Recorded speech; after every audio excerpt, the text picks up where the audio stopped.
Hi, welcome back guys. This is your friend, the Scion Fanfics. Back with amazing fanfiction. This is the series of What if Deku had Oceanic Symbiote Quirk? Now before starting, please give this video a like and subscribe to the channel if you want more videos like this. Now let's get into the fanfic. It's not his fault, he says. They made me do it, he says. He's lying. He's been lying for years, not that anyone would know. Who would know? Izuku knows. Izuku knows by the subtle twitch of his eyes, by his slightly erratic heartbeat, by the way that his fingers twitch ever so slightly. Izuku doesn't say anything. No one would believe him. For the best, probably, the other man would be found out in time. And Izuku didn't need more people trying to figure him out, trying to look at all the cracks and barely kept together pieces and try to put him into a box. He'll look them in the eyes and tell them that he doesn't know anything about why they made him do it, just that they did. Just like how 3 months before the man had told his wife that he was needed for an urgent business trip. Like how he'd told his son that he'd come back. The man hadn't come back. If he had, then he wouldn't be there. The police office shifts and twists strangely, barely real. Shadows cover and shift and some of them are living, and others are not. It is insane. It is perfectly sane. Izuku doesn't know much of anything right then. All he knows is that this is somewhat off, not real but not unreal, either. It is somewhere on the thin line in between, and the shadows creep around him until he runs. He is running the same as he always has, away from the shadows and the lights and straight into the black empty void that is the bitter yet sweet relief from the melting mess of dreams and half-truths and knowing but not knowing. It is ironic that he feels more comfortable here than in his own skin. Then again, many things are iconic here, many things are not. Even if it is a black mess of a void, it still has some semblance of reality, and the shift in color is all the warning Izuku gets before he is thrown, not physically, but more of a mental form of throwing. He tumbles, stutters, tears across the nothingness like a rocket in the middle of a still pond, shattered fragments of what might have been dreams tumbling past him.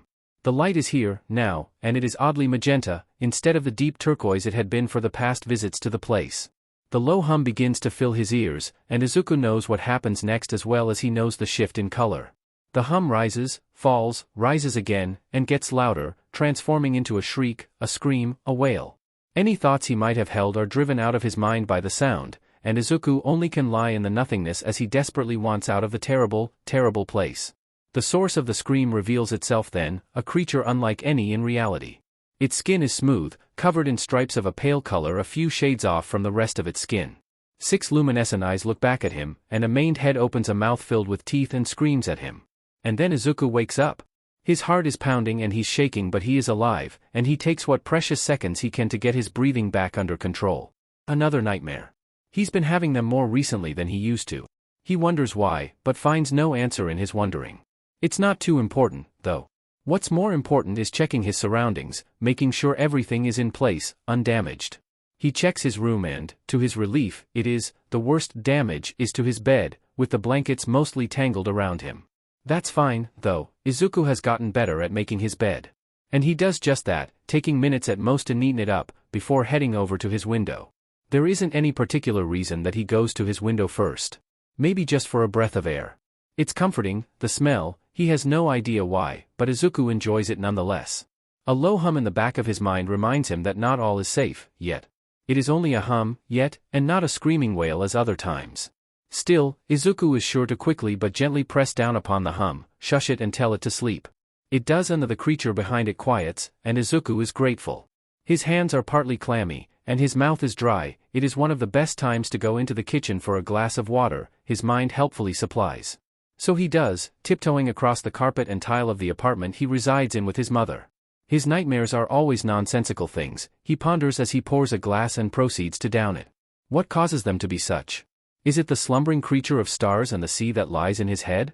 Izuku is never sure, but he is at least glad for the repetitiveness of it. He knows what to expect, which is better than nothing. He turns and goes back to his bed. The school day doesn't start until a few hours, and it is better to get what sleep he can. The school day is about as average as it always is. Bakugo screams at him at least twice, and everyone else avoids him, and Izuku tries to keep the humming creature of stars and the ocean from waking up. When it is awake it strains against the mirrored, invisible cage Izuku has made in his mind, begging and pleading to be let free. Izuku does not know what it will do if it is free. He does not want to know. His memory from when it first manifested is in bits and pieces, not much of it had survived. He remembered being grabbed by a hand, someone he didn't know. He remembers being terrified. He remembers being in the middle of a city while the stranger had rambled on, and he remembers waking up again, half dead, at the beach which has long since been covered in trash. He remembers the short second of feeling a calming sense of power, or waves rushing in and out, and of starshine, and then of nothing before the beach. Izuku had done his best to learn about what had happened that day. It wasn't too hard, since it had been all the news had wanted to play for days afterwards. A shimmering, purple-green-black creatures with scales and fins and feathers. The cameras hadn't captured the best shots, being what grainy quality they were, but he saw enough to know the damage that had been done on that day. Which was why, no matter how much it pleaded or screamed or cried, Izuku would not let the creature in his head free. Evangelion, the media had named it. A monster that only waited, Izuku called it. He hadn't ever been the same since that day, not really. Not when spotted scales and feathers would appear on him when he was scared or nervous, not when sometimes there would be fins growing in behind his then lengthened ears, not when he'd had to face what he would become if he wasn't careful. It was a lot of trauma to pile onto a 4-year-old. At least the school days were mundane and easy enough to ignore. Bakugo and the other students mainly ignored him, unless Bakugo was yelling at him. The GTWP had been friends at some point, but along the way Bakugo had gone on to pursue other things that he deemed more important. Mostly becoming a hero by going to Yuei. So Izuku stayed where he was, content to never draw attention to himself and his oddities. Izuku went to school, and then wandered for a bit before going home. His mother wouldn't be worried. He had done this too often for her to not get used to it, eventually. It wasn't that he didn't want to worry her, more that he needed time to decompress, to let himself submerge. The creature, Evangelion, was humming again. Some faint tune that was reminiscent of the waves. The beach, then. The beach was one of the few shelters where Izuku let himself stretch and let Evangelion wake enough to shift his body into that of a non-human creature. Never enough for Izuku to fully lose control of his own body, but enough for him to be lost in the song of star sea tides crashing, and enough for him to be content in the deep waters for a whiles. Once he got to the beach, Izuku carefully stashed his book bag, phone, house keys, and school uniform near an older rusty refrigerator. He'd brought a spare change of clothes, which he eagerly changed into. Any time he used the quirk, borrowed from and became Evangelion, his clothes would get in some semblance of destroyed, so it was better to do that with older clothes instead of his nice school uniform. Once that was done, he wasted no time in striding to the shoreline, taking a few lunging strides until it was deep enough to submerge himself in. Once he had done that, the mental prison almost entirely dissolved. He could feel the subtle shift of skin and bone and muscle, and when he opened his eyes he had 6 and not 2. His arms were longer, covered in small scales and with claws where his fingers would be, sail-like fins springing from his wrists and ankles, and a ruff of feathers lazily moving with the tide around the base of his now much longer neck. His 2 tails moved with the water as well, and the large fins across his back spread with a longing to be submerged in deeper waters. He moved downwards, the gills on either side of his chest breathed in 1, 2, 1, 2, and the farther down he went the larger his form shifted. The more he loosened the cage the more Evangelion gave its form to him, the more he became it. But it was safer down here in the waters, where it was calm and he would not hurt anyone. As the water darkened he eventually rose again, taking care to place Evangelion back in its cage before surfacing. He changed back into his school uniform, and got on a train back home. Izuku's mother greeted him, told him he was just in time for dinner, and he ate all while a deep part of him wanted desperately to go back to the ocean. He knew that as the days passed, he would stay out longer and longer, and eventually Izuku and Evangelion would be one in the same, living deep in the ocean with no care for the world of humans. It was inevitable. Still, for the evening he relaxed, did his homework, and simply spent time in the presence of his mother. The future and all its certainties could wait. The present was good enough for now. He woke up from the dream the same way that he always did, with Evangelion humming ever so softly and with his arms and legs tangled in his blankets. And, like he always did, he made his bed and headed down to get a glass of water. The house was as quiet as it always was. Nothing moved.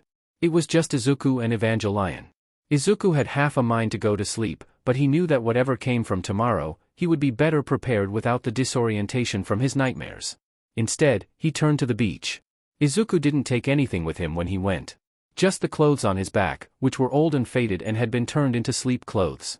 Izuku might have been slightly more comfortable if he had been wearing shoes, but he'd not wanted that slight delay, and Evangelion sang beneath the stars anyways, so it didn't matter as much. While the trip on the trains felt halfway suffocating, when he emerged into the silent and still night he felt that much better, the slightly chilled air feeling like comfort against his skin. The stars seemed brighter as well, and Evangelion sang all the more loudly. He didn't bother to keep the glass cage built, instead gently lowering it about halfway. Within seconds there were frilled fins poking out of his now purple-streaked hair, and his ears now were covered in shimmering iridescent purple scales, and they pricked and moved at any slight noise. But for the most part it was silent, and his two tails lazily moved from side to side, the hair and fins and feathers on the ends of them following a few seconds after the main mass of scale-covered skin. It was somewhat of a risk to lower the cage as much as he did out in public and not underwater, but the footage from a decade ago had been of poor quality and no one would think to connect him to the Evangelion that had been whispered about for weeks afterwards. He felt much more alive like this, sharing control with Evangelion, the breeze and winds filling his nose with scents of the water.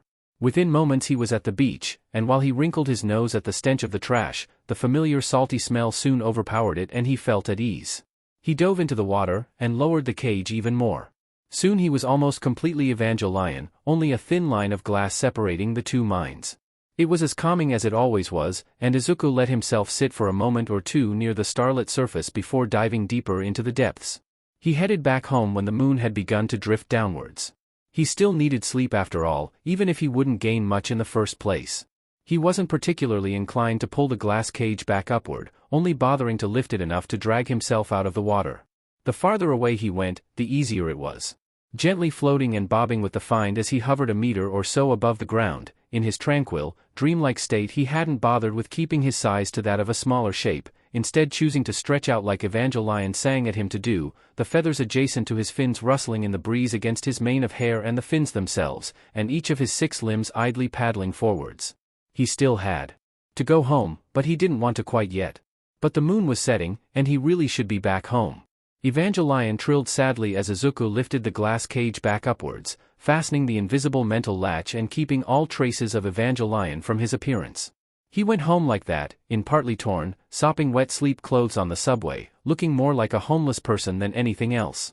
Luckily for him there were almost no people on the trains at that hour, the few that were gave Izuku a strange look or two, but didn't say anything. When he got home, Izuku took a moment to get into a different set of older clothes, carefully placing the ones he had been wearing into the laundry where his mother would discover them and clean them to the best of her ability, as she had made him promise he'd let her do whenever he came home from his midnight wanderings. Action complete and now in warmer, drier clothes, choosing to cocoon himself in his comforter like the sea had done. He fell asleep within minutes. Izuku woke up to the sound of Evangelion's gentle humming, the half-imagined sound of ocean waves in his ear, and a sense that today would be a bad day. He could deal with 2 of those things. He shook his head out and took a quick shower, doing his best to get the salt out of his slightly purpled hair, and he let the fins and feathers sprout from his head and neck and his ears lengthen without much thought. Mom didn't question him when he joined her at the dining table, and they both peacefully ate their breakfast. Izuku got onto the trains once he had finished his breakfast, ears twitching every so often. He could hear little snippets of conversation, and some bits he picked out more than others. They say it was just floating along dash. Bro, I swear it was just a dream, like I just looked out the window and there this thing was, all black and shimmery and stuff dash. Look, there's even a news article on it. That bit was probably important. Izuku pulled out his phone and checked the more recent news. Scrolling down a bit, he found an article titled Evangelion, Terrifying Villain, or Reclusive Cryptid. This should be fun, Izuku thought, and tapped on the link. Skimming the article, he had to give whoever had written it credit, they did a good job of looking at both sides. The description of Evangelion was a new one, though. Some sources estimate a maximum length from muzzle to tail tip at 5 meters, with 2 sets of forelegs and a set of hind legs, pale blue-green fins at locations relative to the wrist and ankles, as well as behind the ears, down the back spine, and in the middle and end of the 2 tails it has to its name, was definitely a very detailed description, in base anatomy.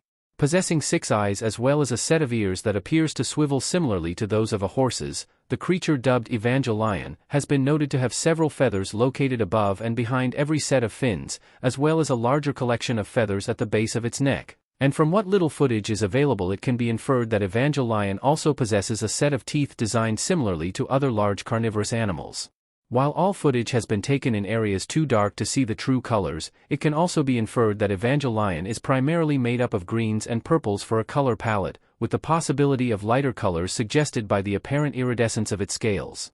That was an entire chunk there, and again, Izuku had to give the author of the article credit. They seem to have done a good job. Still, Izuku would have to be more careful. If people went looking for Evangelion, trying to find out about it, then Evangelion would attack them, which was the reason why Izuku only ever let the glass cage down as far as he did in the ocean, where there weren't people in the first place.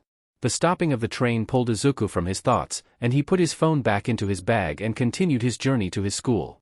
As that small gut feeling had told him, today was probably going to be a bad day. Bakugo gave him a glare intended to murder as soon as Izuku walked in, which was always a signal for fun times ahead. Read, Izuku was probably going to get beat up by the end of the day. His teachers ignored Izuku for the most part, but Izuku knew that some students were just waiting for an excuse to rough him up. Izuku hated days like this. What are you looking at, you shitty lizard? Bakugo growled at Izuku, and belatedly Izuku realized that in zoning out he'd been staring at Bakugo. Oh, dead. Why do you assume I'm looking at anything, Bakugo-kun? And the name fell off his lips like water at a pH of 5.6, not quite acid rain but enough to kill lakes and ponds.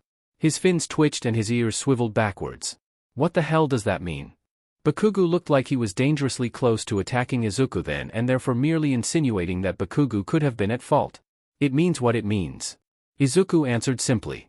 His mind was drifting away from the conversation even in that minute, drifting away like a cloud caught in tailwinds and dragged from its place of birth, accompanied by Evangelion's crooning and singing of the stars and the deepest ocean tides, and of how Izuku would love to be underwater right now, with the scent and taste of salt and that strange feeling of weightlessness all around him. Bakugo growled again and Izuku's mind snapped back to the current time and placed the look of Bakugo's face made it very clear to Izuku that he was not going to go exempt from a beating later that day. A shame, really, since Izuku had wanted to go home and curl up somewhere in the house and sleep. The rest of the day passed in somewhat of a haze, accompanied by Evangelion's steady humming and the faint chatter of classmates. It was only until the last class of the day that the subtle balance shifted. Now, their teacher said, passing out forms, it's important to consider what your future is going to be like, so we're handing out these forms for you to put down what high schools you're considering going to. The resulting whooping from his classmates was instantaneous, and Izuku tilted his head and hummed thoughtfully. Bakugo was saying something in the background, but Izuku ignored him, putting down his top 3 choices of high schools that were known in his mind. Nitsukuru was an option, though it was a school primarily for those interested in careers such as social workers, doctors, lawyers, and the like. There was also Jujutsu Academy, for those interested in the support category of careers, which would be an interesting lifestyle. Finally, of course, there was Yuei, which Izuku had placed down for the sole fact that no matter the quality of teachers or overall teaching methods, Yuei held that prestige that would be useful no matter where Izuku ended up in life. Assuming he didn't end up living in the bottom of the ocean, glass barrier between he and Evangelion non-existent. The bell rung just as Izuku had finished filling out his forms, and Izuku, though thoroughly anticipating the beatdown that was to come, made sure that his completed form was given to his teacher. Bakugo and the ever-present gaggle of onlookers of Izuku's misery stalked Izuku all through the hallways as he retrieved what little things he had in his locker from it, exchanged his school shoes for his sneakers, and exited the school grounds. Not even a full yard out of the school grounds before Bakugo grabbed Izuku by the ruff of feathers that had grown from his neck, painfully yanking on several and almost causing Izuku to yelp. Then, Izuku was tossed to the ground, and as he'd predicted, got a beatdown.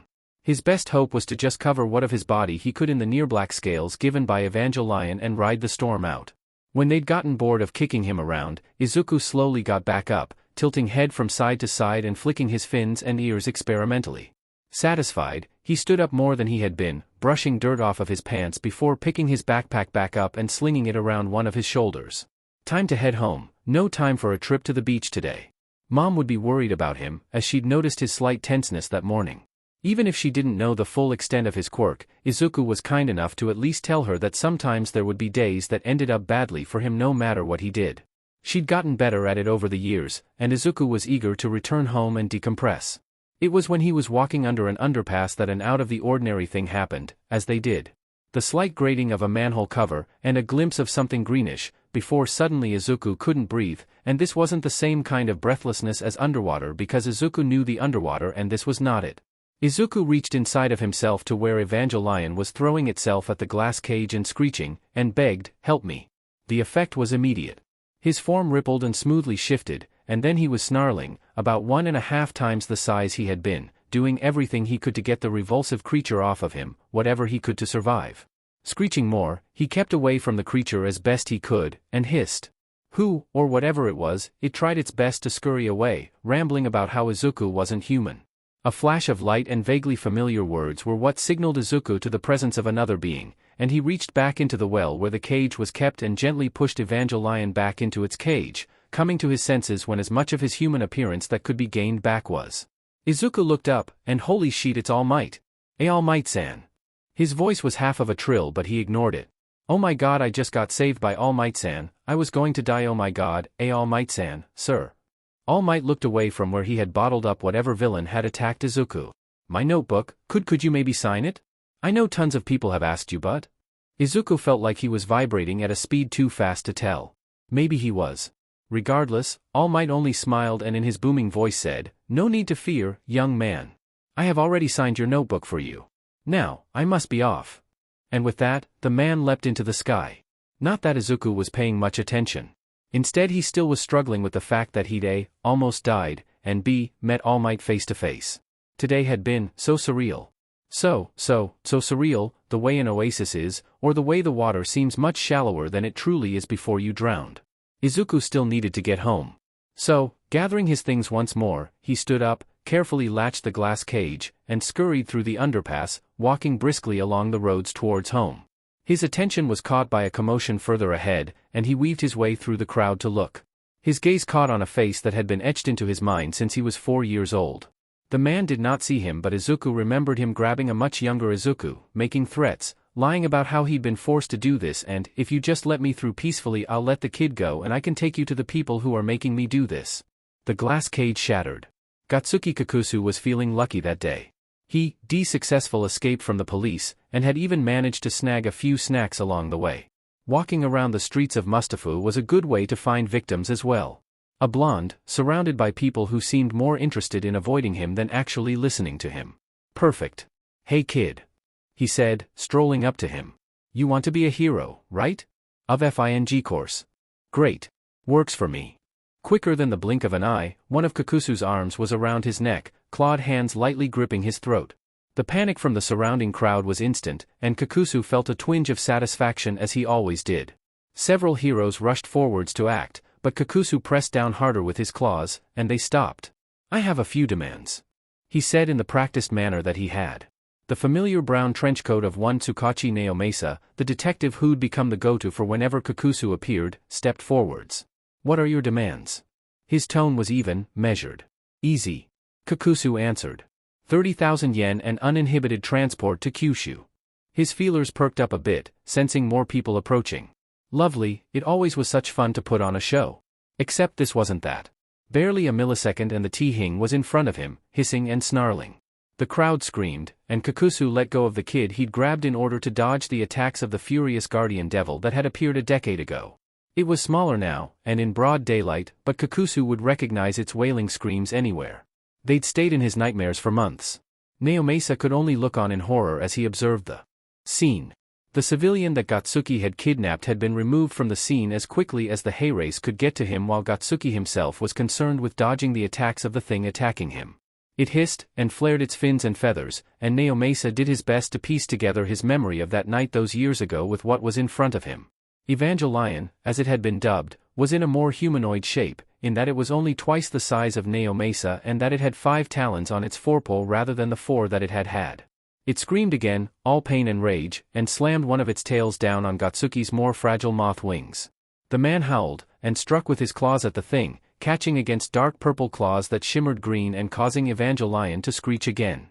In response, it pinned him to the ground, and would have shredded Gatsuki's internal organs with its second set of forelegs and its hind legs had someone on the scene not finally done something and drawn its attention away. That someone being Naomasa. Evangelion stared at him, and through its 6 eyes Naomasa swore he could see galaxies and ocean waves reflected in them. Evangelion paused, then, lifted its head and surveyed the scene, then with the abruptness of a deer realizing it was caught in the path of a car, Evangelion turned tail and ran, at points leaping forwards with an extra bounce that could not have been achieved had the laws of gravity applied to it. From the ground, Gatsuki laid, concrete broken from the force that Evangelion had used to slam him down into it. Naomasa, recovering his wits a second later, stepped forwards and put a pair of HNDCFFS on the moth-quirked man, who was pale and looked shaken. There were other officers at the scene by now as well, and Naomasa wordlessly handed Gatsuki to them. This was going to be a nightmare to deal with, and Naomasa could only pray that there would be enough coffee to get him through the all-nighters he would have to pull to deal with the mess. Izuku's mind solidified when he was on the beach, and the last edges of Evangelion drained away as the glass cage was painfully rebuilt with his own willpower. The beach was blessedly empty, and Izuku headed deeper into the areas with the less scavenged parts, where less people would venture. Every step was agony, and he was aware of a cut on his back that twinged with every step. He thought there might have been one on his face as well, because it hurt. A lot. He staggered over to the most hidden area he'd find, and began dutifully removing the blood-stained uniform shirt that he wore. His left shoulder twinged with his back, and he lowered the cage enough for enough flexibility in his neck to turn and see that there were 3 gashes along his back, deeper than he'd thought. The blood pooled sluggishly from them, though the one on reaching from the beginning of his left shoulder down to right above the tailbone was the worst, the other 2 smaller ones being below that one and not reaching as far. His face twinged again, and Evangelion wailed, and Izuku pulled the cage back up and latched it, adding on a lock that was more for mental comfort than anything else. Izuku lifted 2 fingers to his face, and gently brushed them across it, stopping when the area under his right eye spiked with the pain. Keeping his fingers even more gentle and light, Izuku brushed them along his face, trying to figure out where it started from. The gash seemed to start right at the edge of his nose and continued almost all the way around to his jaw. At least the one on his face didn't hurt as much as the ones on his back. Izuku tried to push himself back up again. He had to keep moving. If they found him, Izuku wouldn't have enough mental strength to keep Evangelion caged, and then anyone who approached him would get hurt. But as soon as he stepped he faltered, knees buckling and falling to the sandy ground without grace. Blinking wouldn't get rid of the spots dancing in his vision, and Izuku was left to slowly fall into the depths of his own lack of consciousness. He woke up on a hospital bed. Izuku had never really gone to hospitals, but he could identify one easily. His left arm felt numb, and his right arm felt vaguely less numb, with some puffiness. Looking over as much as he could, Izuku was greeted with the sight of his right arm having several 4 drips attached to it. Moving his head the other way confirmed that his left arm, particularly the shoulder, was bandaged, as was his torso and face from what he could feel of it. So now he was in a hospital. Fun. A doctor entered the room, and Izuku couldn't stop himself from shrinking down as much as he could. Doctors would ask questions, and Izuku couldn't answer those questions truthfully. If he did, Mom would find him, and then Izuku would have to explain the whole mess he was in, which he very much didn't want to do. "Ah, you're awake. That's good. How are you feeling?" The doctor had a kind smile, and had the circumstances been different Izuku probably would have given her the honest truth. "But I am as fine as I can be, ma'am." It was ridiculously easy to slip into the facade of being a shy, frail child. Bakugo and his friends had done their best to keep Izuku being the SBMSSV child he had been, and even if their taunting didn't work, Izuku at least could use it to his advantage. Can I ask where I am?" The doctor's face softened in sympathy. "That, or pity. Of course. You're in Mustafu General Hospital." She continued to talk, saying how he was lucky that his friend had found him when he was in the condition he was. Izuku wasn't sure what she was talking about, since he had no friends, but didn't comment on it. For now he had to think of a way to make sure they didn't follow him or find out who he was. What stories could he successfully create? An orphan living on the beach? No, that's too overused, they'll know I'm lying. What else, then? An idea hit him. Amnesiac. Given the pain he'd gone through, it wasn't unlikely, and he could get away with not answering anything, wouldn't even have to give a name. Plan decided, Izuku waited until the doctor entered the room. "Are you adjusting well?" He nodded. "Good. I'm glad to hear it. Now, I have a few questions for you, if that's all right?" A quiet, "Yes ma'am," from Izuku prompted her to continue. "What's your name, young man?" I don't remember." Izuku poured the panic and confusion into his voice. I don't remember my name. I should but I don't and that's not good and dash." Izuku trailed off, and the famous Midoriya trait for tears came out full force, eyes welling up within seconds. The doctor's face softened again, and she gave him a few seconds. "Do you remember anything else? The name of a loved one, perhaps?" No ma'am." Disappointed and pitying that she was, the doctor offered him a smile, and stood from the chair she was sitting in. "Well, I'm sorry that you have to experience this. Your friend is waiting outside, I'll send him on to see you." With that, she left, and Izuku had a few seconds before someone else entered the room. The someone was a boy with hair that rivaled Izuku's own in terms of sheer levels of defying gravity, and which were a minty green color as opposed to Izuku's darker locks, with tanned skin and a set of glasses on his face, with eyes that were a molten gold. He also was in a purple hoodie that seemed to swallow him up, given how big it was, and Izuku had to guess that it was probably for someone a lot bigger than him. So, he began. "What's your name?" When Izuku tried to put on the fake persona, the boy just held up a hand. "Dude. We both know you're lying." "Somehow I'm not surprised." Izuku muttered aloud. "So, gonna tell why?" the other boy asked, pulling out what was probably his phone from the large pocket of the hoodie. "Basically, my mom would never trust me again and everyone would be on eggshells around me." "Well, be more on eggshells around me." "Yeah, that's fair." The boy stuck out a hand. "I'm Kyakusei Jishaku, but call me Paul." "Pole?" Izuku repeated, the question on his voice. "Yeah, like the poles.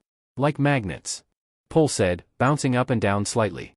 "I don't suppose you have any way to help me get out of here?" Izuku asked, absent-mindedly scratching part of his arm. Pole just shook his head, then paused. "Wait, I might have an idea. Give me a few days." As it turned out, Pole's idea was for Izuku to continue to pretend to be an amnesiac for the next week or so until he'd healed enough to actually do things, and, not cause any suspicion. "Did you really have to make me wait an entire week before I could be freed of that awful place?" Midori. You weren't alone at least. I visited you." Pole shot back in his cheery voice, pale curls bouncing as he bounced on one of the hospital window sills, glasses barely hanging onto his face. "Besides, you're free now." Izuku huffed, but didn't reply. His fins had long since been waving in the air, as were his two tails. Pole had looked at Izuku a bit oddly when Izuku had shown that aspect of his quirk, but hadn't paid it any mind in favor of unnecessarily hyping himself up for that moment. "So, what's the plan?" Pole's grin grew wider. "Oh, that's easy." He waved a hand at the half-open window in what would soon be the former hospital room of Izuku's, and slung an arm around Izuku's midsection. "We're gonna jump out this window, and I'm gonna reverse our polarity so that we don't die." Izuku got no time to protest, and Pole, in a single motion, opened the window the rest of the way, and launched the two of them out of the window. If we die because of this, I'm going to kill him." Luckily, they didn't die. They almost did, if Pole's nervous laughing after they'd gotten to solid ground was any indication, but they hadn't died, so that was a plus. Pole had then grabbed Izuku's arm and basically dragged the other boy to somewhere. Izuku didn't actually know where Pole was dragging him. But he didn't get any sense of negativity or anything of that sort from the other boy, and Evangelion seemed to like him, if the ever-growing singing was an indicator, so Izuku let himself be pulled along. "Where are you taking me?" he finally asked after they'd gone past more than a few houses. "My house, duh," Pole replied. "You're still wearing a hospital gown, and any decent parent would be concerned if their child showed up after at least a week in nothing but a hospital gown." That was true. They did end up at Pole's house, in only a few more minutes. "Is your house just near hospitals?" "Nah, it's just near the one, since the one is near the beach, and I like to scavenge the beach for machines I can cannibalize for parts in projects of mine." "I see, Midori. I have no idea how you managed to pronounce several commas following each other, but that is a big mood, so they made it to the house in pretty good time." Pole didn't say anything, just stalked forwards through the doorway, dragging Izuku along with him, until they were at what Izuku assumed was Pole's bedroom. The walls and ceiling were a pale cream color, while the floor was covered in a dark hardwood tile with the occasional carpet. The room had several piles of mechanical pieces, including at the corners of the room, on the two visible dressers, and on the desk, which also had a fair amount of scattered papers. The only part of the room that didn't have some sort of metal or mechanical part to it was the bed, which was just as messy as the rest of the room. Izuku found himself awkwardly standing in the doorway of the room as Pole rummaged around his room, finding a set of clothing that he deemed appropriate. "This should work," Pole declared, and shoved the clothing into Izuku's arms. "The bathroom is down the hall to the left," he called as Izuku left to get out of the very thin and not at all comfortable hospital gown. Following Pole's instructions, Izuku changed and put the hospital gown into the Troskin in the bathroom. He did his best to raise the glass cage, keeping Evangelion away for the most part. It would be better not to turn into a giant lizard bird creature in his new friend's house. "You still here? Great." Pole was visibly bouncing again. "You can keep the clothes, I have a bunch that I never wear anyways." Okay. Anyways." Pole grabbed Izuku's hands, again, and pulled him once more along through the house. "You're here, and my parents are going to wonder where I've been, so I might as well introduce you to them now to avoid any questions." Wait! Izuku began to protest, but realized it was pointless and just let himself be pulled along.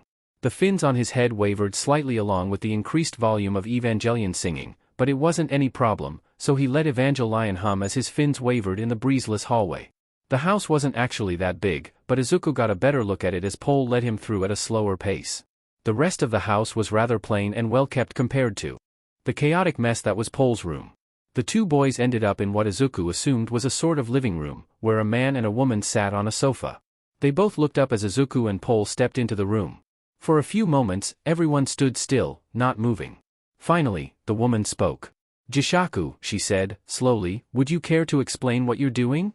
"Not particularly." Pole answered with too bright of a grin. She fixed a hard stare on him. In the silent moments between, Izuku let himself have time to observe more about the room and its occupants. The woman, Pole's mother, had the same wild curls and molten eyes, but her hair was of a dark teal rather than minty green, and her skin was more pale. The man, Pole's father, was the one with the mint green hair, which was straight and pulled back into a ponytail, as well as having eyes that were a shade of gray that was almost black, and skin of the same tan color as Pole. After a few more seconds, Pole cracked. "Okay, so I might care to explain what I'm doing." "Then explain," his mother said, in a tone that left no room for argument. I found my friend here passed out on a beach and I took him to a hospital and we bonded over a hate of hospitals," Pole offered. Izuku turned to him and, in the most deadpan voice he could manage, said, "Did you really just tell them everything after I faked amnesia for a week so that no one could draw any connections to me or my family? Because that's kind of rude." He might have let some of Evangelion's aggravated humming through with his voice, because Pole looked very guilty and humbled after Izuku had spoken. The room fell into silence once more, until Pole's father spoke up. "Well, circumstances notwithstanding, it's nice to meet you, Midoriya Izuku." The man nodded again. "It's nice to meet you, Midoriya. Maybe you can keep my son out of trouble. My name is Kyakusei Sasu." He nodded to his wife. "And she's Kyakusei Jikai," she said. "Do your parents know that you're here?" Evangelion seemed to like her, probably because of her no-nonsense. "I'm going to make sure you're comfortable if it's the last thing I do," that she had. Izuku shifted awkwardly. "Well, no, my mom doesn't know I'm here. But," he continued speaking before Pole's mother started talking over him, "my mom won't mind, I promise." Mrs. Kyakusei cast a suspicious look on him, but didn't comment. Instead, she turned to Paul. "Can you at least make sure he gets home, Jishaku?" "Can do." Pole mock saluted his mother, and turned to Izuku. "Come on, Midori, time to get you home." In a quieter tone, he added, "before my mom kills me." "Well, we'd better go then."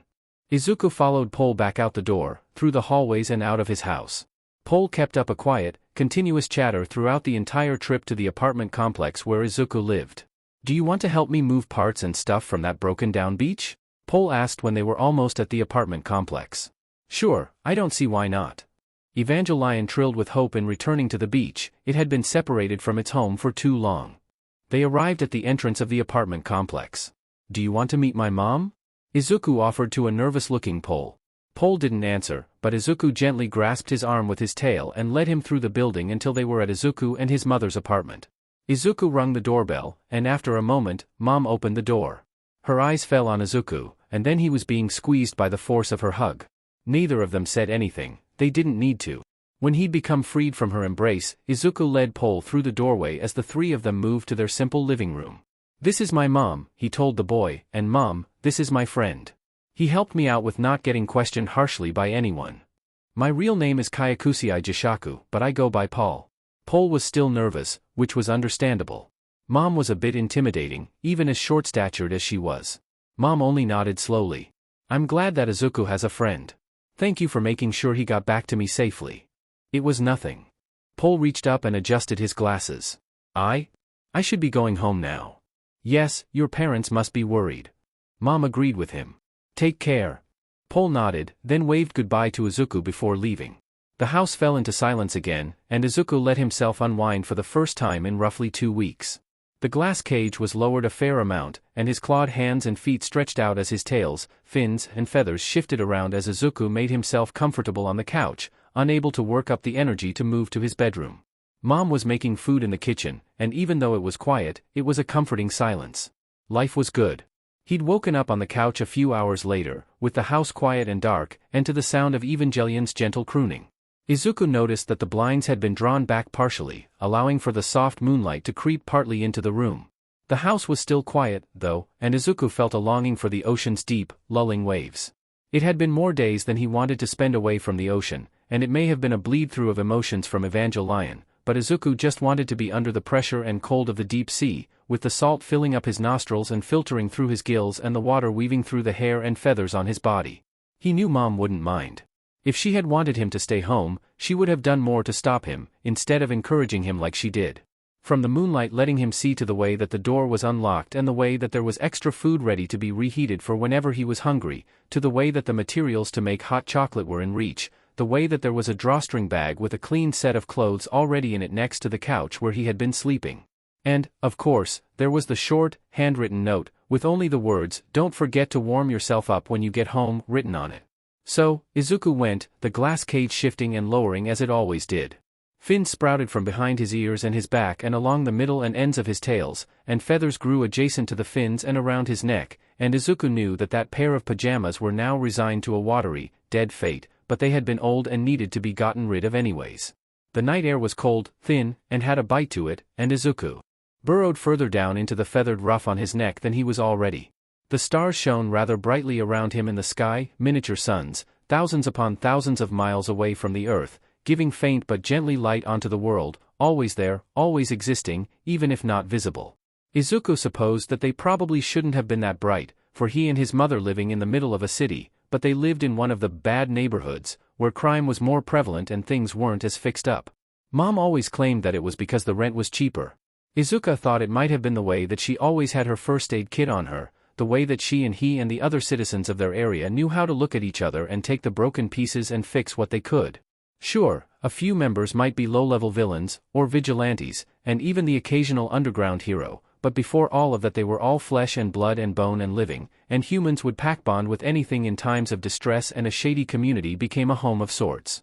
Izuku didn't think others wouldn't understand it overly well. How the elderly neighbors could always count on the younger ones a few stories down, who had been Yakuza once, to help them with their domestic life. How if any child came running from an abusive parent or friend, the vigilantes, villains, and underground heroes would pretend not to know who was what in favor of keeping the children safe. How no one questioned the people who downplayed their quirks more than normal, or those who said they were quirkless when they weren't. In a way, it was because of the odd, almost paradoxical community Izuku had grown up in that he was able to feel as safe wandering the streets after hours as he did, and why he was as comfortable with Evangelion as he was. No one judged you in his neighborhood, and no one asked too many prying questions, and even if it wasn't absolutely functional to what the general populace considered normal, the saying still went that, if it's not broken, don't fix it, and that was that the few almost worn down, almost broken neighborhoods of apartment buildings lived by. Mrs. Yukimura was watching him as he strolled by, with his two tails lazily drifting through the air and two additional sets of eyes and a set of arms that hadn't been there that morning. She didn't say anything, only offering a nod before returning to watering the plants on her small outdoor balcony. Izuku didn't mind, though. He strolled to the very edge of what Mom would consider a balcony, small as it was, he perched on the guardrail, and in a fluid movement, pushed off with his hind legs and let the gravity pull him down for a few moments before the levitation that was always brought with Evangelion made itself known. Now he hung, untethered to the earth, several feet above the ground. The cage lowered more, and he grew bigger, and swam through the air in the silence and starlight of the moonless midnight. He arrived at the beach, as he always did, and gratefully sank into the waves, fins and scales and mane of hair merging into them, rendering what was now a blend of both Evangelion and Izuku near invisible in the water. Izuku drifted, letting Evangelion have some control, and letting the water calm him. Izuku was simply Izuku, and Evangelion was simply Evangelion, and the two of them together were simply the monarch of the reptiles and the birds, of the sea and stars. The monarch of the sea aspect showed when Izuku and Evangelion were under the water in the lizard-like form, large, freely drifting, letting the currents take them where the currents would. The sea creatures broke away from any formations to let them pass, and they had a faint awareness of all of their presences, as it had always been. They were in need of food, Evangelion decided, and so they moved with the dolphins and sharks to search for a school of fish, or some other larger creatures to feed on. There were several killer whales in the area, most of them adults. Izuku knew, logically, that the loss of two of the population would cause no harm, and Evangelion knew, from the whispers of the water, just as it knew that removing two of one of the other populations of whales would cause much harm. Evangelion chose two of the older adults that had more than likely fostered an offspring at least once in their lives. The killer whales had no questions, as they were not quiet sentient in the way that humans were. The killer whales looked their death in the eyes and calmly swam forwards to eat it. And then they were gone. And the two drifted, still, with the moonlight streaming through the parts of the ocean it was bathed in, and Evangelion's crooning echoing eerily through the water. But Evangelion craved not just the starlight but also the darkness and deep, deep pressure and cold of the very bottom of the ocean floor, where there was no song of the stars, only the song of the sea. So it dove down, deeper, deeper, until there was no light to be seen save for the distant flashes of an anglerfish or other bioluminescent creature, and until Izuku could feel his entire body being pressed down upon by the thousands of tons of water and the creatures living in it, until he felt nothing but a bone-deep, aching chill, and heard only the echoing notes of Evangelion's song. Home. Evangelion thought in memories and emotions more than actual words. Here is where I am home, just as the skies. Eventually, they rose from the smaller ocean trench they had wedged themselves into, and, using tails which could knock a building over each, with clawed and webbed talons on powerful limbs and fins that cut through the water, they rose. When they got to the surface, the glass cage rose just as the two had, and then there was no longer Evangelion, but Izuku. There were several things that Izuku realized. One, was that the pajamas that Izuku had been wearing were now soaked in salt water and thoroughly shredded.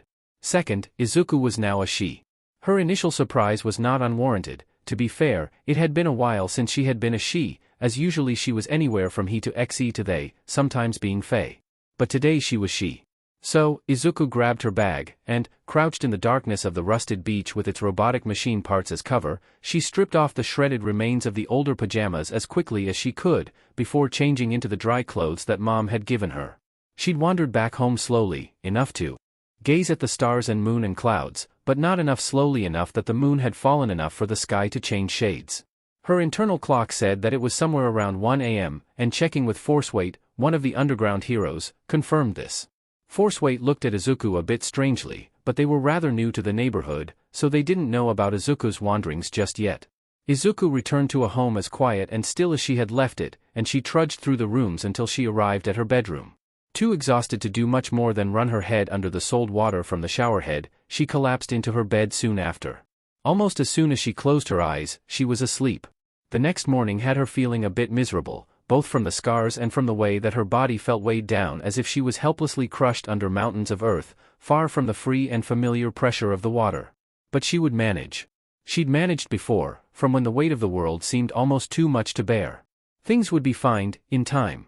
Izuku had made all the effort to trudge down the hallway to the living room, only to be told to go back to her room and rest more, because Mom was good at noticing things, and Izuku had, in the time between leaving her room and stumbling into the living room, her neck, arms, and legs were covered in feathers, which she sank down into as she shivered.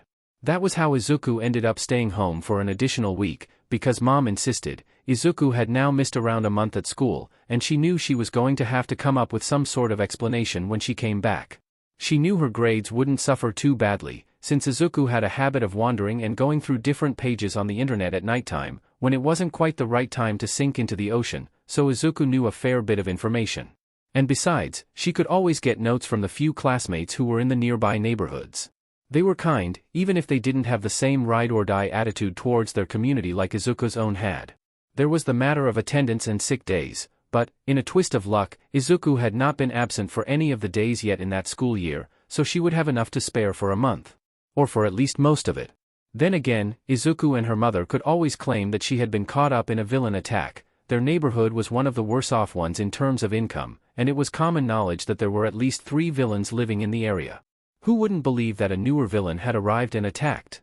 Even with the knowledge of the strong community that her neighborhood had, which was usually only given to more permanent members of the community itself, it still was likely that a villain would be driven to do such a thing. The first 2 days of her week of rest were spent mostly sleeping. On the 3rd day Xe woke up, decided that Xe wanted ice cream, and went to the fridge and got ice cream, ignoring the fact that Izuku probably wasn't allowed to have ice cream at the moment and that Mom would be made at Zem. Mom caught Zem anyways. Say were forbidden from ice cream for the rest of the week. Say weren't having fun. It was a few hours after Xe had been forbidden from ice cream that Izuku got bored. Say didn't really have anything to do, most of the people in the apartment complex were out working or had school. Oh wait. It was almost like a light bulb went off in Z's head. Evangelion was trilling too, so that had to mean it was something good. We have a new neighbor, she moved in a day ago, right? She's still settling in, probably. Maybe she'll like the extra help. With the idea firmly in mind, and backed by Evangelion's airy presence, Izuku decidedly did not go get more ice cream, and instead grabbed Zer's phone and bag and headed out the door in hopes of finding out who the neighbor was. Good news, Xe found their neighbor. Bad news, both Izuku and Zer's neighbor were currently in the middle of a park while there was shouting going on around them. At least it was the smaller park of the neighborhood which didn't have as many potential dangers? No, that was still bad. There were people screaming. Why were people screaming? Did you see that? His neighbor said he'd need to find out her name at some point and, oh, he was a he now, with a touch of hysteria in her voice. No, Izuku admitted. I wasn't paying much attention. What happened? His neighbor gave him a disbelieving look, but began to talk anyways. There was this giant orange and black bird that just flew above us. She said. How could you miss the giant bird? Oh, that was definitely hysteria. Hey, it's okay. Izuku might not have been paying attention, but even if Evangelion hadn't warbled at him, he would have known to comfort her. You're going to be okay. The bird isn't here, there's no danger, you're okay. We're both safe. Everyone is safe, it's all okay. Eventually she calmed down, and Izuku led her over to one of the little cubbies that he'd wedged himself into more than a few times. You okay? His voice was soft and quiet, and she gave a smaller nod. I'm sorry you had to see something so crazy as soon as you got here. But it's okay, that's one of the most insane things around here, so if you can get through that, you can get through almost anything. He kept patting her head and rubbing circles on her back as soothingly as he could, letting the warmth and lightness of the sky fill his words as he always did when someone needed comfort and calming. I'm Midoriya Izuku, by the way. Uraraka Ochako. She gave her name in turn, and though she was still a bit pale, she seemed to be recovering well. What was with that bird? Izuku shrugged. Like I said, he's one of the weirder things in our neighborhood. Part of the reason why it's so cheap. Most people think the bird is a villain, and the neighborhood is already filled with underground pros, villains, vigilantes and the like, so the civilians like us usually have to find ways to make sure no one kills each other or something. Uraraka gave him another disbelieving look. No, it's not bad, I promise. Izuku said, waving his hands and arms frantically. We actually have our own little community because of it, it's pretty tight-knit. How come you're telling me all this? She asked, a tilt to her head. You just admitted that there were villains and vigilantes here. What's stopping me from calling the police? Because you're a part of the community now. Izuku felt almost bad springing it on her like that, but it had to be done. She would learn eventually, anyways, so better for her to learn sooner rather than later. Come on, I can take you to my mom. She'd be able to explain better than I would. Ochako honestly hadn't been expecting whatever her new home was like. First, she had moved in, and it had taken a few days for her to get settled. She'd made sure that all of the work for her middle school was done, and all the tests taken, before moving to where she would be living for the next 3 or so years. She had heard that it was a cheaper area, and that there were villains living in the area, but that most people kept to themselves. So, Ochako has had expectations. Of course, those expectations had been shattered pretty early on by the giant orange and black bird that radiated heat, and the boy with green curls and small feathers on his cheeks and arms. Then he had calmed her down when she was panicking, gave her some information about their neighborhood that made her want to panic again, and led her to his apartment to fetch his mother, who would apparently be able to explain the situation better than the boy, Midoriya, could. Which didn't sound ominous, not at all. Don't let your worries get to you, Ochako. He led her up some stairs and through a few hallways, and Ochako wasn't sure how he remembered all the different twists and turns, but Midoriya greeted each person they came across, greeting them all by name. Ochako was impressed by his memory. He had said that the community was more tight-knit, though, so maybe she'd be able to remember all their names when she got more settled into the community.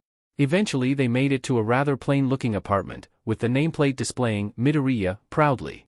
Mom! Midoriya called as he entered. I'm back. As soon as they stepped in the doorway, a blur shot out across the room towards Midoriya. WH stumbled as if being pulled forwards. He braced himself against the ground, and did he grow 2 tails? Were those fins around his ears, and the blur stopped just short of crashing into them? Midori! Cried the blur, who was another boy with mint green hair and a set of circular glasses. Oh, Paul? Midoriya responded, as if the newly named Paul always did, whatever he did. Maybe he did that often? Ochako wasn't sure. Who's the girl? Paul asked, peering around Midoriya to look at Ochako. My neighbor. Midoriya said. I'm Uraraka Ochako. She held a hand out. It's nice to meet you. Paul grinned. Nice to meet you too, Uraraka. He shook her offered hand. I'm Kyakusei Jishaku, but call me Pole, 'cause I like magnets and it's a pun. How is it a pun? She asked, and Pole grinned wider. Here, let me show you. He whipped out a piece of paper and a pen, did he always carry those with him, and began jotting something down. Okay so. He began, motioning for Ochako to come closer to see what was on the paper. My family name is Kyakusei, right? He tapped the kanji. But it could be translated to polarity. And my given name is Jishaku, but that can be translated to magnet. So my name basically means polarity magnet. Is that where you get your nickname from, then? Kinda. He was bouncing on his feet again, he seemed to do that a lot. But it's also because of my quirk. I can magnetize 2 or more things to a different thing. So I basically make 2 different things magnets. And I can make them opposite or equal charges, so that the things get pulled towards or pushed away from each other. I can control how much they push or pull, which objects get pushed or pulled and how much force is put on the pushing or pulling. He was still bouncing, his grin never wavering despite that large amount of information he'd dumped on her. What do you mean when you say you can control the force? Ochako asked. Oh, that's easy. Pole replied. So you know how if a magnet is right next to another magnet, it'll either pull towards the magnet or push itself away really fast, but if the magnet is farther away, it doesn't do it as much? That's what I mean. Wouldn't that just be a part of controlling how much they push or pull, though? Not really. Pole reached for a pencil and seemed to be doodling while he talked. The push or pull is like what I said about putting the magnets next to each other. The strength of the pull is like the strength of a magnet, really strong ones will have stronger pulls and weaker ones will have weaker pulls. Ochako nodded slowly. Yeah, I think I can understand it now. The two sat in the silence a little bit while Midoriya did something just out of sight. Hey, I never asked. Pole picked his head up to look at her while Ochako spoke, but what's the name of your quirk, anyways? Oh, it's called Magnet Maker. He put down the pencil, stretched, and resumed drawing. What's yours? 0 gravity. If I touch something with all 5 fingers I can cancel its gravitational effect and make it float, but if I use my quirk too much I vomit. Fair enough. Pole replied. He carefully picked up the doodle, then folded the piece of paper up and put it in his pocket. Then he turned his head and yelled, Hey Midori. Yeah? What's your quirk? Midoriya wandered into the living room where Pole and Ochako had been sitting. Oh, my quirk is called Archosaur. He lifted up one of his arms, and it was covered in green scales, before the scales were replaced by purple feathers. It lets me manifest bird or lizard-like features, but I can't do both at the same time. Pole looked like he wanted to ask more questions, but there was a knock on the door, and all 3 teenagers turned as one to look at it. Midoriya's ears perked up, and Ochako didn't know how he could do that. Longer, swiveling ears weren't a thing that birds or reptiles had, right? Before he nodded, satisfied with something. Then the door opened, to a shorter woman with hair a lighter green than Midoriya's, but with that same air of comfort and safety. There was no doubting who she was when Midoriya threw himself at her, with a cry of a mom. You're home.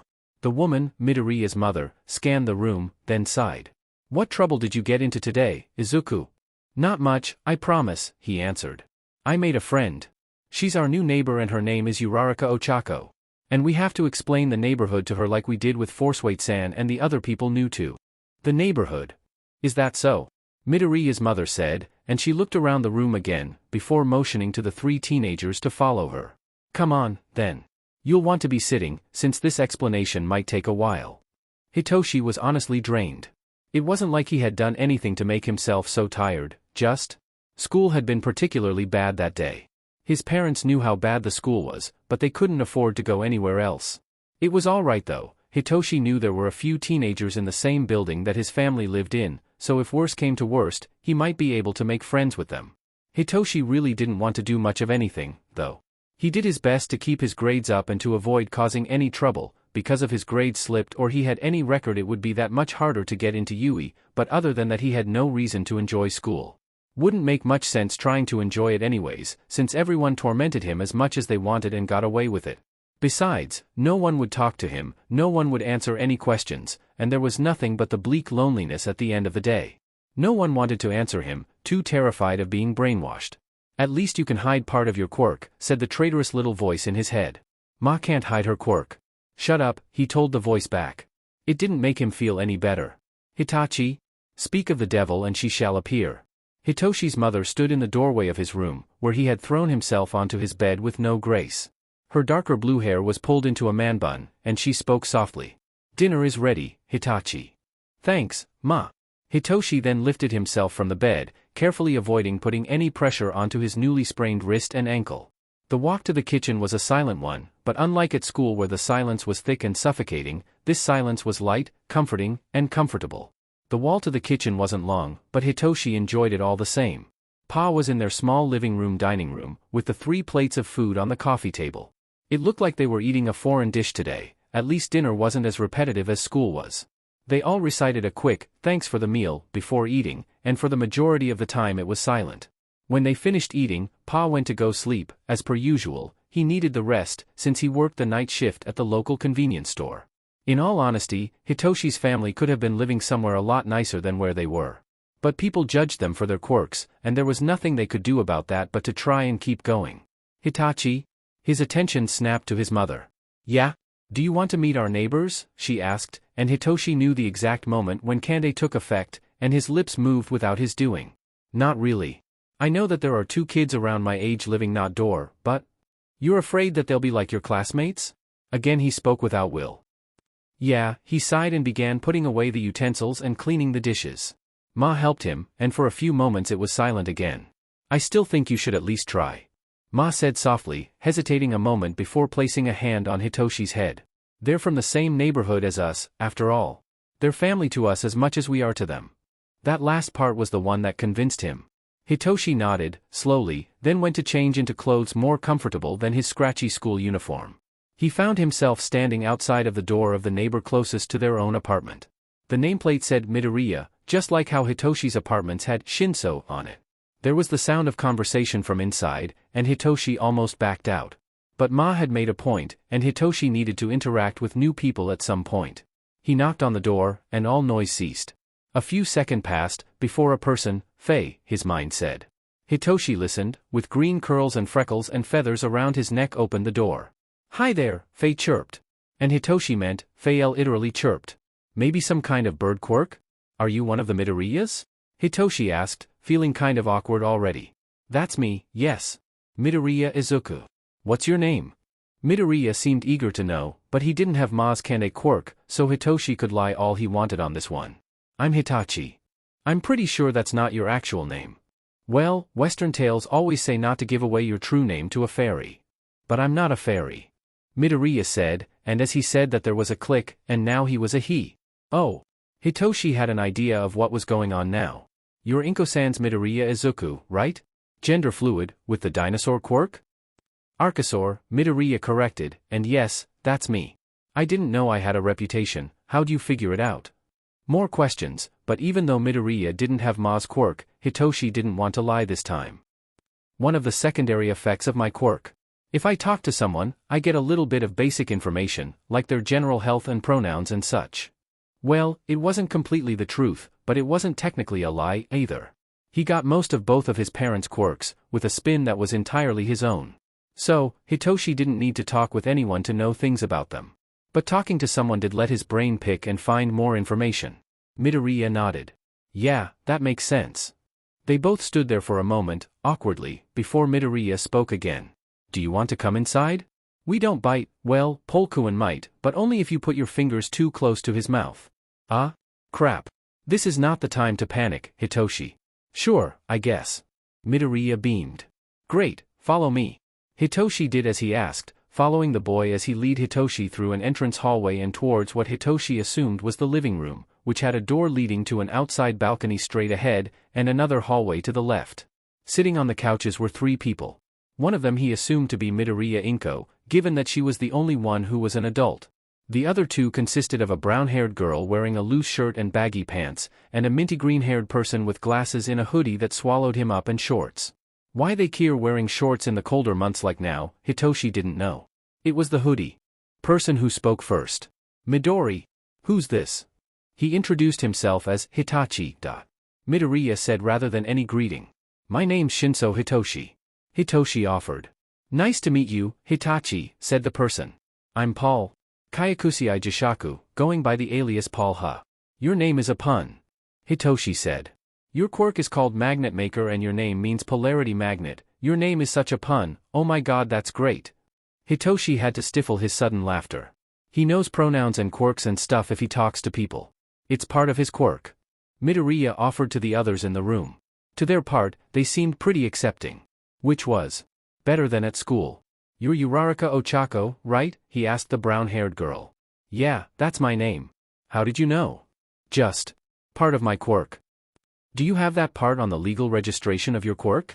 Midoriya Inko spoke up, suddenly. At Hitoshi's shake of a head, she HRM'd thoughtfully. Your quirk is probably like Izuku's, then. It could causing others to attack you if they knew the full extent of it, I mean. Am I correct? Hitoshi nodded, and she took a moment before handing something to him. Our contact information, she explained. In case you or your family needs help. Midoriya Inko was a kind woman. Thank you, Midoriya-san.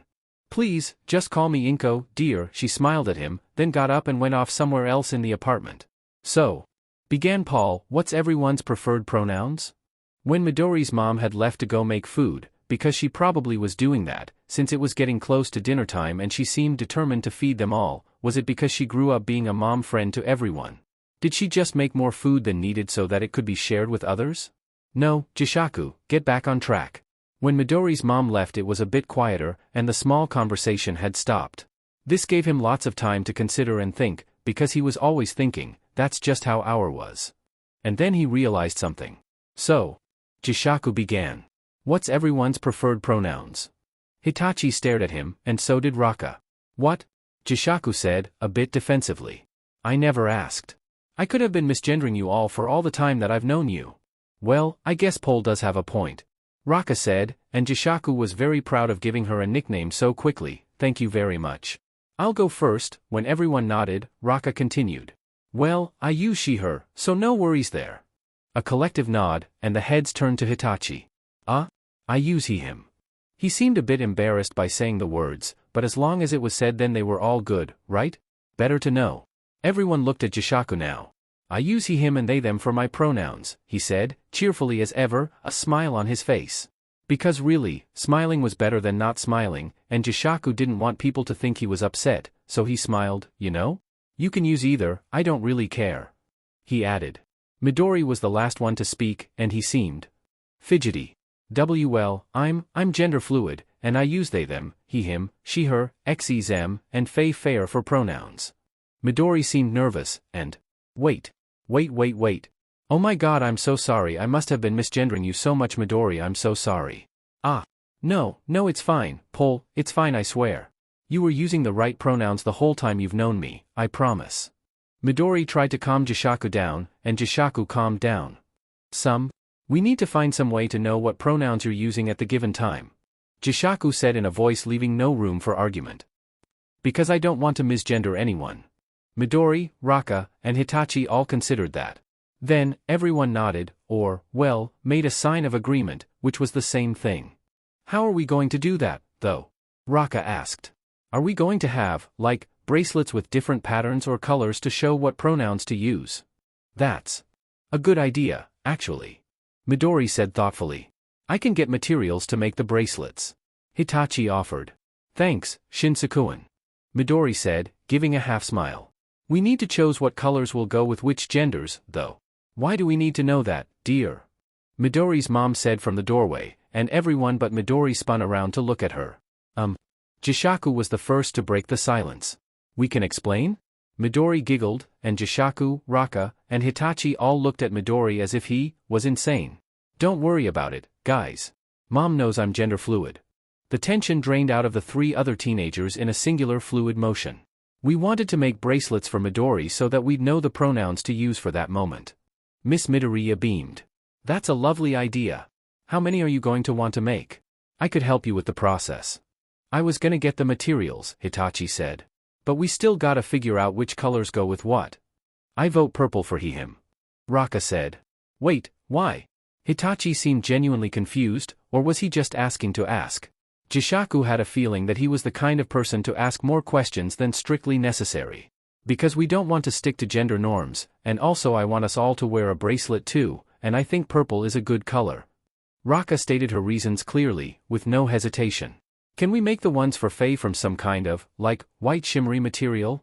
And maybe a black shimmery for Xe? Midori asked, fiddling around with a pen, doodling. And we can have like a cream for they? They're going to be your bracelets, mostly, so whatever you want to do.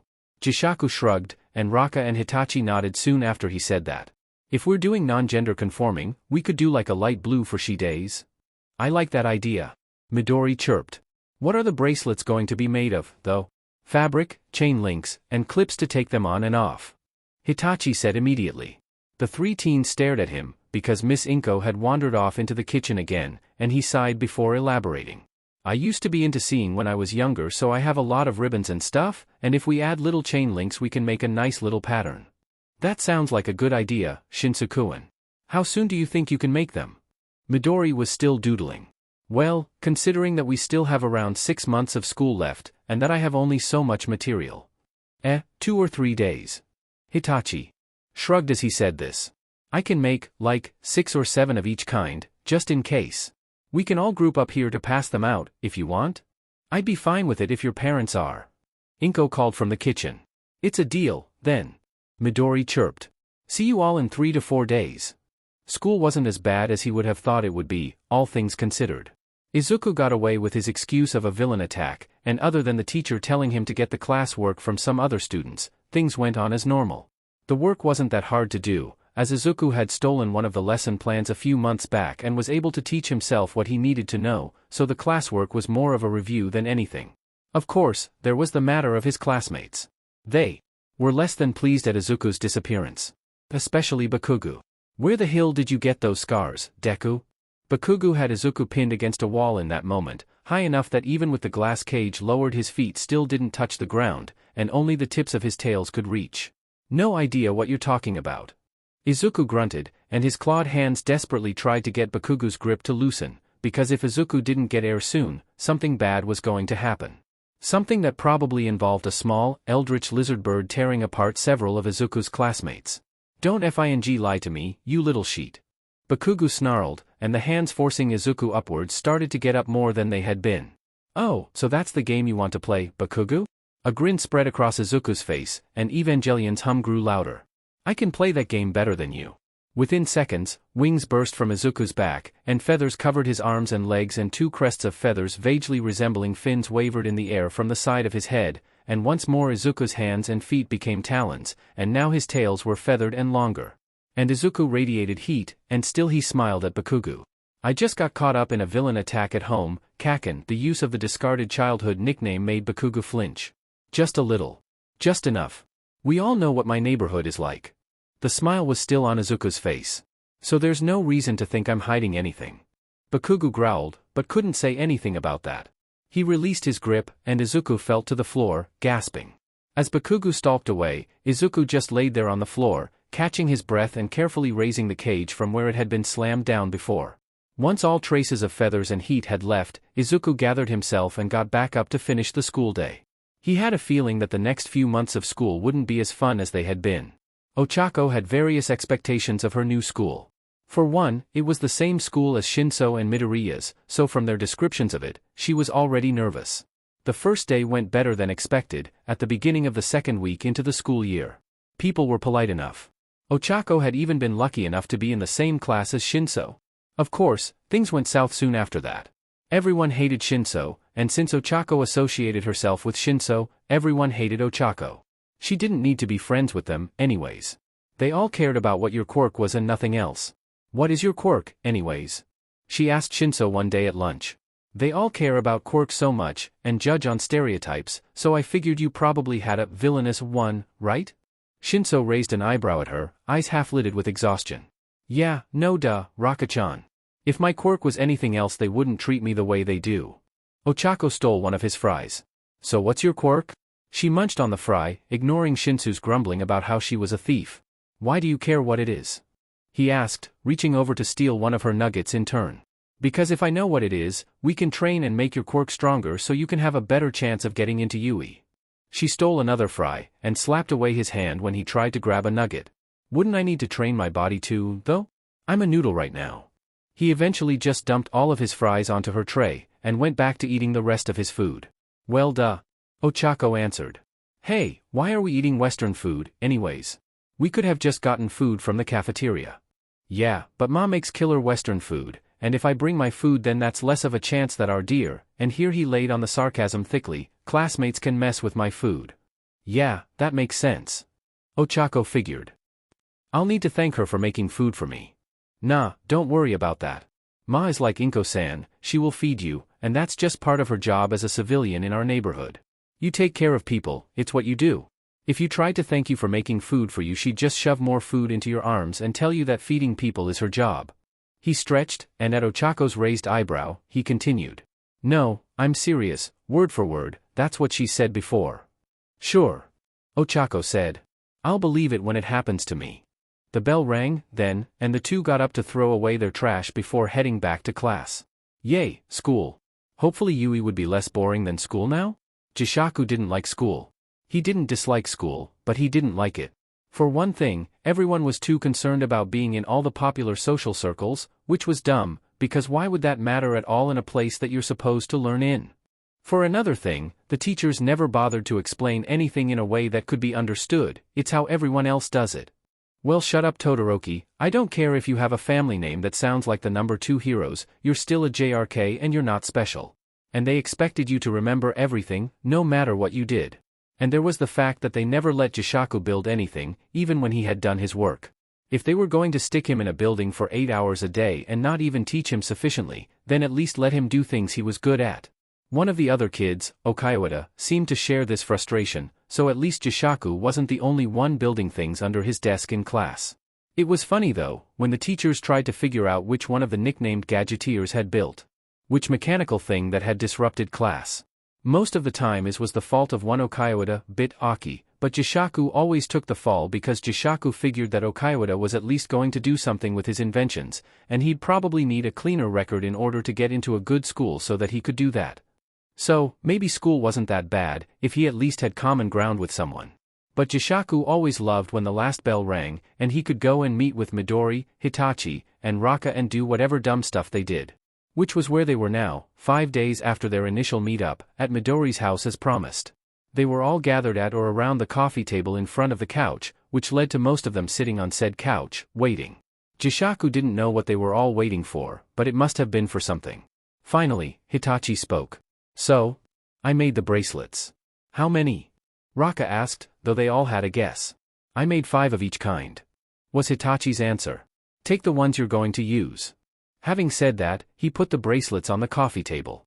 Raka immediately snatched up one of the blue bracelets, and Jishaku and Hitachi took a purple one each, with Jishaku also grabbing a cream bracelet, which left Midori to get one of each kind of bracelet. Midori then put on the purple bracelet. Thank you for making these, Shinsakuin. He said, with the other 4 bracelets in his hand. It makes me feel better, knowing that at least you 3 will know which pronouns to use for me. Hey, we're friends, aren't we? Jishaku said, putting an arm around Midori's shoulder. Friends respect friends' pronouns and boundaries and stuff. It's what you do. Thanks, Paul. Midori didn't add anything else, but the implied "it means a lot to me" didn't need to be said. So anyways, Raka said, before the silence got to be too thickening, how much longer do we have middle school for? Jishaku, Hitachi, and Midori all exchanged glances. At least 6 more months, why? Hitachi finally answered, his tone one of suspect-ion. So we can make a plan of attack to be read for the Yuei entrance exams, duh. Raka replied without missing a beat. What else would we do with all of our time? Sleep? Hitachi suggested. Be a cryptid? Said Midori. Build stuff and have hobbies? Finished Jishaku. Raka looked at them all disappointedly. How are you going to get into Yuei if you don't train for it? She asked. Counterpoint, I don't want to get into Yuei, shot back Jishaku. Well, too bad, you still gotta be in shape. It'll be good for you. And you can train your quirk too. Raka sounded decisive on the matter. Do I really need to train my quirk, though? Jishaku asked. I mean, the whole point is that I'm downplaying it so that the government doesn't force me into the military or something. I guess that's fair. Raka said. But you still have to train your body, because I'm not letting you get away with being a noodle. Jishaku shrugged. That's a good enough midpoint for me, I guess. What about you, Midori? Midori, who had been silent this whole time, lifted his head. Well, I mean, I don't know if I want to get into Yuei or not. I want to help people, but I don't entirely have to have a legal license to do that because, you know, who's going to arrest a lizard bird that's seemingly full grown? As he finished saying that, his eyes filled with panic. Midori. Jishaku began. Do you want to elaborate on that? Well, Midori was fidgeting now. You know how I say my quirk lets me manifest bird and lizard attributes? Well, I downplay it a lot for similar reasons as Polkuin. And? Raka prompted.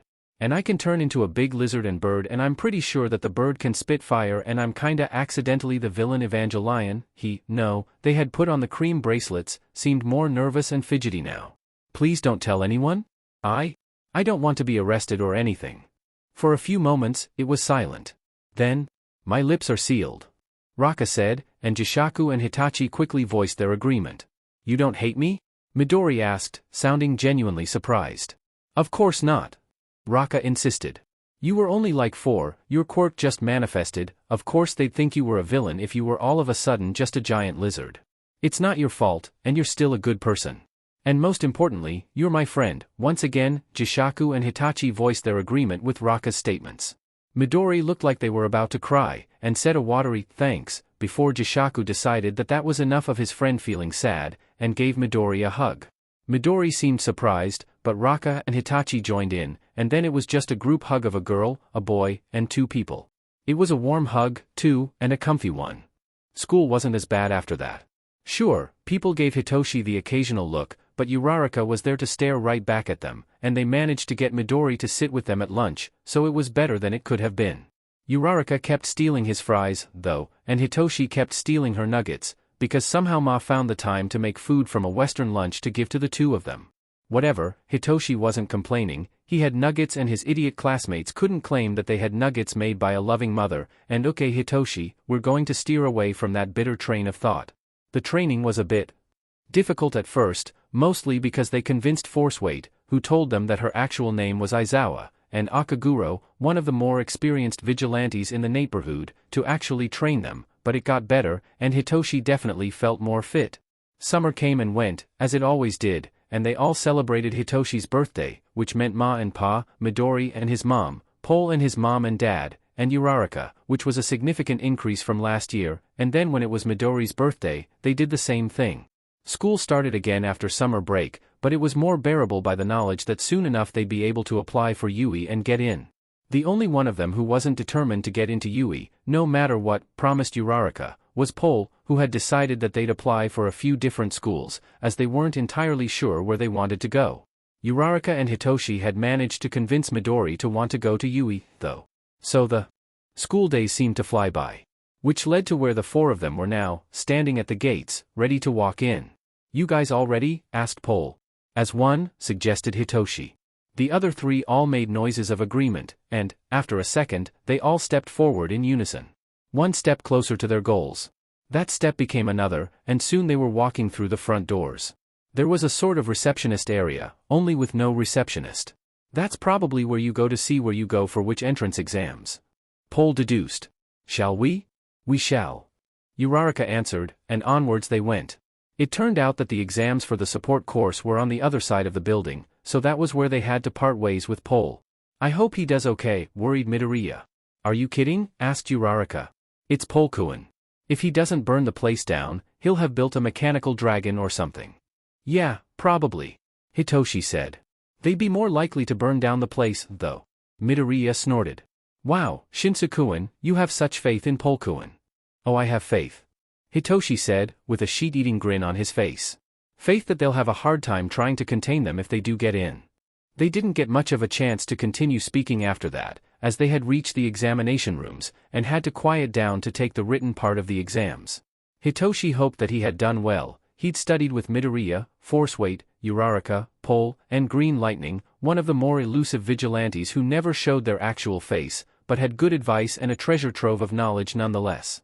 After that, the 3 teens moved to a seminar room of sorts, where they got a first-hand look at presentation microphone. What do you mean that was his actual hero name, explaining the rules of the practical part of the test. Some JRK was snipish at Midoriya for muttering, but Hitoshi and Uraraka flared at him and he seemed to get the message pretty quirk, so there was that. Then they looked at the locations they had to go to for the practical part, and... Are you kidding me? Hitoshi grumbled. You 2 get to be in the same fake city but I have to be all alone? Think of it this way, Shinsukuin. You get to feel less guilty for using your quirk on people this way. Uraraka suggested. You don't even know what my quirk is. Hitoshi shot back. How do you know I'd feel guilty about using it? Well, your mom asked me I knew what it was, and when I said no she told me and made me promise not to be a JRK to you about it, so. Uraraka shrugged then. Just saying. Whatever. Hitoshi said. Let's all do our best, okay? No matter if we get into heroics or gen ed, we're still going to try. Yell Hia? Yell Hia, said Uraraka. Yell Hia. Midoriya said it a little louder this time. And an honorary Yell Hia. For Polkuin. Hitoshi finished. Good luck. Okay, so, here's the thing. Technically, if Izuku really wanted to, they could lower the glass cage and turn into the lizard form of Evangelion and get however many points. Technically. But the lizard form was also technically a villain, so the bird aspects would have to do it. And they seemed to be doing pretty well. Izuku's talons had managed to cut through a couple wires and such, so a few robots were down. Wings kept Izuku from falling over or losing their balance, and the two tails, the few bits of the lizard form that Izuku would keep, did a pretty good job of smashing into robots. So, all in all, Izuku thought that they were doing well. Life always had to throw obstacles into the way, though, didn't it? It was after a few minutes that the sound of something big moving through the fake city became apparent. Izuku turned, and that was a giant robot. They'd seen all of the other robots. Which meant that that one was the zero-pointer. That was the zero-pointer? Izuku now was fairly sure that Yuei was insane. The zero-pointer moved forward steadily, and everyone ran. Well, most everyone. Some were still frozen in shock, and others, screams of terror were all the confirmation needed. Izuku would have moved as well, but Uraraka screamed. And Izuku moved. They scrambled towards her, and the two of them both desperately tried to free her ankle from where it was caught under the slab of concrete, to no luck. The zero-pointer was getting closer, and Evangelion screamed, and the walls of the glass cage were slammed down so fast as to crack violently, and then Izuku screamed, and in the form of a bird with two sets of wings and two tails covered in feathers and reeking of heat and ozone and stera and rage, Izuku screamed, and fire spilled forth from their beak, and the giant robot melted. Reality returned in pieces, as both Izuku and Evangelion tried to carefully raise the cage walls without damaging them any further. When Izuku could finally breathe without ashes on their tongue, they stood on shaky legs, looking to see what had happened. Uraraka was right there next to them, letting Izuku lean on her. And that's it. Yelled Present Mike from somewhere above them. The test is up. Oh, thank the gods. It was over, now Izuku could rest. Granted, they were hoping that it would be a bit less anticlimactic, but the fact that they could now go home and sleep was incredibly pleasing to Izuku. Midori, are you okay?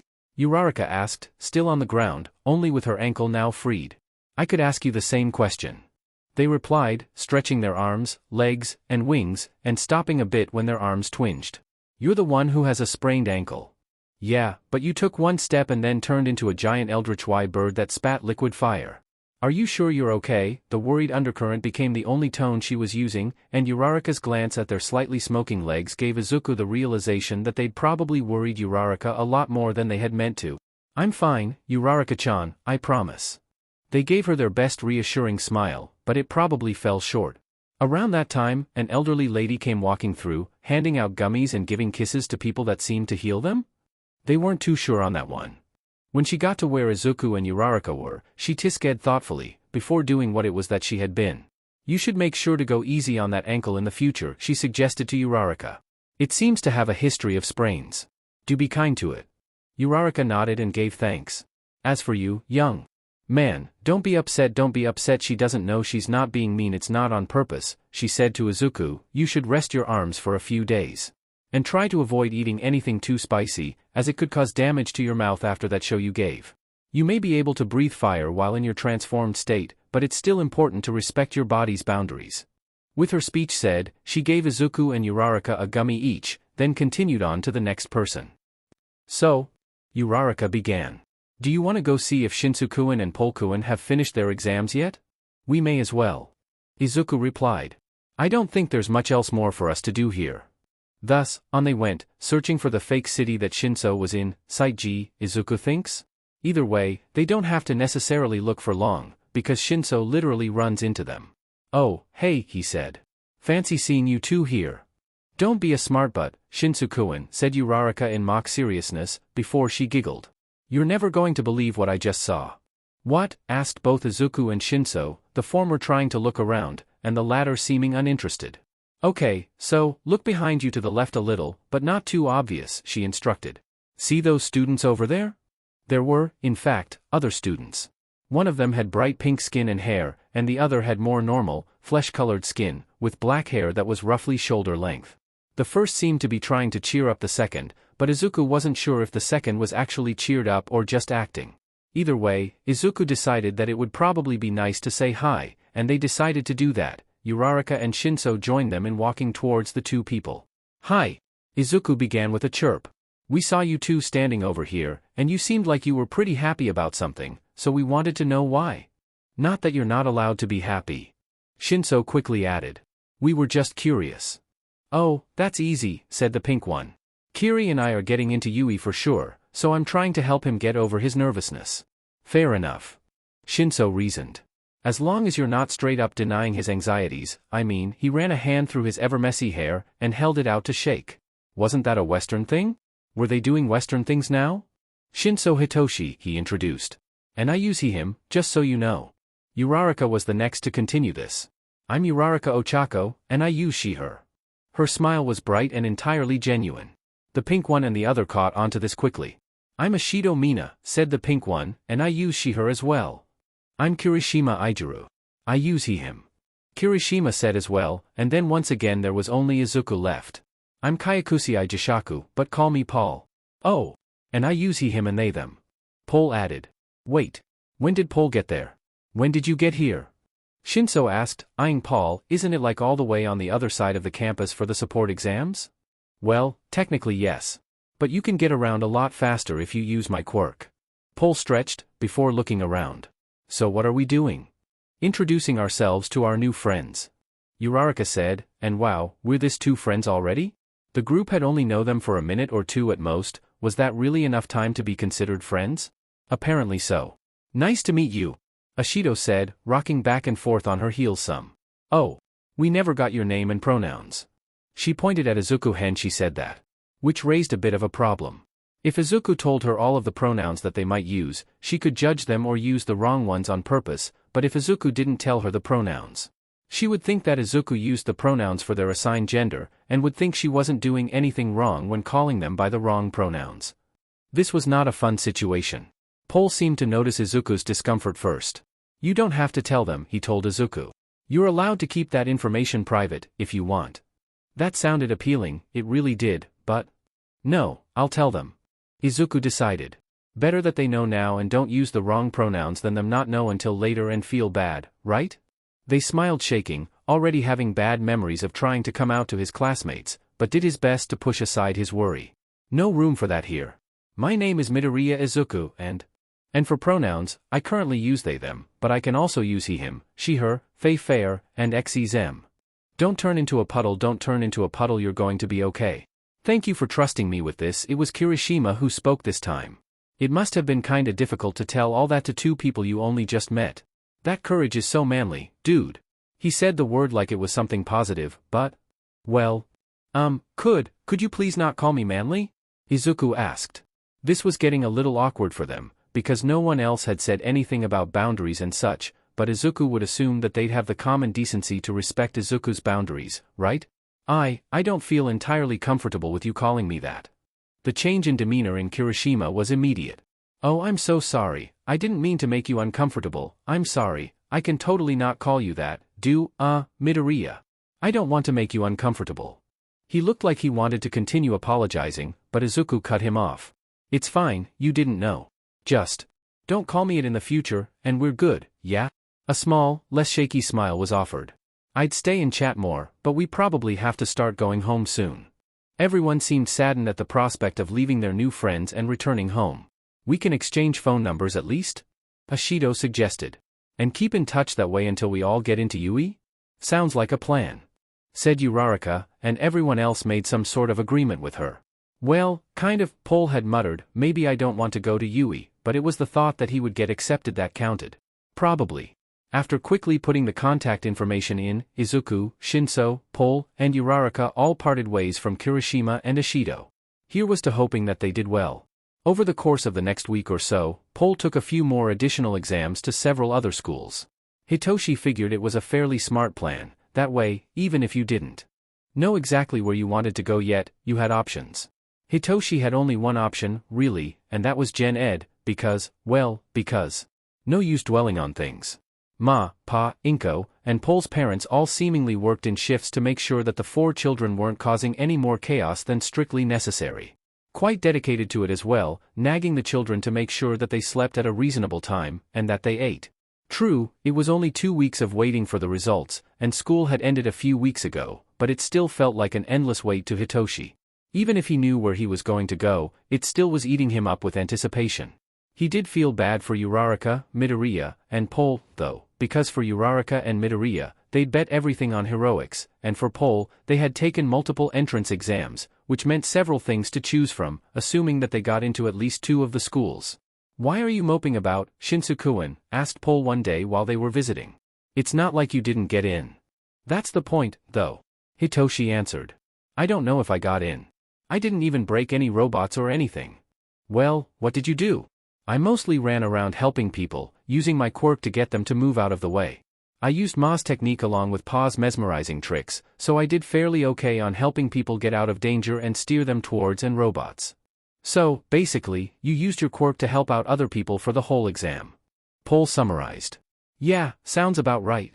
"Well then, you should be fine," Pole said. "I don't think they would dock points for doing the important parts of Hero ing. If they did, then that would just be stupid." "You don't like heroes very much, do you?" Hitoshi commented, sitting up from where he'd been laying on his bed. "How come?" "Well," Pole opened their mouth, closed it, opened it and closed it again, and furrowed their brows as they tried to explain. "It's not like I don't like heroes, just that too many of them are all flashy and about publicity and not actually doing what needs to be done. That's why people who have quirks like yours get out down, because not enough heroes care enough to stop villainy where it starts, which lets people with quirks like yours get pushed to villainy. Which makes people think quirks like yours are villainous, and it's a whole stupid cycle." They threw their hands into the air as they took a moment to breathe. "And then people who have really powerful quirks like mine are pushed into being heroes whether we want to be heroes or not. Which lead to heroes that are doing the bare minimum, which leads to the same problem, and the whole system is stupid and I just hate it." They were scowling now, and they made an angry noise. Then, Pole was silent. It wasn't until a few moments later when Hitoshi lifted his head to look at them that Pole spoke again, this time much softer and quieter. "I just wish people weren't such genes about quirks and stuff. I think that maybe, if enough people cared, we could stop all those people from getting hurt. I know how you feel, Polkuin. That's why I'm going into heroics. I want to help those people that the system lets slip through the cracks." Hitoshi shifted so that he was sitting next to Pole, on the edge of his bed. "Someone's gotta do it, right?" Hitoshi gave Pole a small smile. "Yeah, you're right." Pole slowly leaned on Hitoshi, and the quiet moment simply was. The next few days heralded nervousness and worry for all 4 of the teens. Finally, the letters from Yuei came, though Uraraka had to go back to where her parents lived, as she'd forgotten to change her address yet. The teens all sat in the Midoriya's living room, as it had the most space, and waited anxiously. The waiting continued, until after several minutes Pole burst through the doorway, holding several different letters. "Sorry I'm late," they said, brushing off any dust. The schools all decided to send their letters at the same time. "Finally," cheered Uraraka. "Now we can open them." "Oh, nice." Pole walked over to one of the couches and plopped themselves down next to Hitoshi. "Who wants to go first?" "I'll go," Midori offered. When no one said anything against it, they opened the envelope in a single motion, and something fell out of it.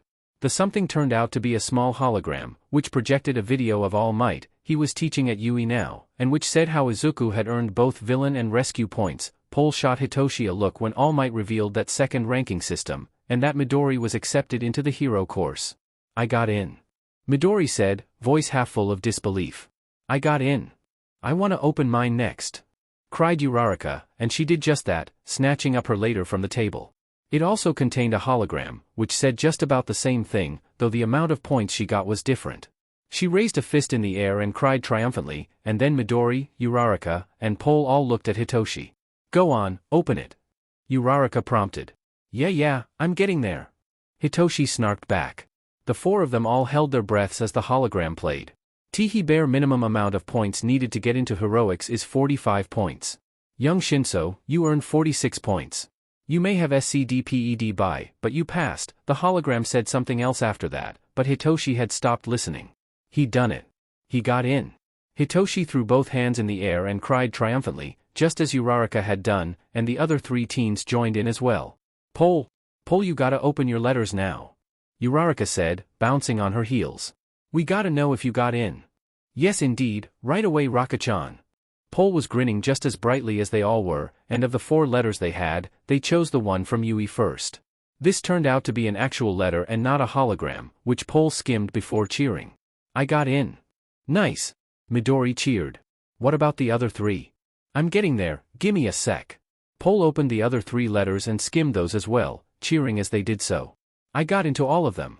Nice. Uraraka said this time, and the 4 teens all looked at each other before breaking back into cheer. Midori's mom insisted on cooking dinner for them all that night in congratulations. Hitoshi felt like he was on cloud nine the whole time from the sheer disbelief of actually getting in. 2 more weeks until we got to Yuei. Uraraka said after they ate, as the 4 teens were all sprawled out on futons on the floor. Yeah. 2 more weeks. Hitoshi reached out with a hand until it hit someone else's. It turned out to be Pole's hand. Pole's hand was very warm and kind of soft. We made it. Hitoshi said again. Yeah, we all made it. Midori confirmed this time. Hitoshi couldn't wait to go to school. The 4 teens all went together to get their school materials in the middle of the week after that. They'd all gone together, because Izuku was terrified to go alone and be with people that might judge her. And also because if they all went together they could pool their money, and they were all, excluding Pole and his family, relatively poor. Look at us, going to get materials for the fancy Yuei with its fancy uniforms and its fancy specific items that you need. Pole jokingly said, as he gathered his supplies from nearby. Hey, any reason why we're at this super fancy store that's probably expensive? Uraraka asked. Because, I'm not saying anything, but I kinda don't think that we'll be able to afford all of this stuff easily. I think this store has the best chance of getting everything that we need instead of just most things. Shinso answered. Roughly 30 minutes later, the 4 of them all met up again at the food court in the mall, supplies gathered. We all have everything we need except for the uniforms, right? Uraraka asked, adjusting some of the bags on her arms. The other 3 all confirmed this. Do you guys want to get some food before we go get the uniforms? Izuku suggested. I'm not sure about you 3, but I'm hungry. I can pay for the food. Pole offered. I know you 3 don't have as much money as I do, so I can at least help you guys by buying food? He seemed hesitant, and was probably afraid of offending them. Izuku and Shinso both turned to Uraraka, who had the least money of all of them. Finally, Uraraka nodded. That would be nice. Thanks, Paul. With that decision made, the 4 of them set off in search of food. Once the food was acquired, they chose a table and sat, and planned to generally just enjoy their food. Excuse me? Someone said a few minutes after they had sat down. May I sit here? Izuku turned to look at the person who spoke. They had long black hair, which was pulled into a ponytail, with paler skin, and their voice had a bit of an accent. Sure, said Uraraka cheerily. What's your name? Feilong Lin. He said. Then Feilong blinked, and seemed to correct himself. Rin Hiryu, I mean. That is my name in Japanese. He seemed a bit embarrassed by it, but judging by the hint of an accent and his appearance, Feilong, or Rin, was a foreigner, so the need for correction made sense. Nice to meet you. Uraraka replied, cheery as ever. Do you want us to call you Feilong, or Rin? I would prefer if you would call me Rin while I am here in Japan. Was Rin's answer. Fair enough, Shinso said, shooting a look at Uraraka that said something along the lines of calm down and stop being such a hyperactive poodle, to which Uraraka's eyes shot back, maybe you should stop being such a demented carpet cat. Or, well, something to that effect. So, Rin. Pole said while everyone else busied themselves with eating. I'm guessing that you're not from Japan? Rin nodded. You are correct. I was born in China, but was offered a scholarship to one of the prestigious heroic schools in this country. You speak good Japanese for someone who's been living in a different country your whole life. Shinso commented. I'm impressed. Rin shrugged, loosening up as the conversation went on. I have been learning as much Japanese as I could ever since the plans were made for my attending the school in this country. Makes sense. Izuku commented. You sound a bit formal, but if I only heard you speak I probably wouldn't have noticed. What school is it that you're going to, anyways? A school by the name of Yuei. Rin replied. I still have yet to obtain the uniform. Oh, that's so cool. Uraraka said suddenly. We're going to Yuei too. Maybe we can all go together? Several things happened in quick succession after she said that. 1. Uraraka's face reddened as she realized possible implications of her statement. Shinso said with a shint-eating grin, "Oh?" Pole fell out of his seat, cackling. Rin's face lit up as well, and he started stammering in Chinese. And Izuku was left wondering why their friends were so ridiculous. After several minutes of awkwardness and bouts of strangled laughter, mostly from Shinso and Pole, the now group of 5 collectively went in search of the one specific place that they would be able to get Yuei uniforms. Of course, it was in one specific store in one specific mall, because it was Yuei, and of course Yuei was more extra than it ever needed to be, but no one said anything because it was Yuei. At least the contrast between sounds and colors of areas helped Izuku's mind from wandering off into the depths, though. Eventually they managed to get inside and properly obtain some clothing that would fit them. Izuku had wandered to one of the employees of the store to see if they had any stretchy or self-healing fabric, since they had explained that their quirk sometimes activated due to emotional resonance and they didn't want any damaged uniforms. The employees had seen to getting some clothes meeting those requirements, which was nice of them. Pole had insisted on helping pay for some of Uraraka's clothes so that she could get more than one of both the summer and winter outfit, and Izuku had obtained both winter and summer versions of the male and female versions of the uniforms, and then the group was off out of the store. They ended up all exchanging phone numbers, which led to Pole immediately making a group chat for later, and Rin went his separate way from the 4 others. When they went further along, Pole separated from them as well, and from there it was just 3 teenagers on a train heading into the less well-looked-after part of the prefecture. From there it was just separating to their individual apartments. Mom greeted Izuku, and they greeted her back, and put away their freshly bought school things, and then Izuku slipped into the skin of Evangelion as they rested, sides lifting and falling as they laid on the couch, curled around Mom. With their tail tips flicking and fins and feathers shifting, Izuku let the weary experiences of the day wash away as they slept. Everything was off, somewhat to the left of what it should be. Not what was wanted? Why was it all so out of control? Where was the comfort? There was no light. No shadows either, no shifting backgrounds or backdrops, everything was static, unchanging, frozen, and he wanted it to stop. Make it stop? It wouldn't stop. He spun uselessly in the ethereal void that was his prison. He wanted out. Please let him out. He wanted out. Why was he not let out? Hello? Is anyone there? I can see you. But you don't speak. Why do you not speak? You think I am not you. But I am you. You just don't know. How can you not know? Has no one told you? Has no one taught you these things you need to know? Did they lie to you and teach you nothing? Ah. So they did. It's okay. I'm here for you. I will teach you if I can. I am you. It should not be too hard? The shadows are dripping and slipping and spinning out of control, and now he is free, but he wants only to scream, but he has no voice, and I'm sorry. You don't deserve this pain. I'm sorry. He slows and the dizzying mix of light, dark, shadow and smoke stops, and he just breathes, confused and disoriented. What was happening, he didn't understand. Then there was a feeling of something he could not explain. And Izuku understood. Evangelion. That is me and I am you. Stood? Could a creature stand in a place that had no boundaries, no floor or gravity, nothing but a floating chaotic void, in front of Izuku? You are me. Izuku said, voice echoing and becoming a chorus, ever reflected in the place with which he now resided in. I am you and you are I. I've been so silly all this time, haven't I? Izuku mused, reaching a hand out and watching as it became scaled and feathered, cloaked in shades of green and blue and purple to match the forearms of Evangelion. I was thinking you were something separate from me. But you're not, are you? No. I am you and you are I. We are one in the same. You are the conscious mind and I am the mind not conscious. We cannot be without each other. You are the one who lives in the earth and I am the one who lives in the sea and sky. We are not one without the other. I am your quirk and you are my mortal prison. You are my quirk and I am your mortal prison. We cannot exist separated. Izuku hummed in agreement, letting his body shift and change to match the one of the creature across from him, in some shape between a bird and a lizard.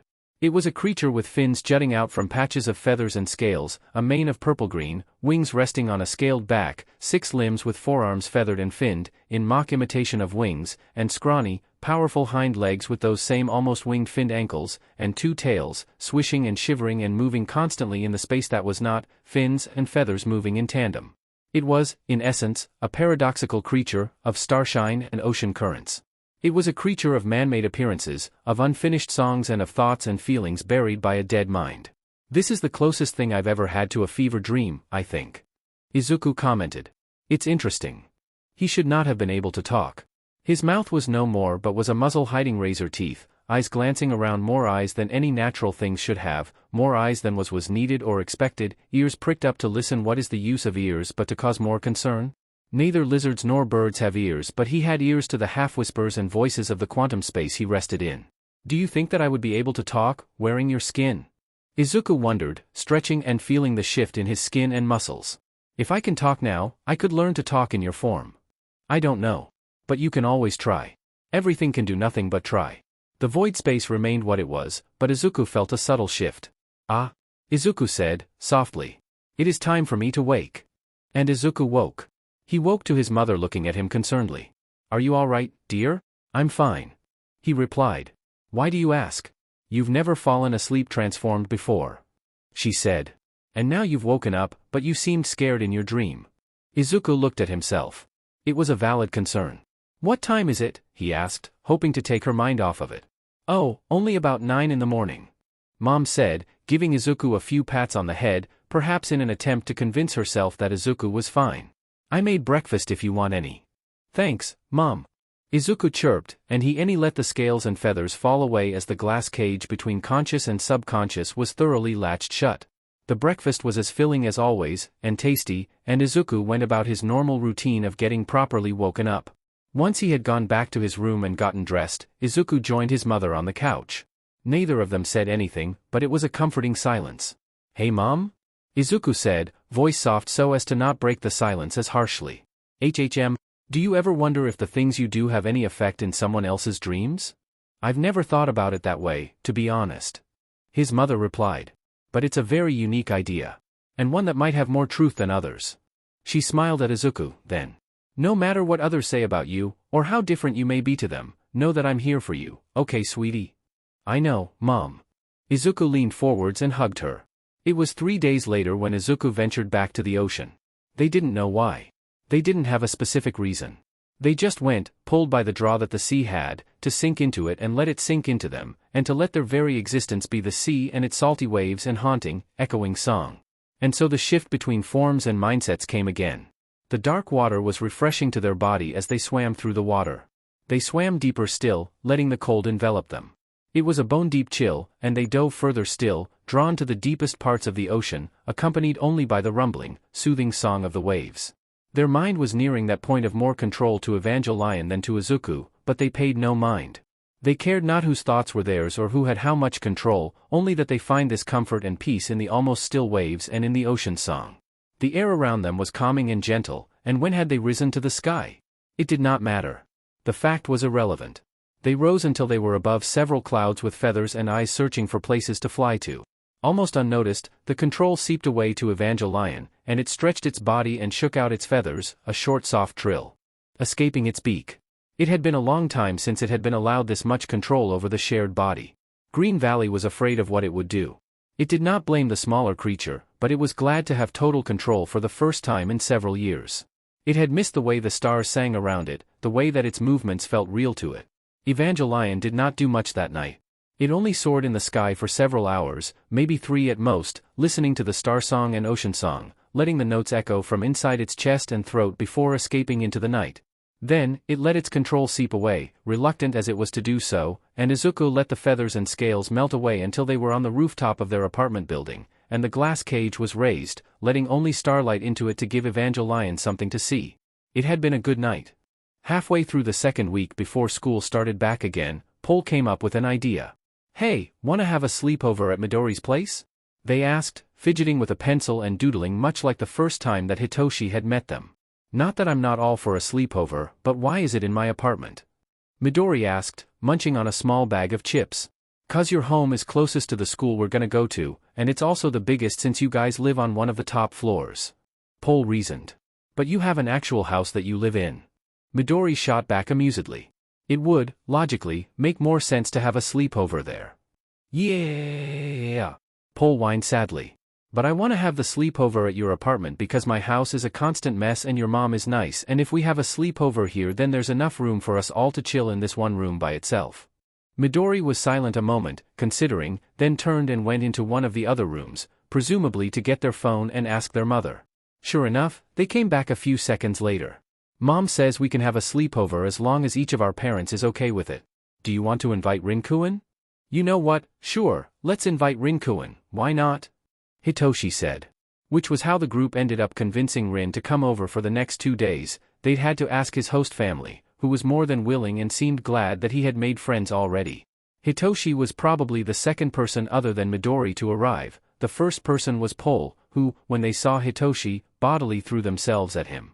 Hitoshi, they said, cheerily, and swallowed in a hoodie at least 3 sizes too big, as was normal. You're here. Yeah, I can see that. Hitoshi snarked back. How goes the preparations? Pretty good. Midori answered for them. We have the TV set up to either play movies from discs or from streaming them, and we just got done making popcorn. We have a few group games too, if you're interested in that. Hitoshi nodded. Nice to know. Soon enough, Uraraka showed up a few seconds after Hitoshi had, and she set to work helping get everything else set up as well. Do we know if Rinkuin is going to be coming? He said he would be. Midori confirmed. But I don't know how far away the place he's staying at is, so it could take a while for him to get here. So, what do we do in the meantime? Pole asked, once again fidgeting with what looked like some kind of spinning toy, and where had they gotten that from? Is that a Nintendo Wii? Asked Uraraka suddenly. Do you have Wii Sports? We have Wii Sports, yes. Midori said. Why do you ask? Her change in demeanor was like the flip of a switch. She had gone from a kind, softer aura to one of competitiveness and determination. I want to know who's the best at Wii tennis. You and me, one-on-one. Her gaze was begging for Midori to say no so that she could convince him. Midori, being intelligent, chose the better option. Sure, they said. Singles or doubles? While the two of them got increasingly more competitive over Wii tennis, Pole grabbed Hitoshi's arm and forcibly sat Hitoshi onto one of the couches. Hitoshi raised a brow. What was that for? Pole's grin widened. There's no point in standing up all the time, Hitoshi. They stretched and put their spinner into the large pocket on their very large hoodie. Besides, this couch is comfy, and you're free laying on material. Hitoshi blinked. I don't know what those words mean when put together in that order, but okay. Hitoshi decided to just settle there, with Pole laying half on top of him, as they watched the game between Uraraka and Midori with interest. Hitoshi had to admit, the pressure of another person laying next to him was nice. Not exactly what he was used to, then again, who was used to a person laying on top of them, but definitely comfortable after the initial few seconds. Hitoshi yawned, unbidden. You okay, Hitachi? Pole looked away from the ongoing battle between the two other teens to look down at Hitoshi. MMHHMM, Hitoshi responded with a sound more than actual words, but the message got across all the same. I've had insomnia ever since I was younger, so I'm used to not getting a lot of sleep and being tired. Hitoshi was feeling more tired than usual that day, but it was probably just because he'd stayed up later the night before. He yawned again, and closed his eyes. He'd just rest his eyes until Rin got there. Not too much of a problem. He woke up slowly, a bit confused. Wah! The sound of giggles was made apparent and Hitoshi opened his eyes, groaning. Why are you all looking at me like that? He asked, and sat up. Oh, hi Paul. Why are we cuddling? You fell asleep and then cuddled me until you woke up. Was their answer. Did you know that you mumble in your sleep? I do now. Hitoshi said. He stretched and wiggled out of the loose hug that he had been in with Pole, and stood. If any of you are thinking of using this against me, don't even think about it. I have no shame. I can believe that. Midori said. There's stories about you. Apparently you'll take any bet. Will you? Uraraka said. Maybe. Hitoshi answered. But we're here for a sleepover and whatever stuff goes with it, not discussing what dumb things I'll do. Uraraka sighed disappointedly, but she didn't say anything else about that. Hey Rinkuin. Rin, who'd arrived sometime between when Hitoshi had fallen asleep and had woken up, startled. Yes? Do you know what Wii Sports is? His face filled with confusion. I know. Uraraka. Grin then, all teeth and sharp edges. Well then, I'll teach you. It'll be fun, I promise. Poor Rinkuin. Pole said, still draped on the couch. He will be missed. Indeed he will. Midori added, wiping away an imaginary tear. He was so young. Can you please stop talking about me like I'm dead? Rin asked. It's kind of weird. Oh, sorry. Won't do it again. Midori promised. From besides them, Pole nodded. They spent the next couple of hours cycling through the various different possible activities, from Wii Sports to Just Dance, to older console games like Minecraft. Halfway into the first night in the Minecraft world that Midori, Pole, and Rin had decided to play on, there was a knock from the door. "I'll get it," Midori said, before they got up. A few seconds later Midori came back over to where the rest of them were, with a blonde, gray-eyed boy follow them. "This is my cousin, Nito," Midori introduced. "He's also the one whose family lives in the apartment across the hall from ours. So basically, we're all neighbors," Uraraka said. "Kinda. Wait, but no, not all of us are neighbors," Pole pointed out. "Rinkuin and don't live in this apartment complex, let alone love next door." "Yeah, you have a point there," Uraraka admitted. "Can we play Minecraft instead of having debates on whether we all are or aren't neighbors?" asked Nito, who had sat down and claimed the fourth controller for himself. "Yeah, let's do that," Midori agreed, and they, Rin, and Pole all went back to continue playing the game. "It's more boring when you have nothing to do but watch other people play stuff," Hitoshi grumbled under his breath. "Well, honestly, I'm tired and have no complaints about just watching," Uraraka said from on the couch next to Hitoshi. "Suit yourself," he replied back, and melted further into the cushions of the couch, closing his eyes and hoping that he'd at least be able to rest his eyes some more. "Is everyone sufficiently tired out yet?" It was Inko who asked that, standing in the doorway that presumably led to her bedroom. "It's getting rather late," she pointed out. "Yeah, we know," Midori said, stretching. "We're gonna go to bed soon." "Good night, Auntie Inko," said Midori's cousin. With that, Inko left, and the 6 teenagers were on their own in the relatively quiet living room. "Hey," Jishaku asked. "Nito-kun?" "Yeah? What's your full name?" "I don't want to call you by your given name since we aren't related or anything, and if I know what your full name is I can give you a nickname." It was quiet for a little bit longer. "My full name is Monoma Nito," was the answer. "What's yours?" "Kyakusei Jishaku," they said. "But call me Pole, everyone does." "Well then, nice to meet you, Paul." "Mono, that seemed like a fitting nickname," said. "Nice to meet you too," Jishaku replied cheerily. "Please tell me we aren't going to have another round of share your name and pronouns," Hitachi asked. "That's exactly what we're gonna do," Jishaku said, cheer still in their voice. "It's important to know these things." Hitocho groaned, but didn't say anything else to protest it. "You have to go first though," he told Jishaku. "Fine by me." Jishaku yawned then, and stretched before talking again. "I'm Kyakusei Jishaku, but call me Pole, 'cause everyone does, and I use they them or he him pronouns.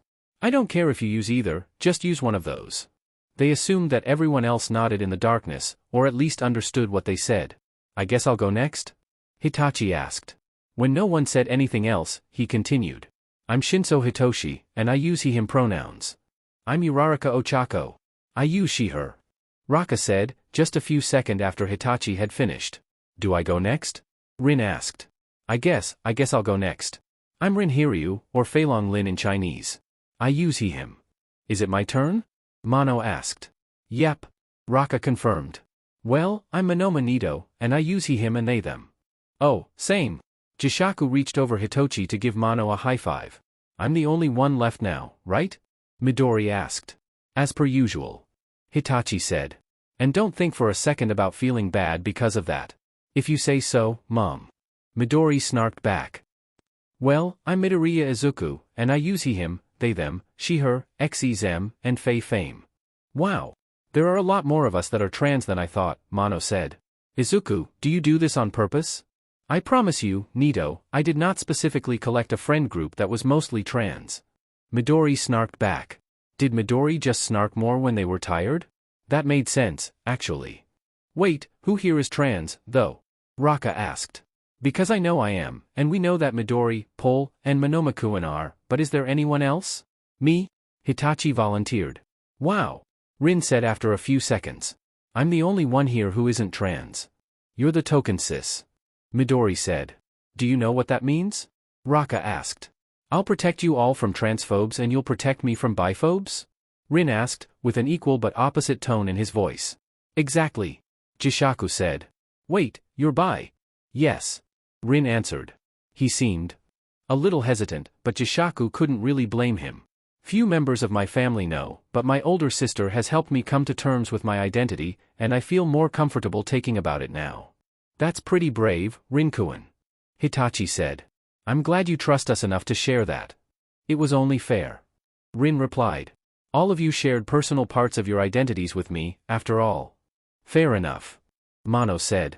We should probably go to sleep soon though. Pole looks like they're about to pass out on us. Jishaku made a noise of protest, and their friends giggled around them. You're all mean. They complained. Except Hitachi, who didn't laugh at my expense. Just go to sleep. Raka said. You can be upset in the morning. Yeah, whatever. Jishaku grumbled. Still, they settled down, as did everyone else, and tried to sleep. They didn't know how long they had been asleep for, but at some point they'd woken up to someone next to them. Oh sure, sorry Pole, didn't mean to wake you up. Hitachi whispered. It's fine. Jishaku whispered back. Why are you still up? Like I said, insomnia. One of the others shuffled slightly in their sleep, and both Hitachi and Jishaku paused before continuing their conversation. I haven't slept well since I was little and my parents would let me cuddle with them. Well, Hitachi, Jishaku began, have you ever considered that you, I dunno, need to cuddle someone to sleep, or something? What makes you think that? Hitachi asked, shuffling himself and the blankets he was laying on to be closer to Jishaku, and hopefully not wake up the others. Well, you fell asleep pretty quickly earlier today when I laid on top of you, so I'd say that's some solid evidence. And you said your parents used to let you cuddle them when you were little and then you slept well then, so? Another shuffling from one of the others, Midori this time. It's just a suggestion. Are you trying to get me to cuddle you? Hitachi asked. Maybe I am. Jishaku answered him, both still whispering. What are you going to do about it? Probably just cuddle you, I guess. Hitachi said. Then get over here already. Jishaku yelled. As per Jishaku's request, Hitachi shuffled further over to where they were lying. After maybe a minute of additional shuffling to find a position that worked, they settled comfortably, with Jishaku basically using Hitachi as a pillow. You're a comfy pillow. Jishaku said, drowsily. Wow, thanks. Hitachi's laugh was little bubbles of dark blue and melting purple, and one of his hands carded through Jishaku's longer hair. Your laugh is a really pretty color, Jishaku yawned at the end of their sentence. Most people don't describe sounds in color, but okay? Hitachi paused in the carding through Jishaku's hair, and Jishaku made a noise of protest before he continued. Your hair is softer than it looks. Yeah, well, Mom always made sure I knew that if I was going to have long hair I'd take care of it. Jishaku mumbled, pressing their face further into the crook of Hitachi's neck. Hitachi was warm, and a comfy pillow. Jishaku had already said that though, hadn't they? It didn't matter. You're very comfy. They mumbled again, drowsily. So you've said? Hitachi said softly, voice quiet. His hand still carded through Jishaku's hair, while the other rested around Jishaku's waist. You've pretty comfortable yourself. Thanks. Jishaku yawned again. Your hair smells like strawberries. Hitachi laughed again, and the bubbles of blue-purple returned amidst the ribbons of dark blue-purple and threads of silver. Yeah, I'd expect so. My mom loves the smell, so she always gets those scented shampoos and conditioners, you know those ones that you hold the top up to your nose and you can just smell the strawberries? Those are the ones, and she always buys a bunch of the stuff so whenever anyone gets out of a shower at my place we always end up reeking of strawberries. Well, I think it smells nice. Jishaku yawned again. Your hair is pretty soft too. I'll take that as a compliment. Hitachi whispered, the dark blue-purple silver ribbons more easily seen when it was so quiet. We should go to sleep. He said soon after. HMMMNNN. Okay. Jishaku yawned again, the noise a soft orange without a proper shape, and Jishaku nestled further into Hitachi's arms. Good night Hitachi. Good night, Jirachi. Hitachi said, voice soft and paler purple ribbon slowly moving to the rhythm of his breaths. Sleep well. He woke up suddenly and quietly, as he always had. Lin stretched, letting himself wake a bit more. Sitting upwards, he cast his gaze around the partially darkened room. The blinds were partially raised, allowing for enough sunlight to stream into the room so as for it to be bright enough to see, but not bright enough to wake anyone up from the light alone. Letting himself rest further, he looked around the room to see the state of the 5 other people who'd become his friends in a single day. Midoriya was asleep on the couch, 2 tails wrapped around a pillow as Midoriya slept, partly hanging off of the couch upside down. Uraraka, meanwhile, slept on the floor, sprawled in a star shape, blankets kicked off of her in the night. She slept on her back, snoring slightly. Nearby on the floor was Monoma, who was curled slightly into a ball on his side, silent unlike Midoriya and Uraraka. By far the sight that Lin noticed the most was where Shinso and Kyakusei had ended up through the night. Whether intentional or not, Kyakusei and Shinso had ended up cuddling, both of them firmly hugging each other in their sleep. Their breaths fell at almost the same pace, Kyakusiai's just a moment later than Shinsu's. It was, honestly, an adorable sight. Eventually, the others woke. Unsurprisingly, Midoriya was the first to wake other than Lin. Midoriya yawned and reached for one of the bracelets that they kept nearby. "Good morning, Rin-kun." "Good morning to you as well, Midoriya-kun." Midoriya flinched slightly at Lin's choice in words. "Ah, my apologies, I did not mean to use the wrong honorific for the moment." "It's fine, really," Midoriya said. "I can teach you which bracelets mean which pronouns, if you want." "Is that what those bracelets are for?" Lin asked, braiding his hair as he talked with Midoriya. "Yep," they confirmed.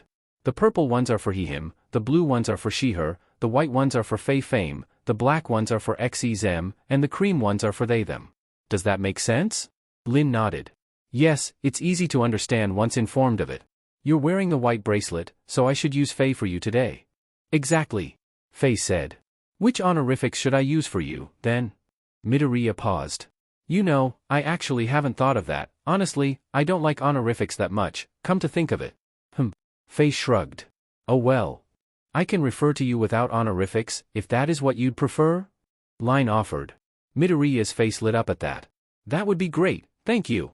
Fei now had a small grin on Fei's face, and Fei stretched before letting their quirk deactivate, tails receding into their spine and ears shrinking back into their normal, only slightly pointed shape.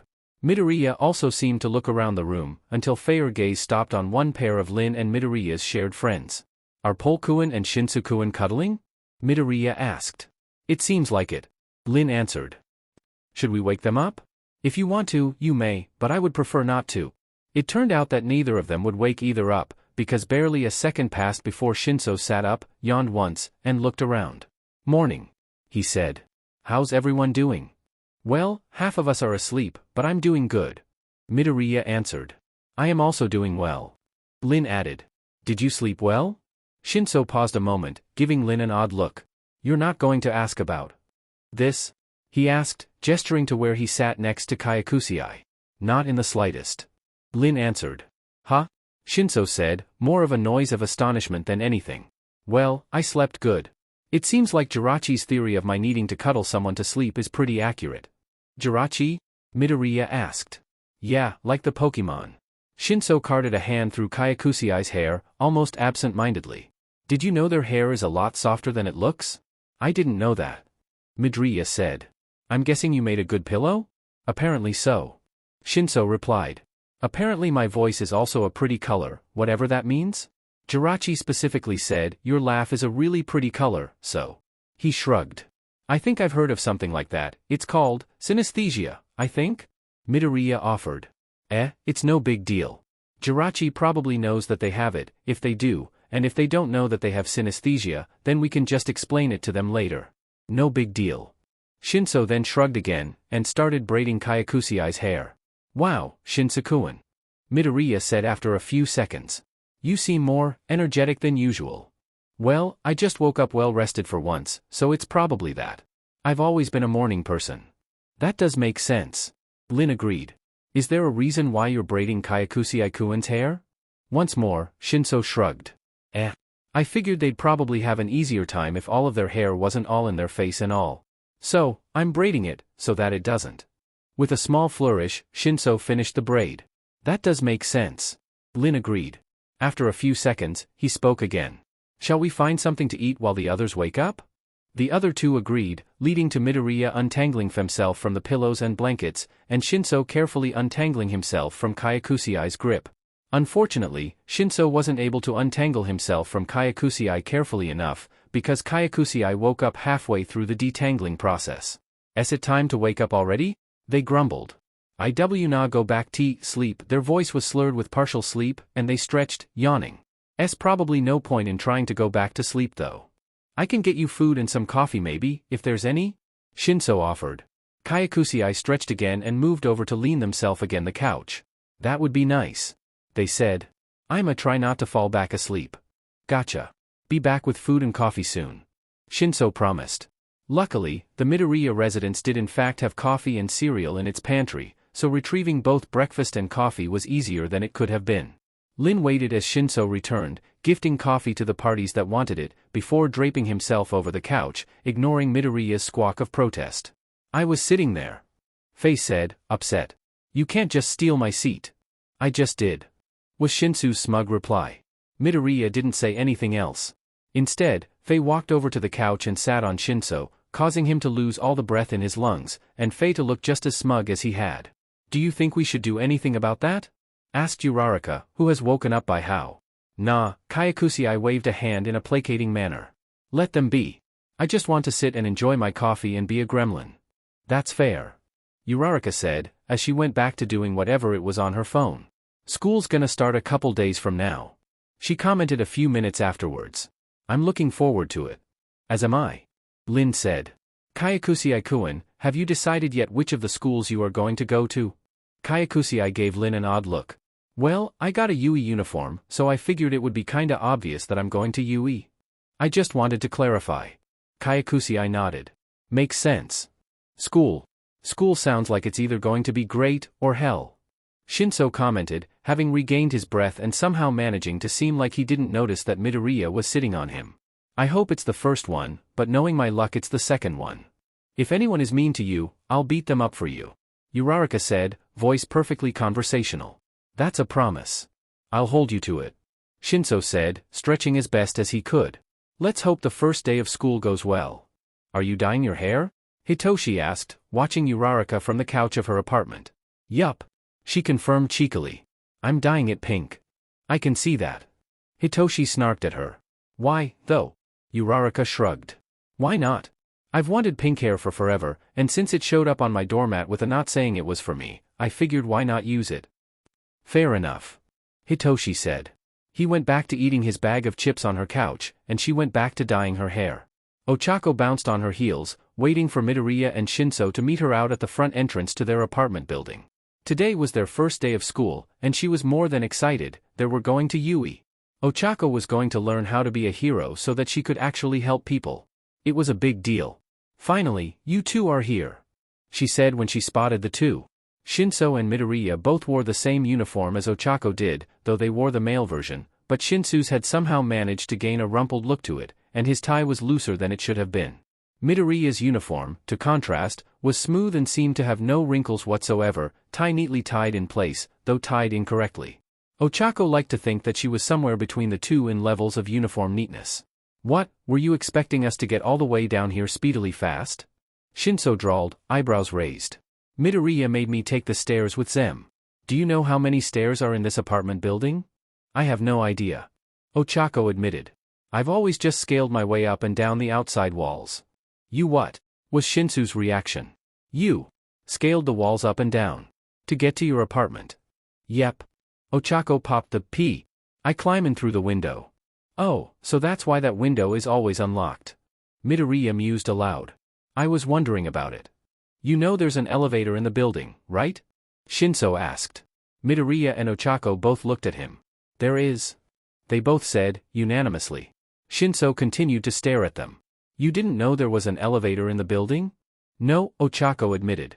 I forgot it was there. Midoriya said. I've always took the stairs. Can't skip leg day, and all. Say fidgeted in place a bit, two tails, what was it with Midoriya and always have the two tails? Wasn't it tiring to constantly be using their quirk, slowly weaving through the air? Anyways, we should get going. We don't want to miss the train. Right. With that, the three of them began the journey to the train station, chatting idly as they did. Along the way they were joined by both Pole and Rin. Somewhere between getting onto the train and arriving at their stop, Ochako noticed that Monoma had joined the party. When did you get here? Ochako asked him. Monoma only shrugged. I'm a cryptid who prefers to just enjoy the company of my family and friends. Who knows when I show up or leave? It's not really important. You know what, that's fair. You're valid. Ochako said. Thank you. Monoma said, cheerily. We'll be at Yuei soon. Everyone know what class they're in? Midoriya asked. Well, I'm in 1B. Shinso said. I'm not. I'm in 1A. Ochako said. Midoriya nodded. As am I. In 1A I mean. Say turn to look at Monoma, Rin, and Paul. I'm going to guess that you two are in 1B. They motioned to Monoma and Shinso, and Polkuin, you're in class 1H. he said, fiddling with a pencil. I'm going to be all alone from you guys. Well, hopefully we'll at least have the same lunch schedule. Ochako said. We probably will, so it can't be that bad, right? Yeah. Pole didn't seem very convinced, but the train pulled up to their stop before Ochako could say anything, and the 6 of them all exited the train car so as to get to the school entrance.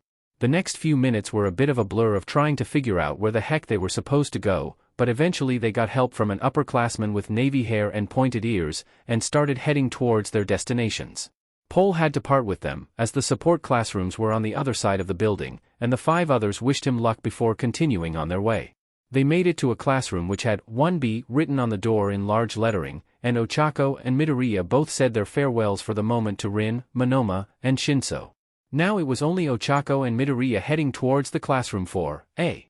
Do you think that Bakugo-kun or that one boy who got on your about mumbling will be in our class? Ochako wondered aloud. Hopefully not.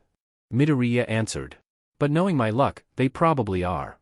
The two made it to the doorway at that point. The door seemed bigger when it was the one they had to walk through. Do you want to go in first, or should I? Ochako asked, glancing at Midoriya. I'll go. Sei said, fiddling with Zir black bracelet. The two of them held their breath as Midoriya opened the door, only to let it out when they saw that less than half of the class was there already.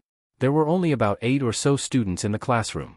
One of them was a boy with yellow hair that had a black lightning bolt pattern in it, who was chatting animatedly with another student that had what looked like a crow's head, complete with a beak, and a shadowy bird-like creature clinging to the person. Another student was a Shido, who was also partaking in the conversation with the lightning bolt boy. There was a boy with hair that was split red and white, red on the left and white on the right, sitting next to a pretty girl with long black hair in a ponytail. In one of the desks near the window was a girl with long green hair that turned out to be vines on further inspection, and nearby was a boy with full lips and spiky black hair, who seemed to be munching on something sweet. Finally, there was another blonde boy, who had shorter hair and a tail, which was resting on his shoulder as he sat. From beside her, Ochako heard Midoriya squeak. Sei turned to them. What is it? That boy, he has a tail. Midoriya said, staring at the mentioned boy. And? Racket-chan, you don't understand. It's so cool, he has a tail. Does he have it all the time? Is it a mutant quirk?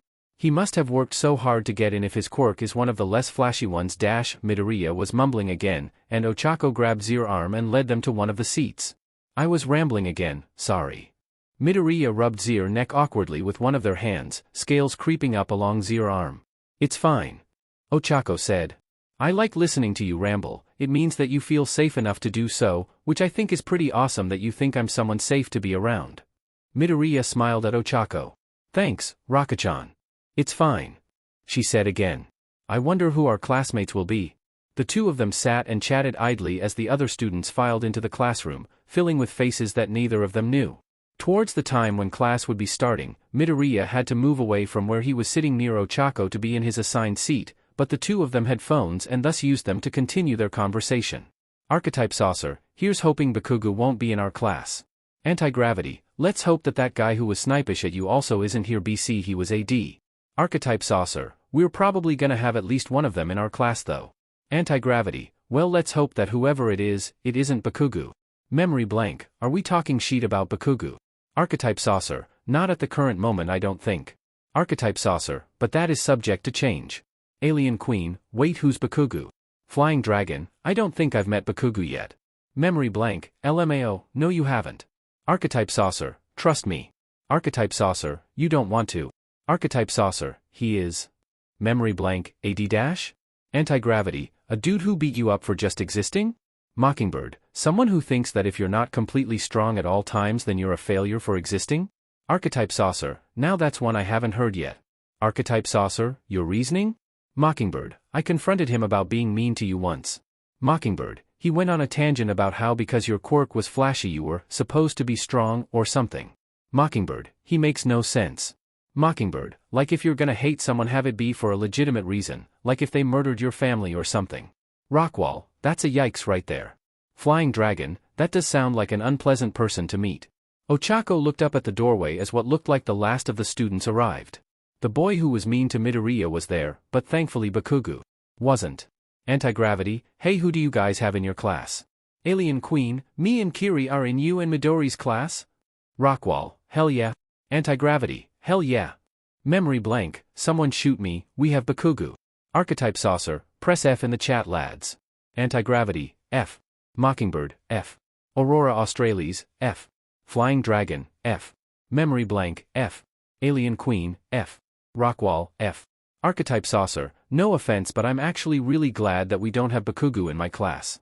Archetype saucer, BC he used to beat me up before when he was trying to keep a clean record so he could get into Yuei.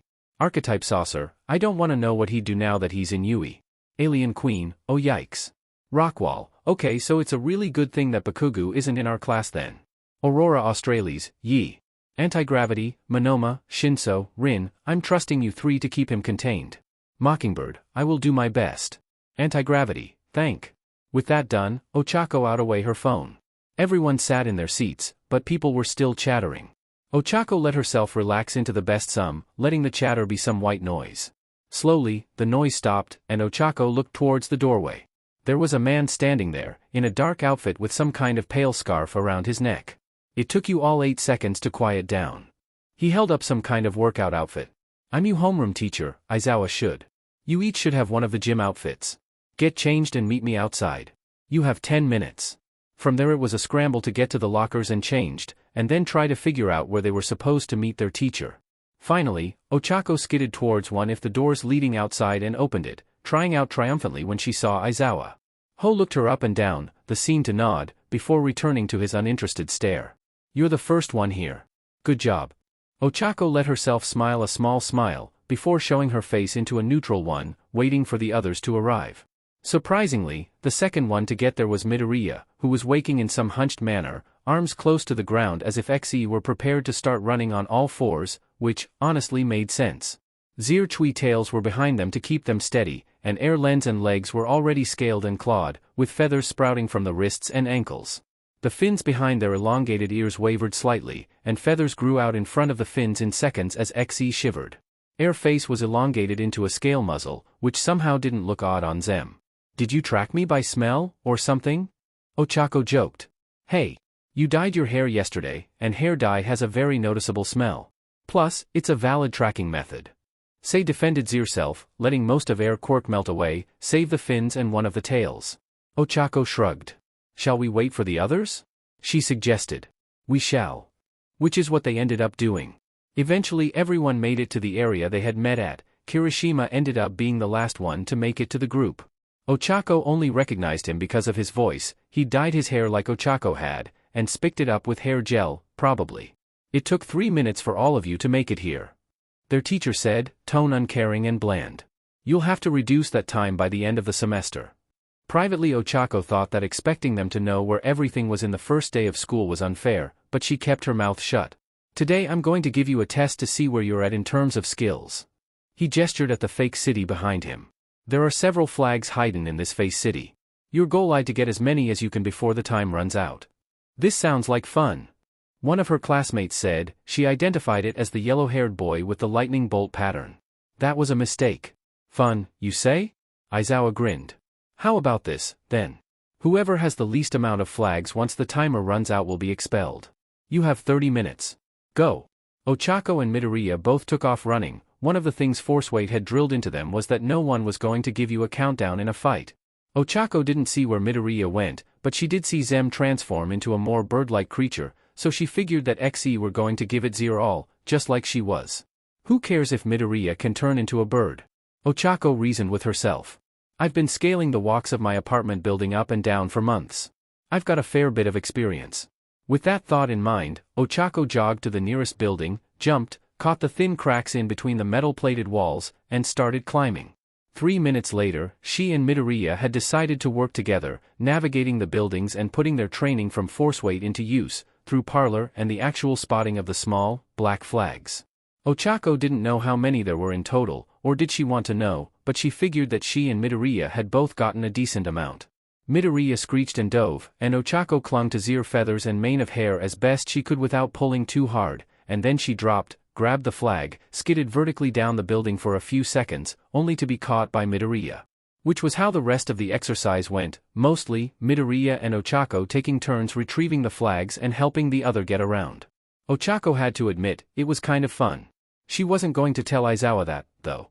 30 minutes was not actually a lot of time for SN exercise like this. Ochako noticed that one of her classmates seemed to be struggling. Should we help him? She yelled to Midoriya, over the roar of the wind from their higher vantage point. Midoriya shrieked, and then dove. She would take that as a yes. Roughly 4 seconds later the boy had been picked up and launched into the air before Midoriya dove down again so that he would land on Zem. Hi there! Ochako called out over the wind, cheerily. What the F is happening? Shrieked the boy, in fear or rage. One of the two.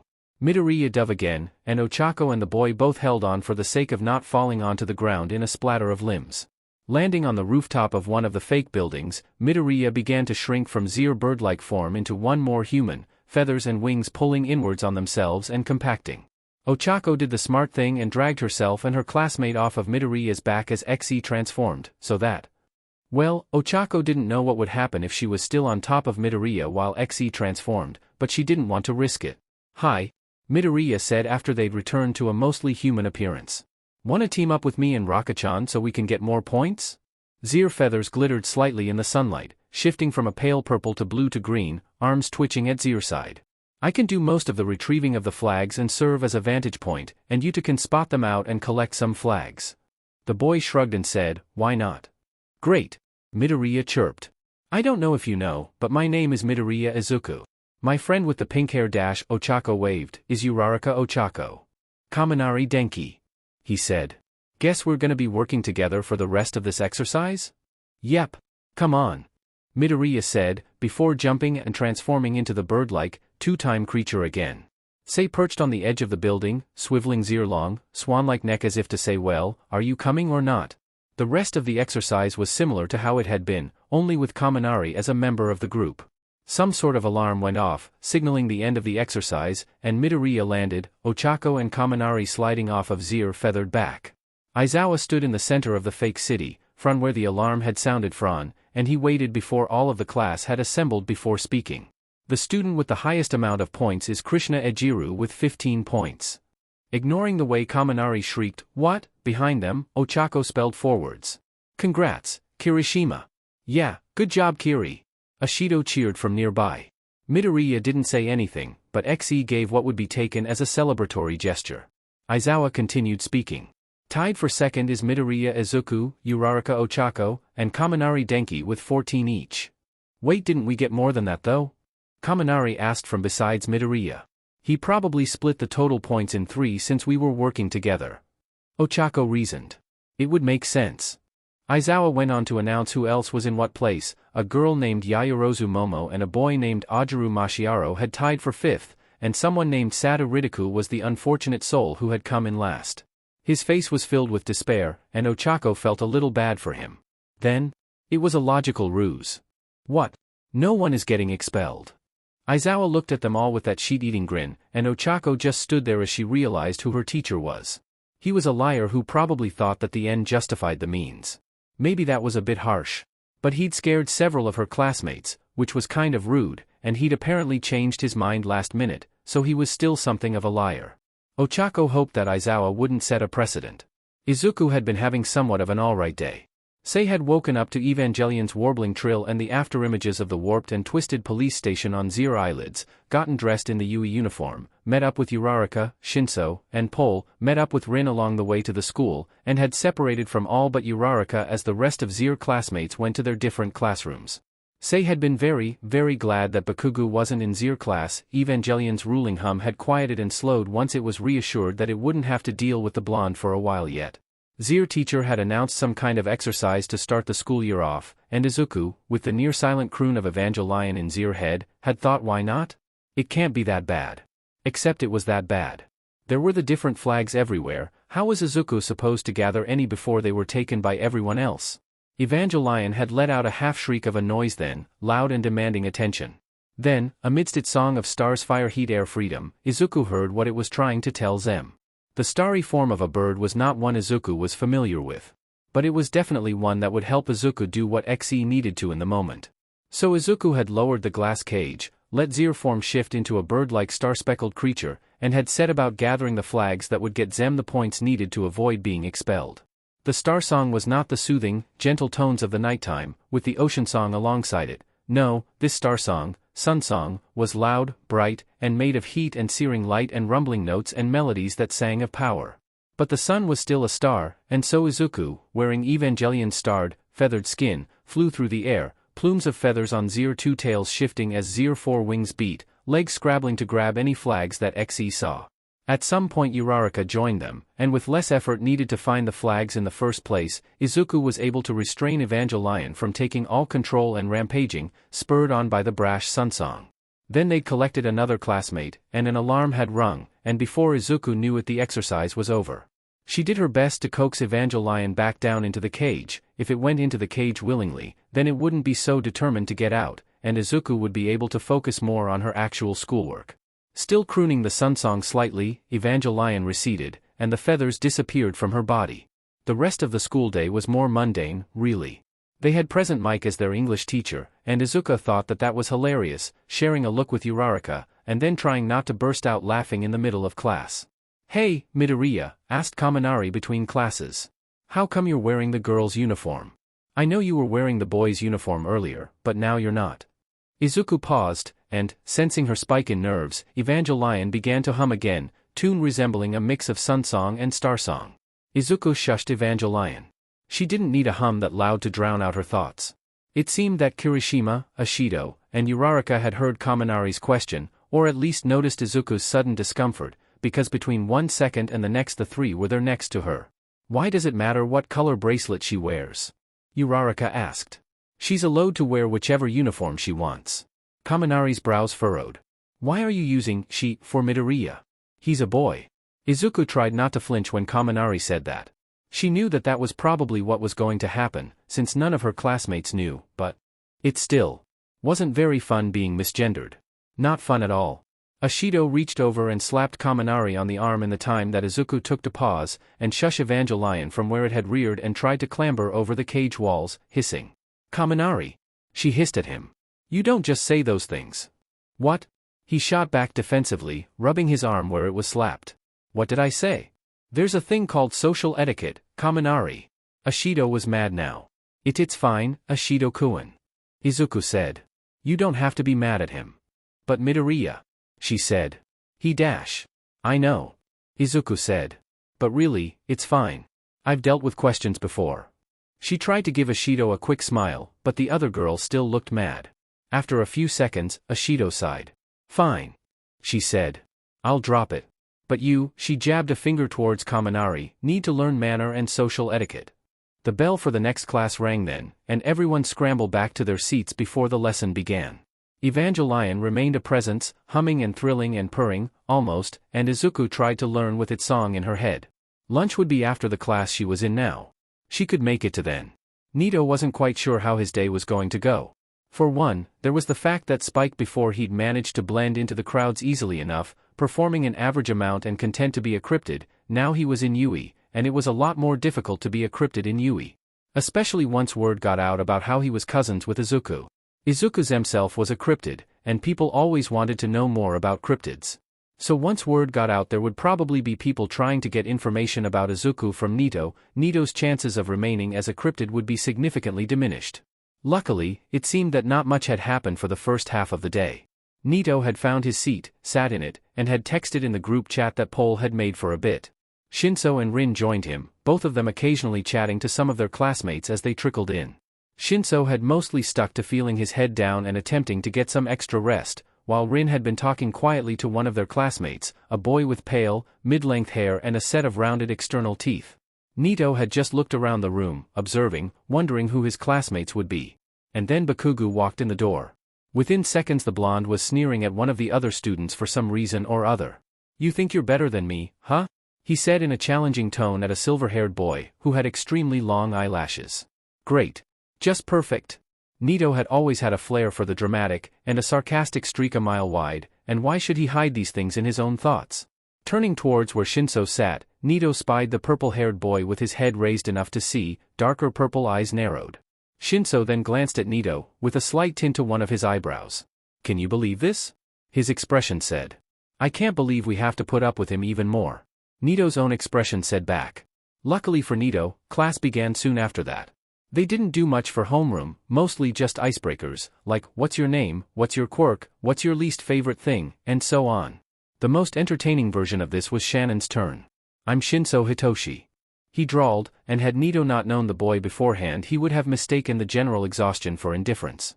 My quirk is brainwashing, I'm not telling you what it does since you'll figure that out later anyways, and my least favorite thing is Bakugu Katsuki. Bakugu, who had already had a turn, gritted his teeth and looked like he was about to explode. Literally. Then it was Nito's turn. My name is Monoma Nito. My quirk is copy, and it lets me copy people's quirks for a certain amount of time. My least favorite thing is also Bakugu Katsuki. Then Nito sat down, and attempted to blend into the background like what Shinso had done. The rest of the day passed in a similar manner to middle school. Nito would speak up once, maybe twice, and then fade back into the background, content in his cryptid status. His seat was close enough to Shannon's that Nito was able to give the boy a warning anytime a teacher was about to focus on him, allowing Shinso to both pay somewhat attention and doze. The bell for lunch rang, and Nito was out of his seat like a spring, grabbing onto both Shinso and Rin's sleeves and dragging them towards the cafeteria. Come on, you two. We need to find an empty table so that the whole group can sit there. Now hurry up before they all get filled in. So, Nito might have been a bit pushy. But he got the point across, and, thanks to their respective parents' cooking and home-based lunches, Nito and Shinso were able to secure a table for the group while Rin went to go get his food. The first of the rest of the friend group to join them was Uraraka, followed soon after by Pole and Ashido, and then Rin, with the last of the group to arrive being Kirishima, Ashido, and Izuku. Gang's all here? Ashido asked, already eating. Pretty much. Uraraka said. Unless any of you have anyone else that you think should join? Everyone else, including Nito, shook their heads. Most of them were eating already, but Nito tapped Izuku on the shoulder. I have a present for you, he said. What is it? She asked, a touch of skepticism in her voice. Wordlessly, Nito held out his hand. Nestled in his palm was a similar goldfish cracker. Izuku stared at Nito. Nito stared at Izuku. Then, in a single motion, Izuku slammed her head onto the table with a loud bang. I hate you. She whined, dragging the last syllable out. You swore to never mention it again. Technically I'm not mentioning it. Nito said. I'm simply alluding to the goldfish incident. You swore to never mention the goldfish incident again. She shrieked again. I trusted you. I devote my life to our Lord and Savior All Might and this is the thanks I get? Nito tried to answer, but all he could do was wheeze from laughter. After a few minutes, he'd calmed down enough to the point where could resume eating. The group as a whole made chatter throughout the lunch PRD. When the bell rang to get back to class, they all said their goodbyes. You can make it through the rest of the day. Nito reassured Izuku. Sith Uraraka, Ashido, and Kirishima there to help? You'll make it, I'm sure. Izuku just nodded, but she had two tails wavering in the air now, so he would take it as a good sign. She'd calmed down enough that there wasn't sorry of her quirk going haywire if she didn't keep it unactivated. Nito would like to have said that he paid attention for the rest of the day, but he really didn't. He mostly just thought, oh Makuen. Hey, Makuen. His gaze snapped upwards to meet that of one of his classmates, Tokage, he thought. Yes? You zoned out there. She said. I'm aware. He relied, evenly. Do you want to be friends? His question seemed to throw her off. Huh? Nito shrugged. Well, you've obviously noticed my existence, and you went through the effort to approach me, so... He shrugged again. Do you want to be friends? Sure, why not? Tokage then plopped herself into the seat next to him. I dunno if you know, but my name's Tokage Setsuna. Monoma Nito. So where'd you disappear off to go lunch? She asked, head tilted.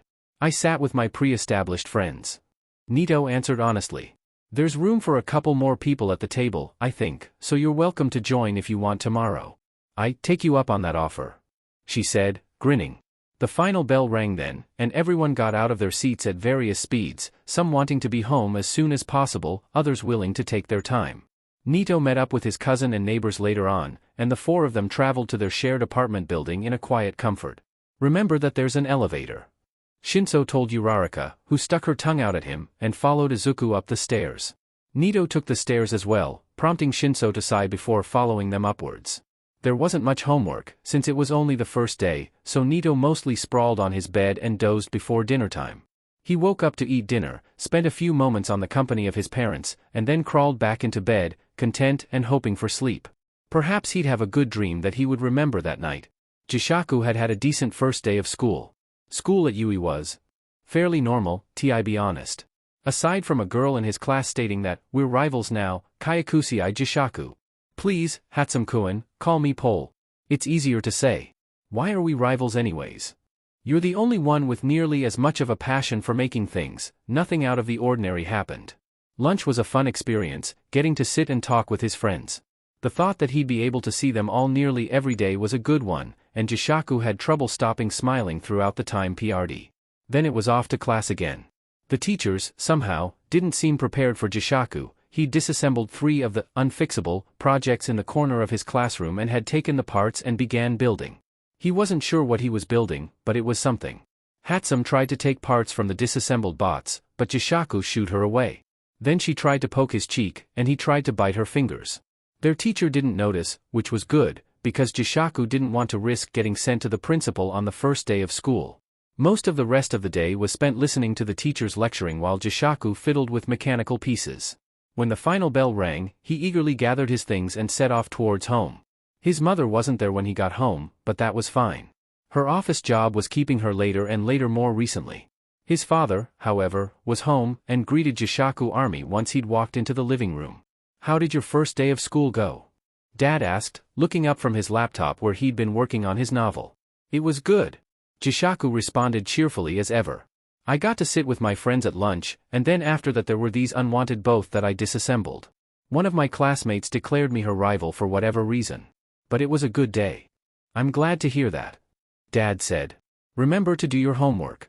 And try not to blow anything in your room up." He called as Jishaku headed towards his room. Once his homework was done, Jishaku pulled out the project that he'd started in class and smuggled out of the school. He had a while before Mom got home and he had to go to bed. Jishaku could see what he could do to make the thing into a cooler thing. Click. "Hello?" A voice. "I see. You said the rival gang was where?" "I'm aware that we only recently added that area to our grounds, yes." "The rival gang is who?" The voice is sharp now, and its owner raises an eyebrow, though the recipient of the gesture is unable to see it. "You mean to tell me that we have just engaged in a territorial dispute with Shigasaki? Are you out of your goddamn mind?" The voice is sharper, still, and the owner feels like smacking the senses out of their conversation partner in that moment. "No, I don't think it's a bad idea. I think it's a lovely idea. We could gain a large amount of territory if we take down Shigasaki. That's if, Hisomu-san. If." The voice has returned to a conversational tone, though it is still somewhat tight. "They have what?" The voice is sharper again, in disbelief, and trembling with barely suppressed rage. "Hisomu-san. Could you repeat that for me?" It said slowly, with the jars of someone who's hoping that what they just heard was incorrect. "So, to summarize, our most recent territorial dispute is with Shigasaki. We'll gain a large swath of territory should we destroy and or assimilate them, and the current head's granddaughter is being used in experiments by the acting head to make quirk erasing drags." There's a sigh. "I'll see what I can do. But we need to begin preparations immediately." The voice has a tone that stated that there's no arguing with its owner. "If we want to get that little girl away from the abusive situation she's in anytime soon, then we need to move as soon and as fast as we can. Preparations begin now. Inform my brother, and make sure to tell him to help tell the rest of our gang." There's a slight pause. Then the voice continues. "We Kaiju Mecha have defeated our rivaling gangs in the past, and assimilated those members that were worthwhile. I see no reason why our strategy would fail now." Click. The phone is put away, and the owner of the voice sighs. "I need a drink." They say, and they rub a hand against their face. A moment passes, before they sigh again. "Later." They tell themselves. "Later. I still need to be there when Izuku gets home." The owner of the voice places their phone in their face, makes sure their hair isn't significantly ruffled, and exits the shadow of building that they had been in. Midoriya Inko walks out of the shadows and towards her apartment. She'll need to be there to greet Izuku when they get home, after all. Hitoshi was having an internal crisis. The memories of what he'd overheard kept swirling in his mind. He'd had his suspicions before, of course. His ma was one of the highest-ranking members of Kaiju Mecha, and she'd made sure that Hisothi and Pa knew this. Loyalty was important in their family, as was honestly, and logically, it made the most sense to tell your spouse and child that you were involved in something dangerous, so that they could at least protect themselves somewhat. Hitoshi had had a suspicion that his ma's boss, the true head of Kaiju Make, not the individual acting heads scattered over the different chunks of their gang's territory, was Midoriya Inko. It made sense with how much his ma seemed to respect her, how much everyone did, and how she always knew which gangs were doing what, and how she knew so much about not getting captured by the police, but Hitoshi hadn't expected to be right. Somehow that was the most difficult part of it all. Because he knew Midoriya Izuku, Hitoshi was friends with the cryptid child. And now he knew that Midori's mother was the head, and Hitoshi had the choice between telling Midori, or not telling Midori. These thoughts persisted throughout the day, even when Hitoshi tried to take his mind off of it. Hitachi? Yeah? Would you be willing to take out the trash? I would do it, but, she gestured to the cat peacefully sleeping on her lap. I'll do it. Hitoshi answered, getting up off the couch. It would be good to have something to do, rather than just sit around and stew in his thoughts. Grabbing the trash bag of, well, trash, Hitoshi began the trek towards the dumpster that was located behind their building. It wasn't necessarily a long trip, but it was one long enough that Hitoshi unfortunately found himself getting lost in his thoughts. I should tell Midori, right? But if their mom hasn't told them, it's probably for a good reason. But if... Hitoshi shook his head violently from side to side, hoping to clear his thoughts. Focus, Hitoshi. Just, put the garbage in the dumpster, and you can wallow in your indecision later. Mind made up, Hitoshi traveled the rest of the way to the dumpster with minimum wallowing in thoughts. Lifting the lid off of the dumpster, he swung the bag into it with one arm, and he almost turned away, had he not heard a quiet, ow. Hitoshi slowly turned around, and lifted back up the lid of the dumpster. Peering in between the bags of trash, he dropped the lid in his surprise, which shut with a loud bang. Scrambling back up from where he had fallen, Hitoshi lifted the lid back up again, with a tighter grip on it. He grabbed his phone from the pocket of his purple hoodie, turning the flashlight on. The muffled noise of protest from inside the dumpster confirmed that Hitoshi had seen correctly. There was a person in the dumpster. They were small, and thin, with skin that was a sickly white and resembled a corpse more than a living person. They were covered in grime, and what Hitoshi could see of their clothes were dirty and falling apart. On closer inspection, they seemed to have pale hair, but the shade of it was hidden by the pure amount of dirt and grime on them. Hitoshi moved his phone a bit as he switched arms to hold the dumpster lid up, and the person groaned again, eyelids sliding open to reveal dull yellow eyes. Hitoshi thought that their pupils might have been lighter than average, but he was too far away to be sure. All thoughts of his previous worries had left Hitoshi's head as he looked at the person. Making a split-second decision and deciding Hitoshi crawled into the dumpster, trying not to scrunch his nose too much at the trash he was crawling over to reach the person, or the stench of said trash. Upon further inspection, the person was a boy. He was even thinner up close, and were it not for the small rise and fall of his chest, Hitoshi might have thought that the boy had died. Hitoshi's phone was the only source of light in the dumpster, and the harsh contrast between light and shadow did little to make the other boy look any more healthy than he had. Hitoshi tapped the boy on the shoulder, a bit hesitantly. "Hey," he said, voice soft. "Hey, are you okay?" The boy groaned again, and an eyelid slid open again. The eye was still a dull yellow gold, but it didn't have any pupils that Hitoshi could see. "Why the F, are you sure?" A bright but light in M face. He grumbled, shuffling to sit up as much as he could in the limited space of the dumpster. "Why are you in my dumpster?" Hitoshi countered. The boy stared at him. "What do you mean, your dumpster?" "This place is my summer home." Hitoshi raised an eyebrow. "Well, this is both the dumpster that my family puts our trash in, and the dumpster that I sleep on top of sometimes. So, why are you in my dumpster?" The boy didn't say anything else. He shuffled slightly again, and the light of Hitoshi's phone shone on parts of his skin that hadn't been seen before. Hitoshi's breath caught in his throat. The boy's left arm was covered in purple and yellow bruises, and so was his right arm, though the right one wasn't as bad. Peeking out from under the collar of the boy's shirt were more bruises, in shades of blue, purple, and yellow, and there were probably a lot more that Hitoshi couldn't see. His arms had several smaller scrapes on them, and there were several patches of his shirt that were stained a suspicious brown-red color. "Hey, I know I'm good-looking, but you don't need to stare," the boy said, somewhat jokingly. Hitoshi only stared at him more. "You look like you're about to die," he said plainly. The other boy gave half of a laugh. "Guess I'll die then dash." Hitoshi reached forwards then, gathering the other boy in his arms as best as he could while on his knees in a dumpster, and hefted him in his arms like a sack of potatoes, one arm making sure that the boy didn't fall, while the other was used to push against the dumpster lid. "I swear to God if you die I'm going straight to heaven to yoink your soul back into your mortal body dash." The other boy squirmed a bit, but was too weak to really put up a fight.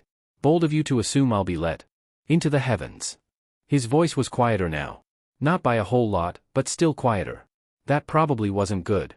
Well, wherever you end up, Hitoshi carefully jumped down from the dumpster, doing his best to keep the other boy from feeling too much of the impact. I'm still going to drag your soul back into your body. The boy didn't reply that time, and Hitoshi was able to then carry him bridal style into one of the cleaner, unused dumpsters. Stay here. Hitoshi told the boy. I'm going to be right back with a first aid kit. Don't die. Hitoshi turned away and began towards his apartment. A second later, he thought better of it and turned back, taking off his hoodie and tying it around the boy's middle, where most of the smaller wounds seemed to be. Doing his best to ignore the probably involuntary whimpers from the smaller boy, Hitoshi tried to make sure that there would be enough pressure to close the wound somewhat. Then, he pressed a knife into the boy's hand. Use this if anyone comes and tries to kill you, he said. Then, he began running back towards one of the closest fire escapes, clambering up in with the grace of a 3-year-old. It wasn't by any means incredibly fast, but it would be faster than going inside, and force weights training meant Hitoshi was better suited to clamber up the sides than he would have been a year ago. The window of his bedroom came into view, and Hitoshi swung into it through the ever-open window, quickly grabbing the first aid kit from where it had been stashed. Then it was downwards again, though Hitoshi was much more reckless and dropped down several flights of stairs at a time. The boy was in the same position that Hitoshi had left him in. His eyes were closed again, and his breathing was still shallow, but he was alive. Hitoshi knocked over the edge of the dumpster easily, first aid kit held tightly in his hands. Hey, he said, trying not to startle the other boy too much, I have a med kit. I can patch you up now if you'll let me. The other boy didn't move. That was strange. He wasn't dead, Hitoshi knew that, but what dash? Oh. He'd fallen asleep. Oh well. Hitoshi commented to himself. Guess I'll patch you up anyways. The job was easier said than done. For as ill-fitting and baggy as the boy's clothes were, they clung to his skin as Hitoshi tried to peel them away to bandage the several wounds. The bleeding didn't help, either. Hoodie discarded to the side of the dumpster, Hitoshi hissed as he got a look at the gashes on the boy's abdomen. The wounds weren't deep, but they bled sluggishly and looked nasty. This is probably going to hurt, Hitoshi said as he began wiping them down with antiseptic wipes. The boy twitched in his sleep, face scrunching a few times, but he stayed asleep throughout all of it. With the wounds on his abdomen cleaned as much as Hitoshi could, the purple-haired teen then began wrapping bandages around the other boy's abdomen and waist, where the worst of the gashes were. That task done, Hitoshi thanked Sunbird that he'd bought 2 extra boxes of band-aids the other day, and began placing them on the smaller cuts on the boy's arms. With the torso taken care of, it was now time to check his legs. Hitoshi replaced the ragged shirt, blood-stained and dirty as it was, and began rolling up the legs of the boy's pants. Thankfully, there wasn't anything major on his legs, aside from a gash on his right calf, which was quickly bandaged, and the rest of the smaller cuts had band-aids put on them, too.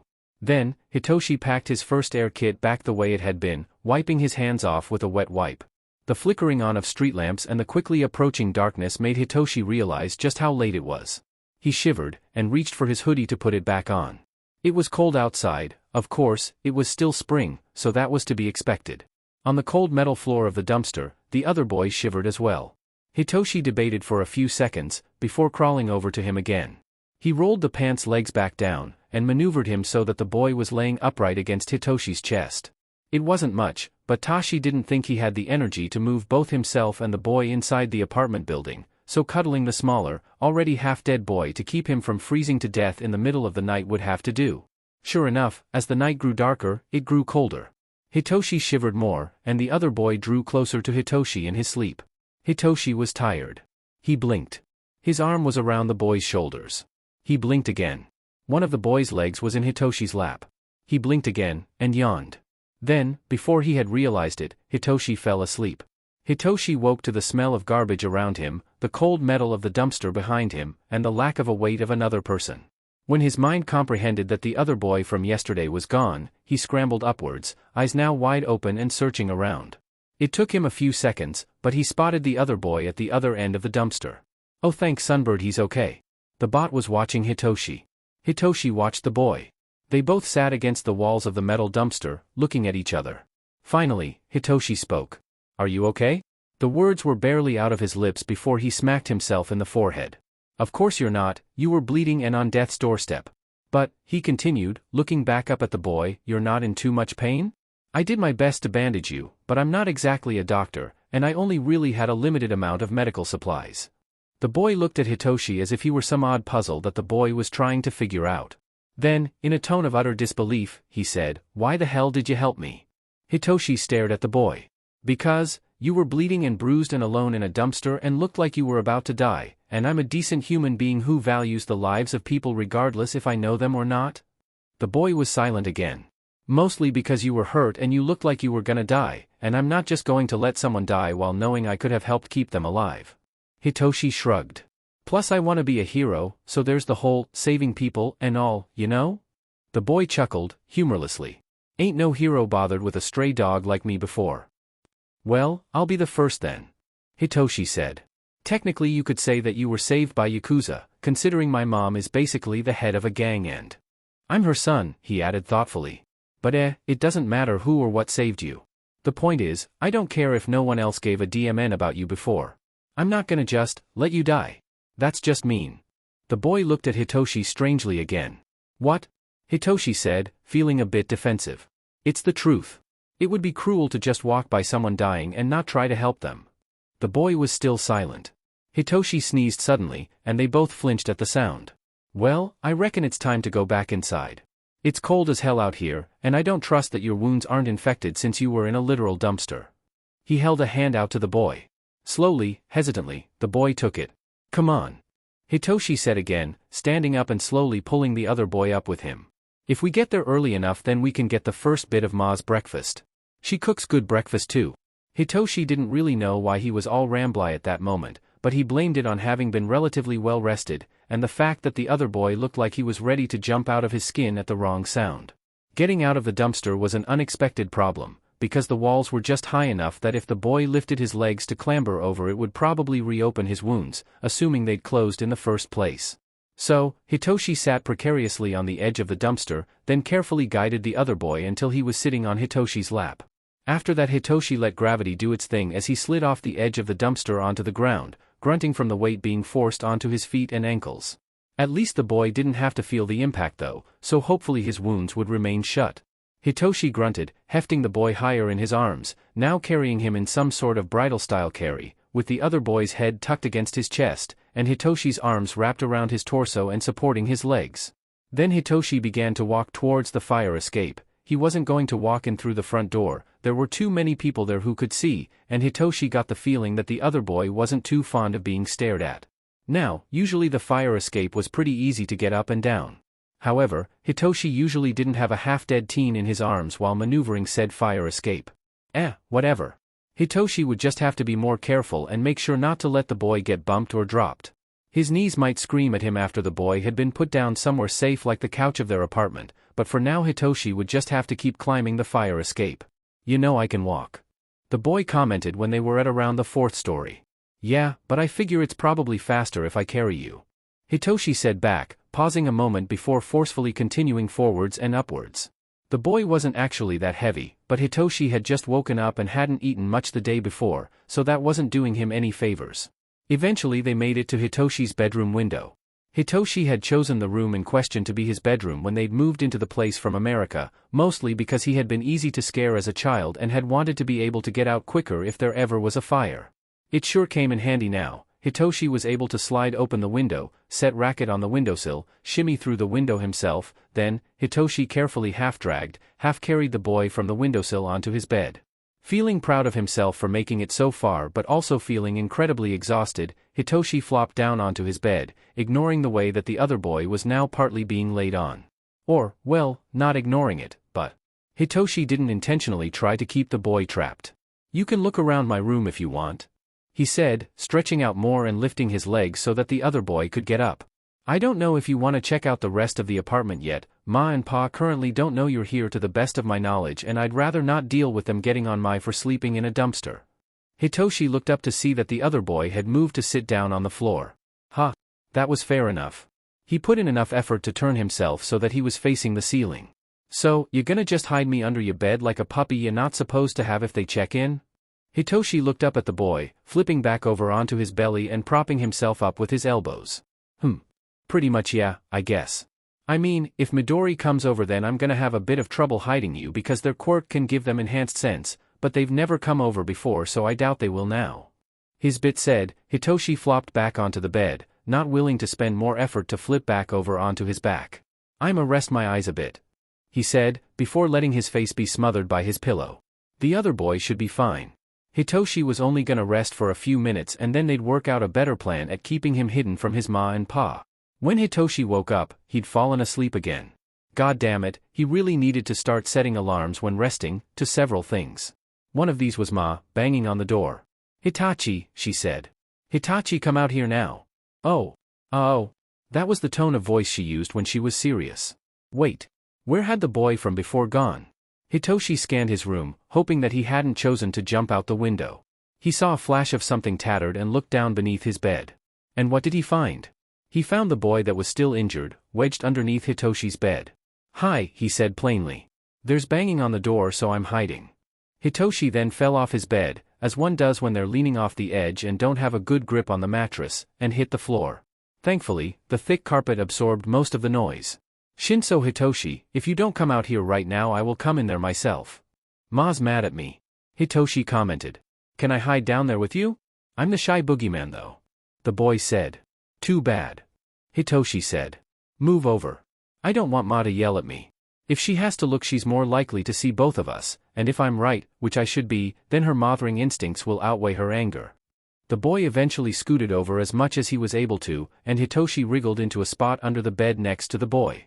Right in time, as hardly a second later was the sound of his door's lock being picked, and then the door swung open to reveal Shinso Aliana in all her American, blue-haired and silver-eyed glory.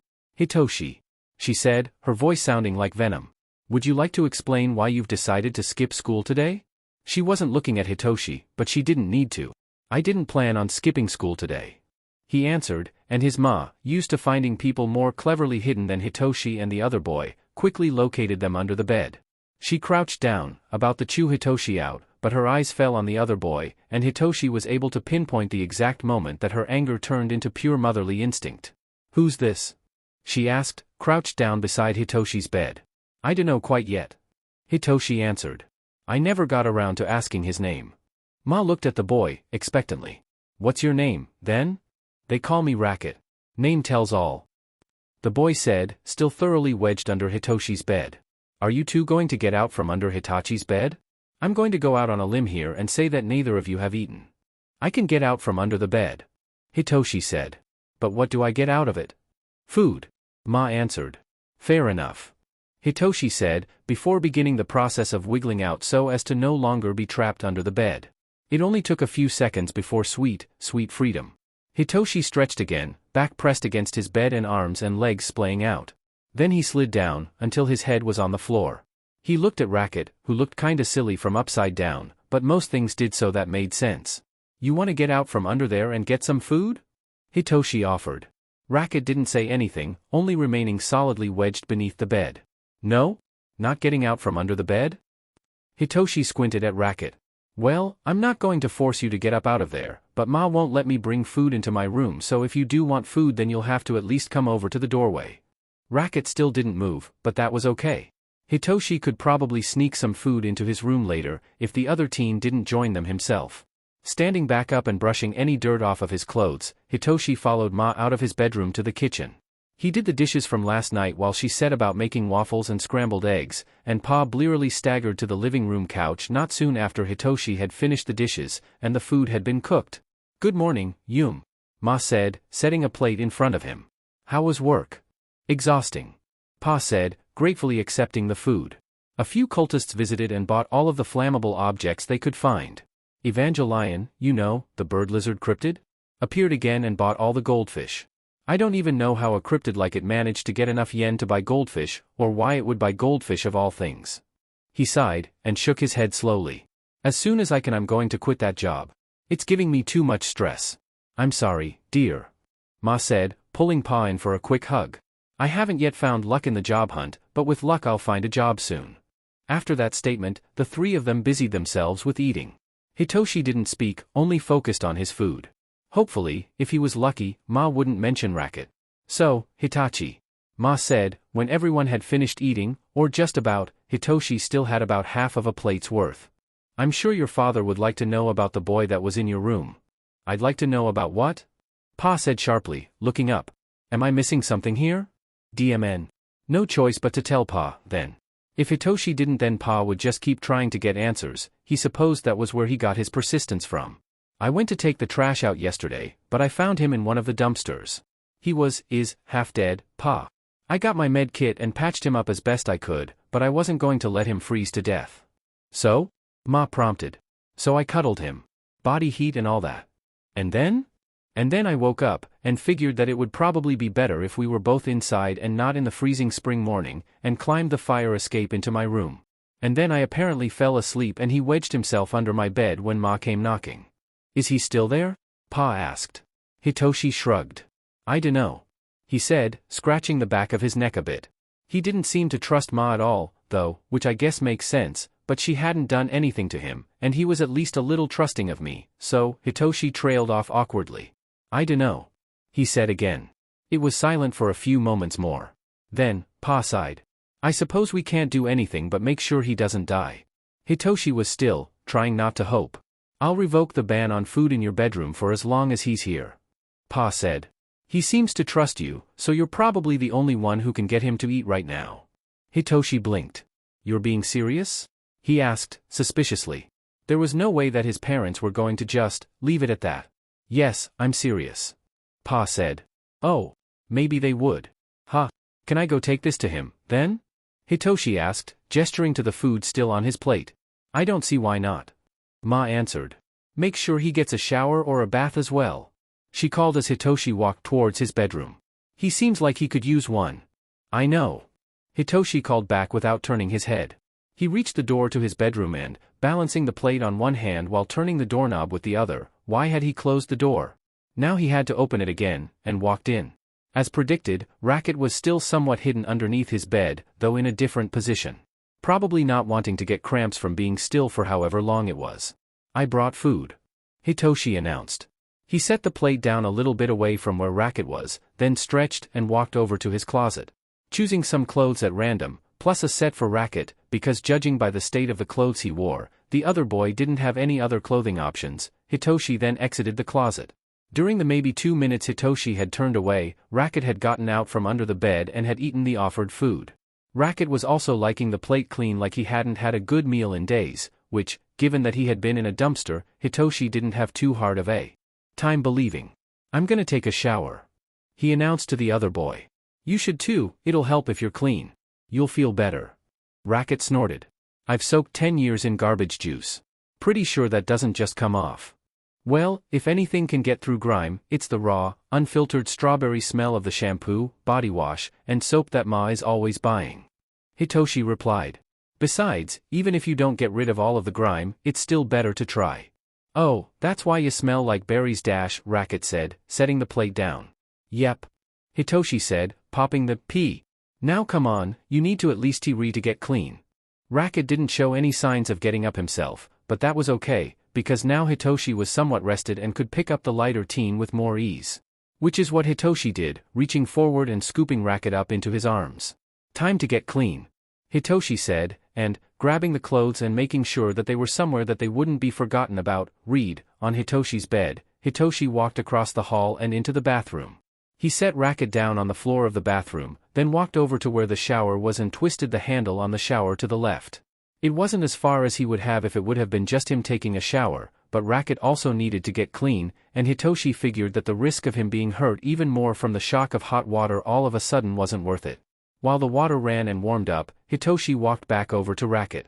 He reached over and grabbed the edge of his shirt, stopping when Racket tensed. Hey, it's okay.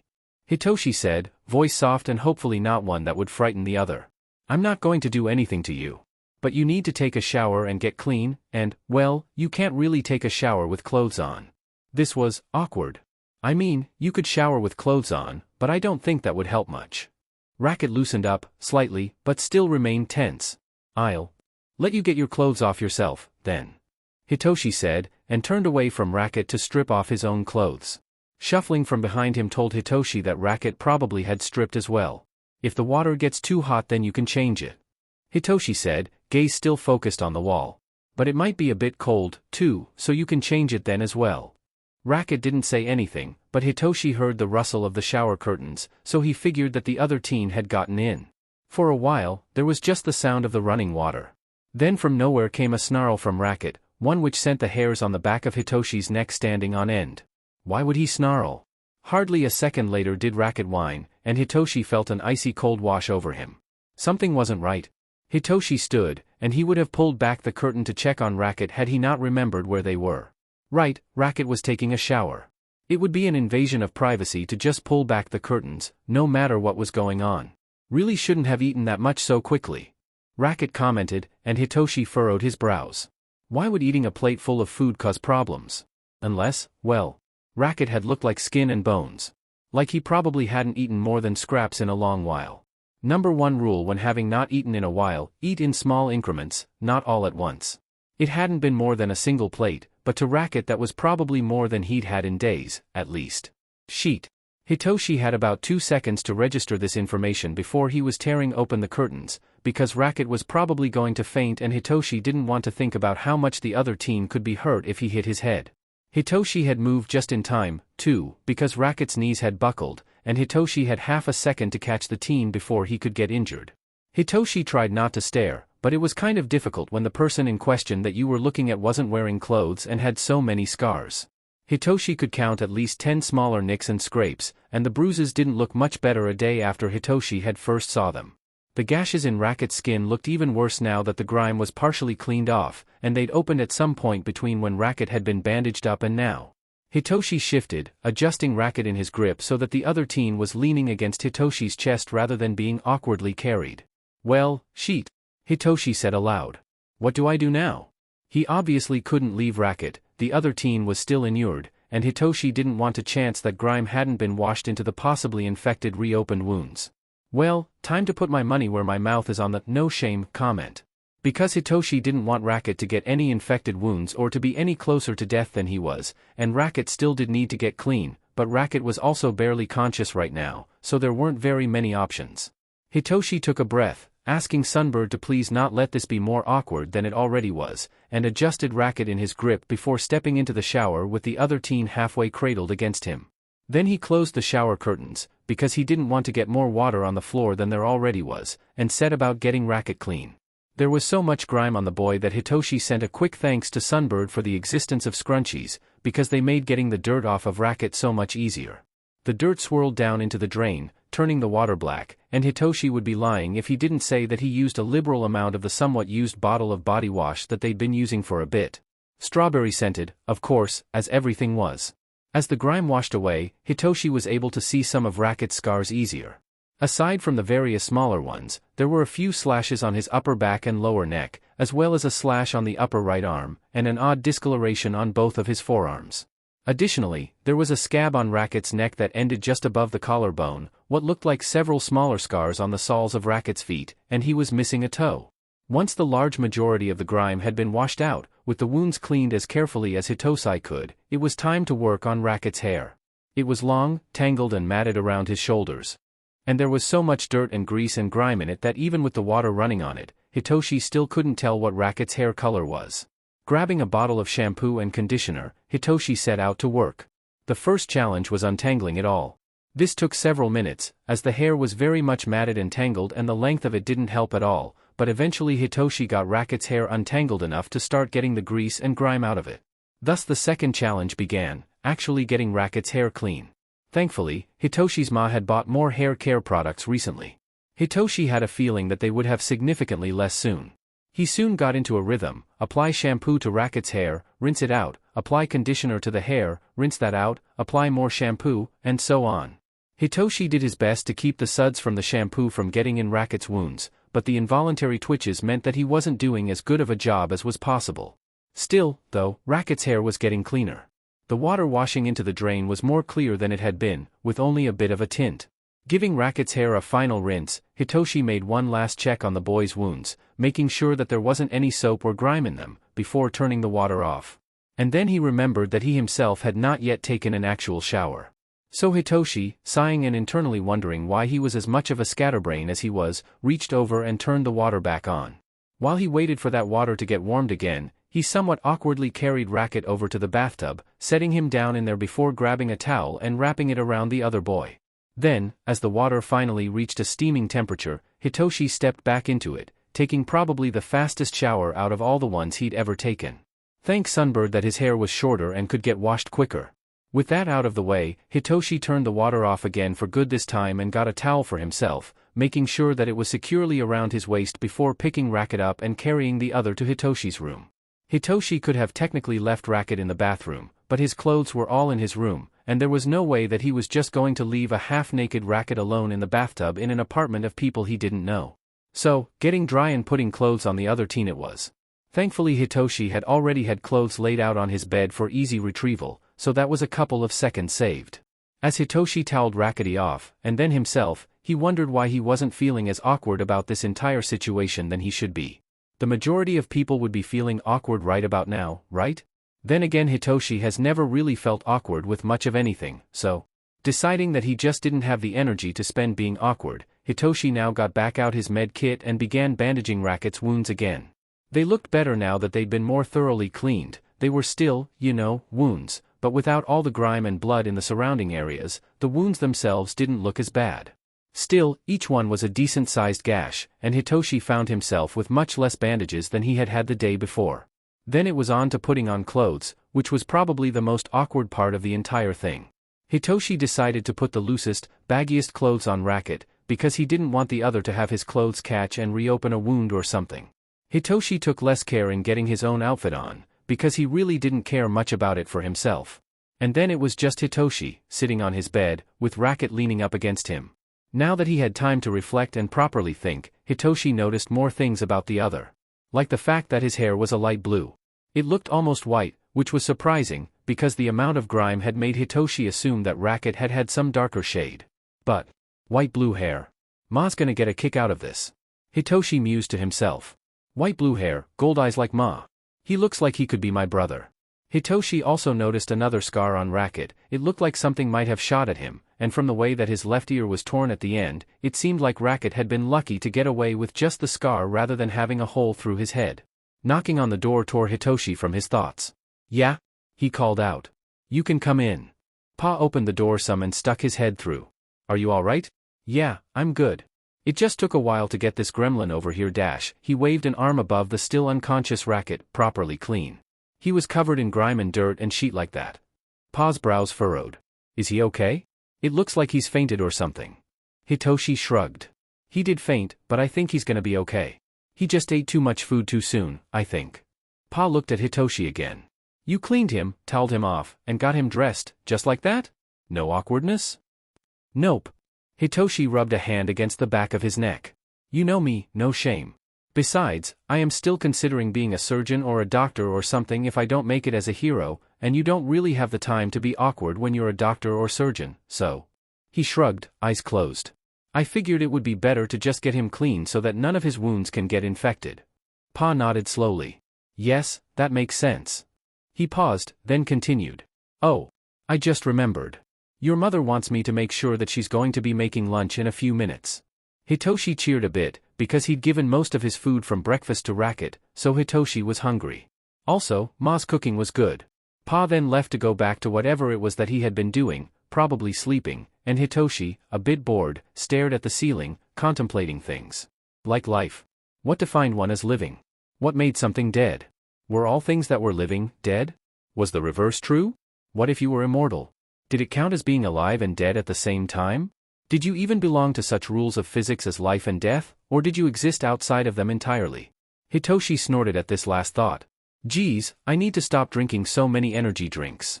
A few minutes of boredom and he was already wondering philosophical questions about the universe. Deciding that he could at least do something with himself while he waited for food, Hitoshi peeled himself off of his bed and began tidying his room. It didn't need to be cleaned, really, but he was bored so he cleaned anyways. When that was done he sat on his bed, once again bored. Thankfully, Hitoshi was saved from his boredom by Ma's shout of, "Food's ready." Finally. Hitoshi muttered to himself, sliding onto the ground. He was halfway to the door when he turned around to look at Racket, who was sprawled out on top of Hitoshi's bed now that the purple-haired teen wasn't there to lean against anymore. Deciding that he wasn't going to be responsible for the blue-haired teen getting any cricks in his neck or back, Hitoshi walked over to the bed again, picking Racket up, making sure that there were blankets over him so that he'd be less cold when he woke up, and then Hitoshi left the room. Ma looked at him with a raised brow when he walked into the kitchen. No Racket? Nope. He wasn't conscious when I last checked. Ma stood in alarm, but Hitoshi waved a hand. Ma, relax. He didn't hit his head or anything, and I bandaged his wounds. He probably just fainted because he wasn't used to so much food, having come off of the streets and all. Slowly, Ma sat back down. I hope you're right in him not being in any serious risk, Hitachi, she said. Moving on from that, she motioned towards the small island. Food is ready. Thanks, Ma. Hitoshi grabbed a plate and served himself some food, wandering to his favored position on the arm of the living room couch. Hey, it was a comfy seat. Ma had made extra food this time, probably in anticipation of Racket being hungry, so Hitoshi didn't have any worries about getting too much food. Hitoshi mostly just sat on the arm of the couch, eating his lunch, idly swinging his legs. So, he asked after a few minutes, am I gonna stay home from school for the rest of TE day, or what? I mean it's already noon, so, he trailed off. I'm just trying to figure out what we're gonna do. He clarified quickly, hoping that Ma didn't think he was trying to get out of any work or such. Ma, from over in the kitchen, sighed. I suppose you'll stay home today, she said. Since it is already noon. Thanks, Ma, Hitoshi said. You will go back to school tomorrow, she said, golden eyes narrowed at him. I know, Hitoshi said. Don't worry. She stared at him a second more with narrow eyes, before nodding. Good. Hitoshi was in the middle of lifting more food to his mouth when he sneezed. Bless you, Ma said, on reflex. Thanks, Hitoshi said, before sneezing again. Huh? This is like the third time I've sneezed today. Usually he didn't sneeze that much, if ever. Hitachi, are you alright? Ma asked, walking into the living room. You usually don't sneeze that much. Did you breathe in some dust or something similar? I dunno, Hitoshi said. I'm probably fine though. Ma cast a doubtful look at him, but nodded. If you're sure. Hitoshi smiled. Don't worry, Ma. I'll be fine. He promised, then went back to eating. Once his food was finished, Hitoshi put his plate into the sink and walked back to his room, intending to grab his laptop and play a few games or such. This plan was dashed when he walked into his room, however, because Racket had, in the time that Hitoshi took to eat lunch, returned to consciousness and sat up, and was now just sitting on Hitoshi's bed, looking around. He looked up when Hitoshi opened the door. How long was I out? Racket asked, running his fingers through his hair. Then he paused. The F did you do to my hair? The white-haired teen grabbed a lock of his hair and held it in front of his face. Holy shit, he said, stunned. You actually did it. You managed to bring my hair color back. How the hell, how long was I out? About an hour or so. Not too long. Hitoshi said casually, crossing the room to get to his desk, or, more specifically, his laptop. How long have you been up for? What games to play? Oh, that was one. Thanks Sunbird for gaming websites and free, simple yet time-consuming games. A minute at tops? Racket said, and Hitoshi glanced over to see him running fingers through his hair again, and sniffing at his skin. Have you been given the overpowering strawberry scent yet? Hitoshi teased. I had to use like an entire bottle of shampoo and conditioner to get your hair so clean. I'm honestly glad, the new ones we got are a different brand so they smell more like natural strawberries than the artificial ones. Hitoshi then turned back to his laptop, sitting down into his chair like he was supposed to do before Racket spoke up. It was a good chair. A swivel chair, so he could put his laptop in, well, his lap, and wheel across the room when bored. Sure, the wheels didn't roll as good on carpet, but Hitoshi honestly didn't care. What, couldn't have gone with blueberries? Racket asked in a somewhat teasing tone. Hitoshi swiveled around to look at him, brow slightly raised. I'm sure I'll smell like garbage again soon enough. Strawberries are nice and all, but they really don't work with the whole homeless angry mutt persona I got going for. Hitoshi shrugged. Maybe so, but I'm not going to just let you get covered in trash just like that. It's surprisingly expensive, finding products that actually smell like strawberries. He swiveled around some, a bored expression on his face. Although I'm not retracting my earlier statement. I don't like that previous brand. Hitoshi perked back up when he remembered something. Oh yeah. There's food in the kitchen. He turned around to face Racket, for the nth time. I can get you some if you want. I guess I should eat. Racket replied. But I don't know if my stomach can handle it. Okay, that was fair enough. He had just fainted from eating too much, after all. I really have no self-control when it comes to food when it's in front of me either, so I wouldn't know when to stop. That was also fair. Hitoshi hummed thoughtfully. Maybe if I went and got a small amount, and then a little bit later I go and get another smaller amount? He swung his legs back and forth as he held a loose fist under his chin. That way you don't eat too much all at once, and your stomach can adjust to having food again. Racket nodded a couple of times. Okay then, Hitoshi said, putting his laptop down on his desk. I'm going to get food. I'll be right back. Hitoshi got up and, as promised, walked to the kitchen, grabbing a plate and putting a small amount of food onto it, before heading back to his room. Ma was in the living room, doing something on her computer, but she didn't look up. Once back in his room, Hitoshi set the plate down in Racket's lap. Food, as promised. Ha, didn't know you made deliveries. Racket commented. Eh? Hitoshi said.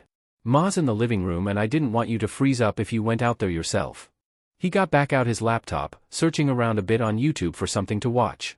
Oh, hey, speed paints, those would be fun. So, Hitoshi began. Cats or dogs? Hitoshi, what were you doing? Why would you start doing icebreakers? Yeah, Hitoshi didn't know a lot about Racket, and yeah, Hitoshi was feeling kinda awkward now, but honestly, why the hell should he not try and learn more about Racket? The kid had been in a freaking dumpster, probably for a less than pleasant reason. Add that to all his scars and the way he seemed tense whenever Hitoshi moved too fast, and it didn't paint a pretty picture about what Racket's experiences must have been. Racket's face split with a big grin, before he opened his mouth and barked. If Hitoshi hadn't seen Racket open his mouth, he would have guessed that there was an actual dog in the room because of how realistic it was. Well, then, Hitoshi said. I guess that means dogs. It wasn't the weirdest thing Hitoshi had seen someone do, after all. He'd seen Pole jump off the side of a building to try and catch a pigeon with a baseball cap, wearing sunglasses and roller skates. Actually, that event fell more into stupid things than weird things, but the point stood. Well, I am one, so. Hitoshi wasn't sure why Racket would refer to himself as a dog, maybe it was a persona or something. Whatever the case was, Hitoshi didn't really care. Racket wanted to call himself a dog? Go for it. Coffee or tea? Hitoshi asked again, legs crossed as he sat and swiveled in his chair. He was probably going to make himself a bit dizzy, but he'd stop before it got to anything more than a slight bother. What's coffee? Racket said with an innocent look on his face. Was Racket serious? Had he never had coffee before? Hitoshi stared at Racket for a few seconds before he started laughing, a laugh that was wild, uncontrollable, and sounded like a hyena's. Sorry, he continued, I just don't know. Haven't had coffee in my life, and the last time I had any tea was when I was like, 4? 5? Geez. Hitoshi said under his breath. That's kinda surprising considering how coffee is everywhere nowadays. He shook his head. Well, I'm not gonna judge you on that. Some people don't like either, which is fine. I had one drink of cold caffeinated thingy once. Officer Sansa refuses to look me in the eyes anymore. Sirius went quiet that day. Satan is afraid to call for me anymore. Racket said conversationally. Well then. I suppose that's fair. Hitoshi said. He pondered a bit before coming up with another question. If you were a bird, what bird would you be? Seagull. Racket replied happily. I'd get to scream at people, steal their sheet, and I'd taste good. Yeah, that was fair. Hitoshi couldn't see any flaws in that logic. Makes sense. Eventually Hitoshi got bored of watching speed paints, so he turned his laptop off and put it back down, turning back around to look at Racket, who was finishing his food. What's your opinion on the LGBTQ community? Well, that was not the question he meant to ask. But it was a question, and at least Hitoshi would be able to know some of Racket's personality and stance on the whole thing? Racket blinked a couple of times. Honestly speakin', no foolin' around? A pause. I've seen good and bad from the folk who say they're part of the community. Some of the bad been targeted at me, some at other people's. But then there's the good parts. Like the old lady at the soup kitchen who always sneaks bit extra meat into my meals. Another pause from Racket. Personally, I don't care what you are when it comes to sexuality or gender. He continued. Don't see the point of judging people on that. So, I don't mind some could argue I kinda belong in there, 'cause I'm basically pan. But at the same time when I hear the term, I kinda feel disconnected? Racket scratched the back of his neck at that. I guess you could say I don't mind what you are, as long as you ain't trying to hurt someone for something they are and can't help with? Hitoshi nodded, slowly. Yeah. He paused for a moment, before nodding again. As long as you don't hurt people for no reason, you're good in my book. The room fell into silence then. So, Hitoshi said after a bit. Got any questions to ask me? Several, if I could think right now. Yeah, that was fair. Hitoshi waited, and let Racket gather his thoughts. After a few seconds he spoke again. What's going to happen to me next? Are my clothes in the trash already? Why is the sky blue? What's your future hero name? Am I ever going to see my pack again? When do you want your clothes back? Wow, okay, that was more questions that Hitoshi had been expecting. He took a breath and began answering them to the best of his ability. You're probably gonna stay here for another night because Ma doesn't like the idea of anyone sleeping outside where they could get sick. Your clothes should still be in the bathroom where I left them because I didn't know what to do with them. The sky is blue because of the way light rays hit the atoms in our atmosphere. I haven't figured that one out yet. I don't know who your pack is, but most likely, and after we get you some new clothes of your own. Hitoshi stretched, and decided to just flop down onto the floor instead, because he'd been sitting in the chair cross-legged for a couple minutes and his legs were starting to go numb. Anything else? What did the ocean say to the beach? Racket continued a few seconds later, grinning. Nothing. It waved. Hitoshi snorted. Dork. He stretched, and decided that the floor wasn't as comfortable as he had wanted it to be.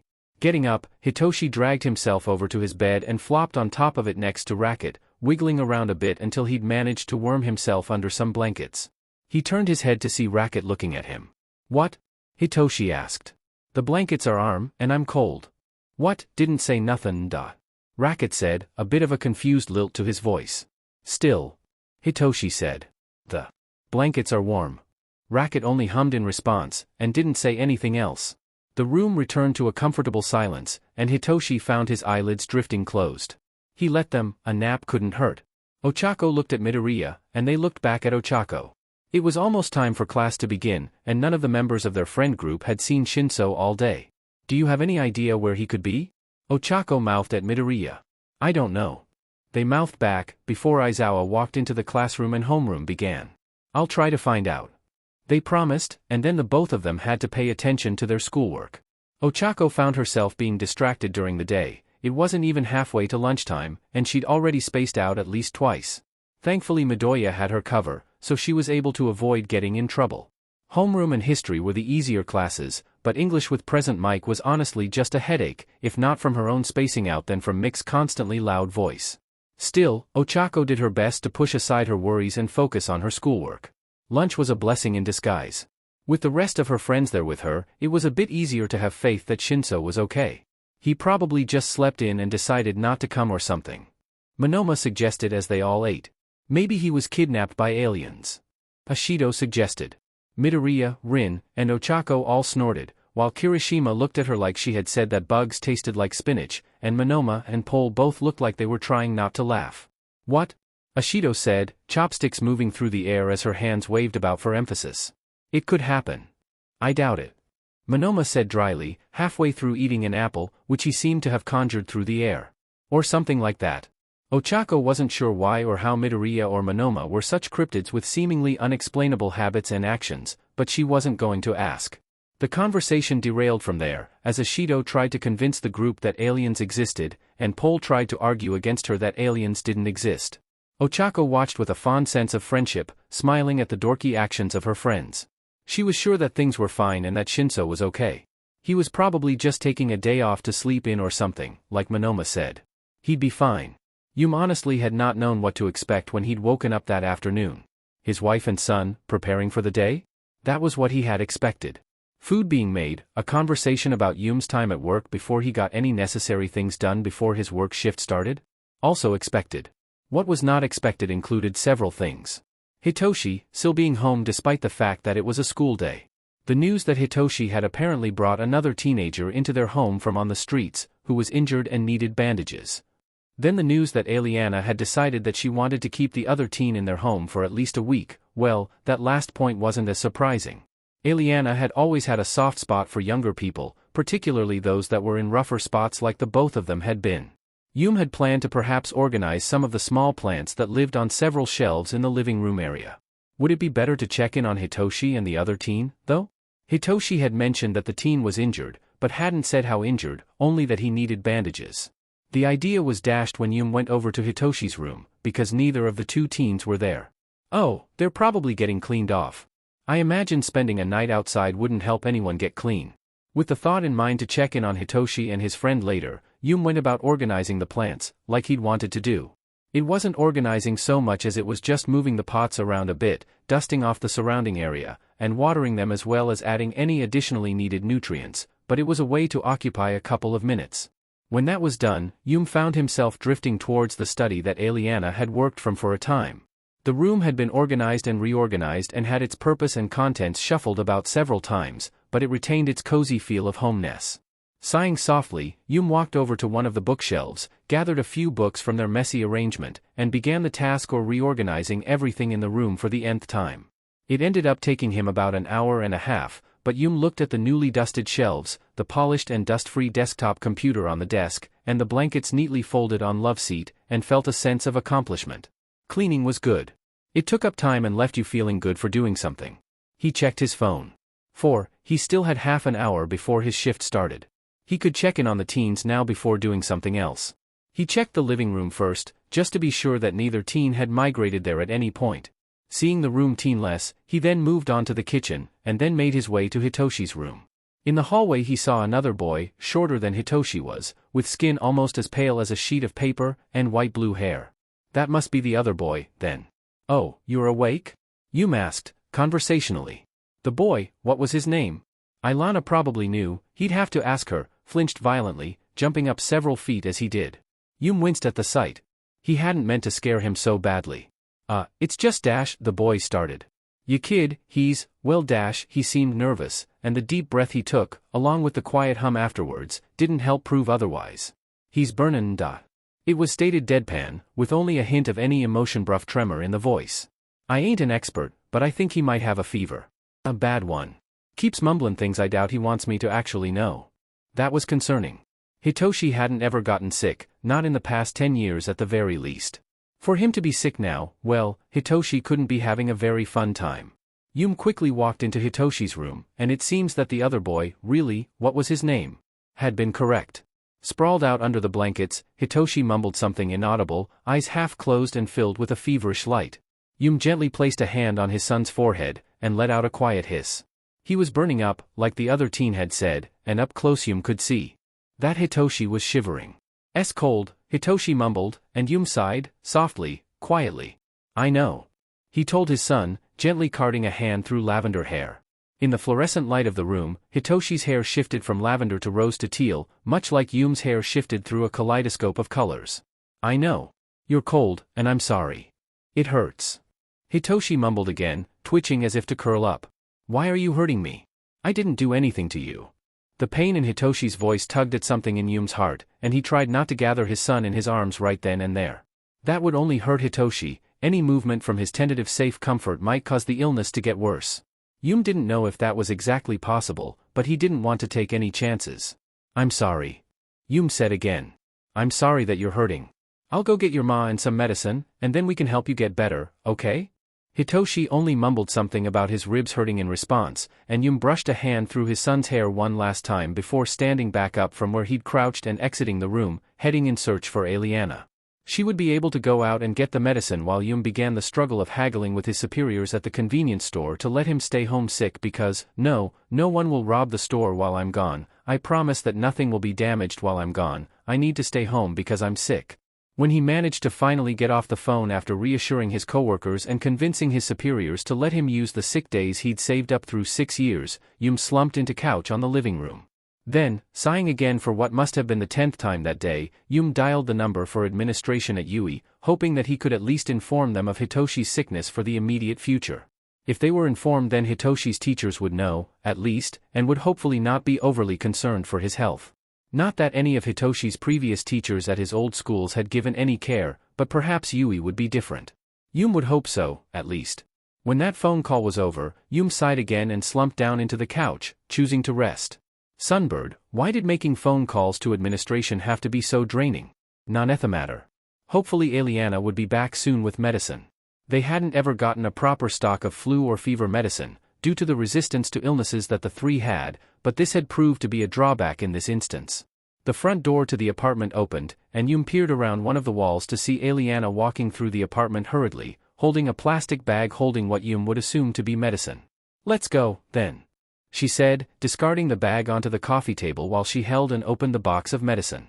Her face remained as calm and still as it always did, but Yum could tell that she was worried from the undercurrent in her voice and from her hurried pace. The sooner we get this medicine to Hitoshi, the sooner he can get better. Of course. Yum said, voice soft as it always was, and the two of them approached Hitoshi's room.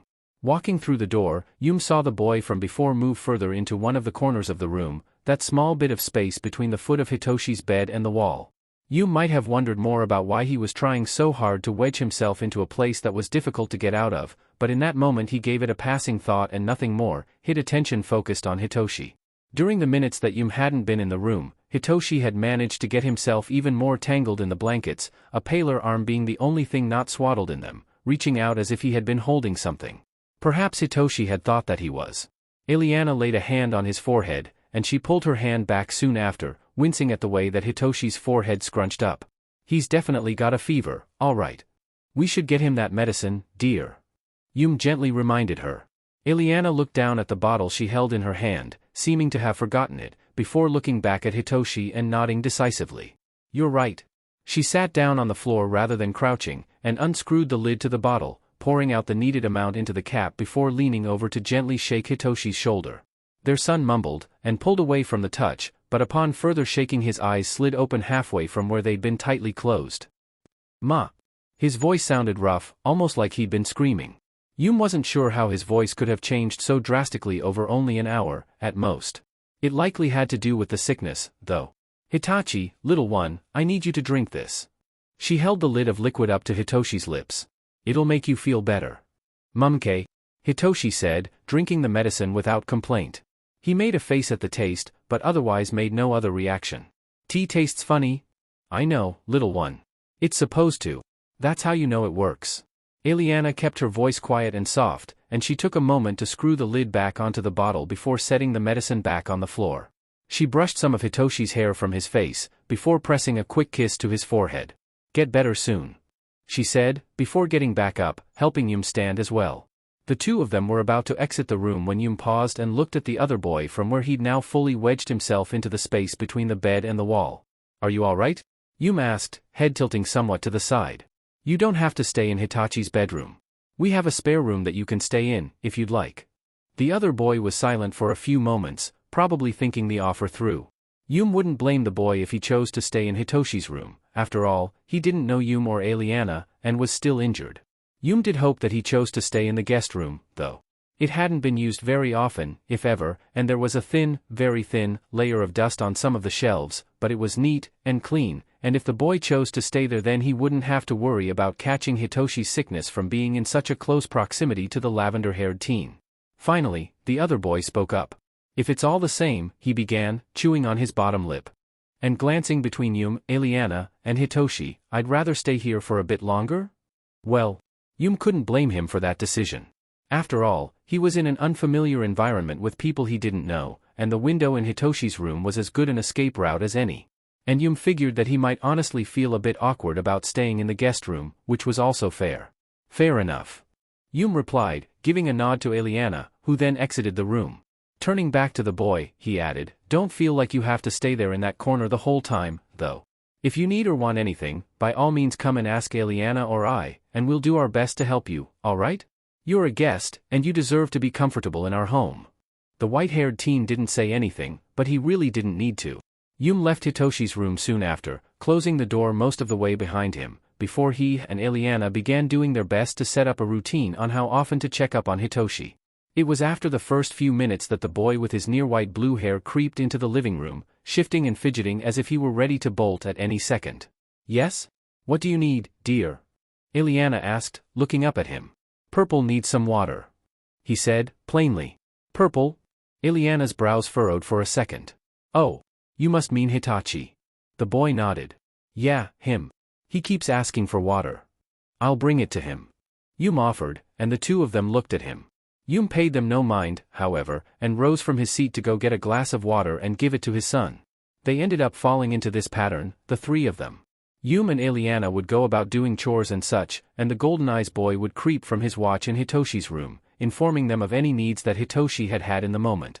Sometimes it was Yum who brought things to Hitoshi, and sometimes it was Eliana, but it was always one of them going to deliver the requested thing to Hitoshi while the other boy watched.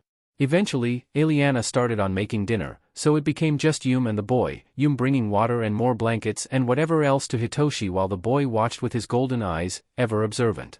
When Eliana was finished with dinner, she chose to abandon all subtleties, instead calling out, "Dinner is ready." The boy, from where he'd been standing next to Yuei, jumped at the loud voice, which was probably the loudest voice he'd heard in the house all day. "Would you like to join us for dinner?" Yuei asked, head tilted again ever so slightly. "Will Purple be okay?" he asked somewhat hesitantly, eyes glancing back to the door to Hitoshi's room from where they stood in the hall. Yuei smiled softly, a small smile that he hoped would encourage a feeling of safety. "Hitachi will be all right for the time we spend eating, I'm sure. It will only take up 10 minutes at the absolute most." The boy still seemed a bit jumpy, but slowly nodded. I'll join you for dinner then, if that's okay with you?"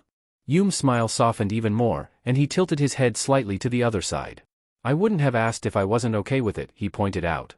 "Now, let's go to the kitchen and get some food. It's always best when it's still hot." The blue-haired boy trailed after Yuei as he walked to the kitchen, giving Eliana a quick greeting as he did so. Yuei took a plate of food, and turned towards the living room, but paused when he saw that the boy from earlier was still standing there in front of the food, a plate in his hands. "Is something wrong?" Yuei asked, concerned. The boy hadn't gotten Hitoshi's sickness, had he? Was it his injuries, were they hurting? The boy looked up, momentarily startled. "Oh. Trying to figure out how much I can eat without getting sick. That's a reasonable concern." Yuei mused aloud.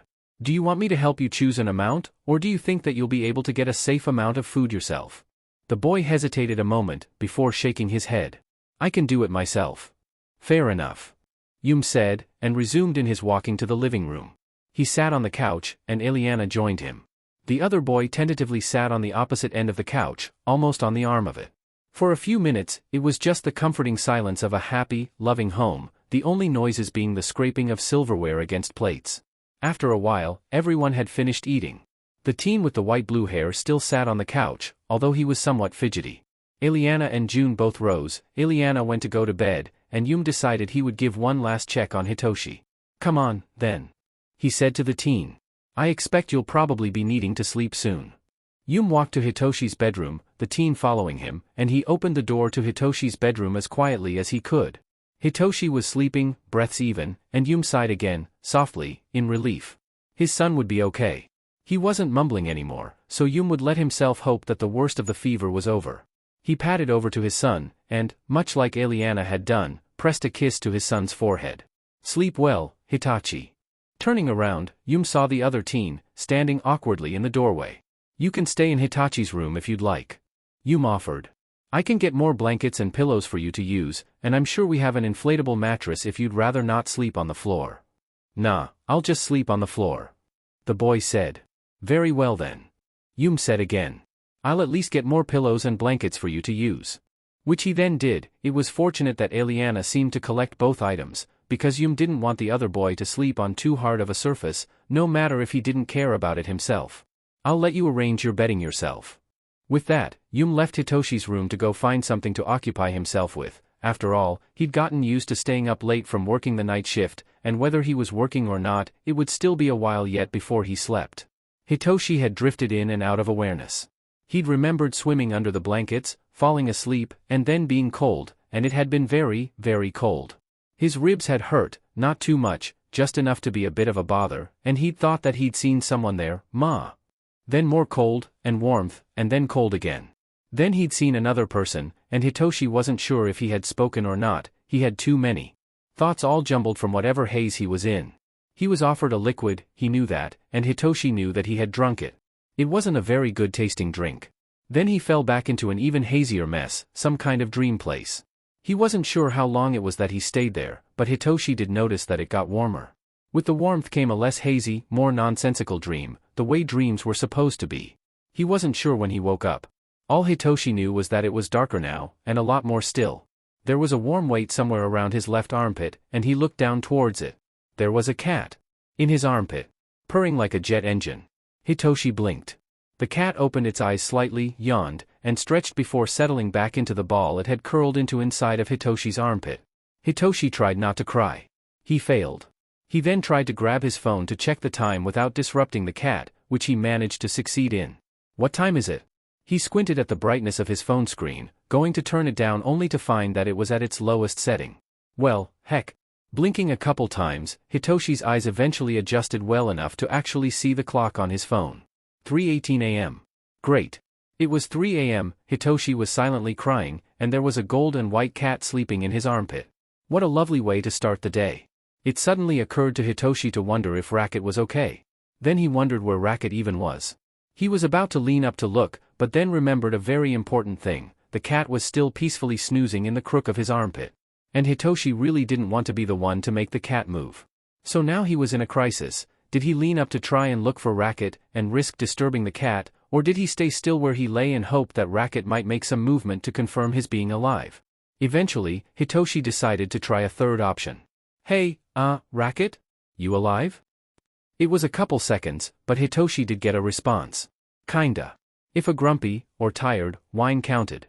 Well, you're alive. Hitoshi said, not really wanting to stay in the silence. That's good. He was met with silence. Which was fair enough, he supposed. What happened while I was out, anyways? He asked. Nothing bad happened, right? A thought came to him before his previous question could get an answer. How long was I out for, anyways? There was a growl. Had Racket snuck a dog into the room, or something? A day or so. He answered.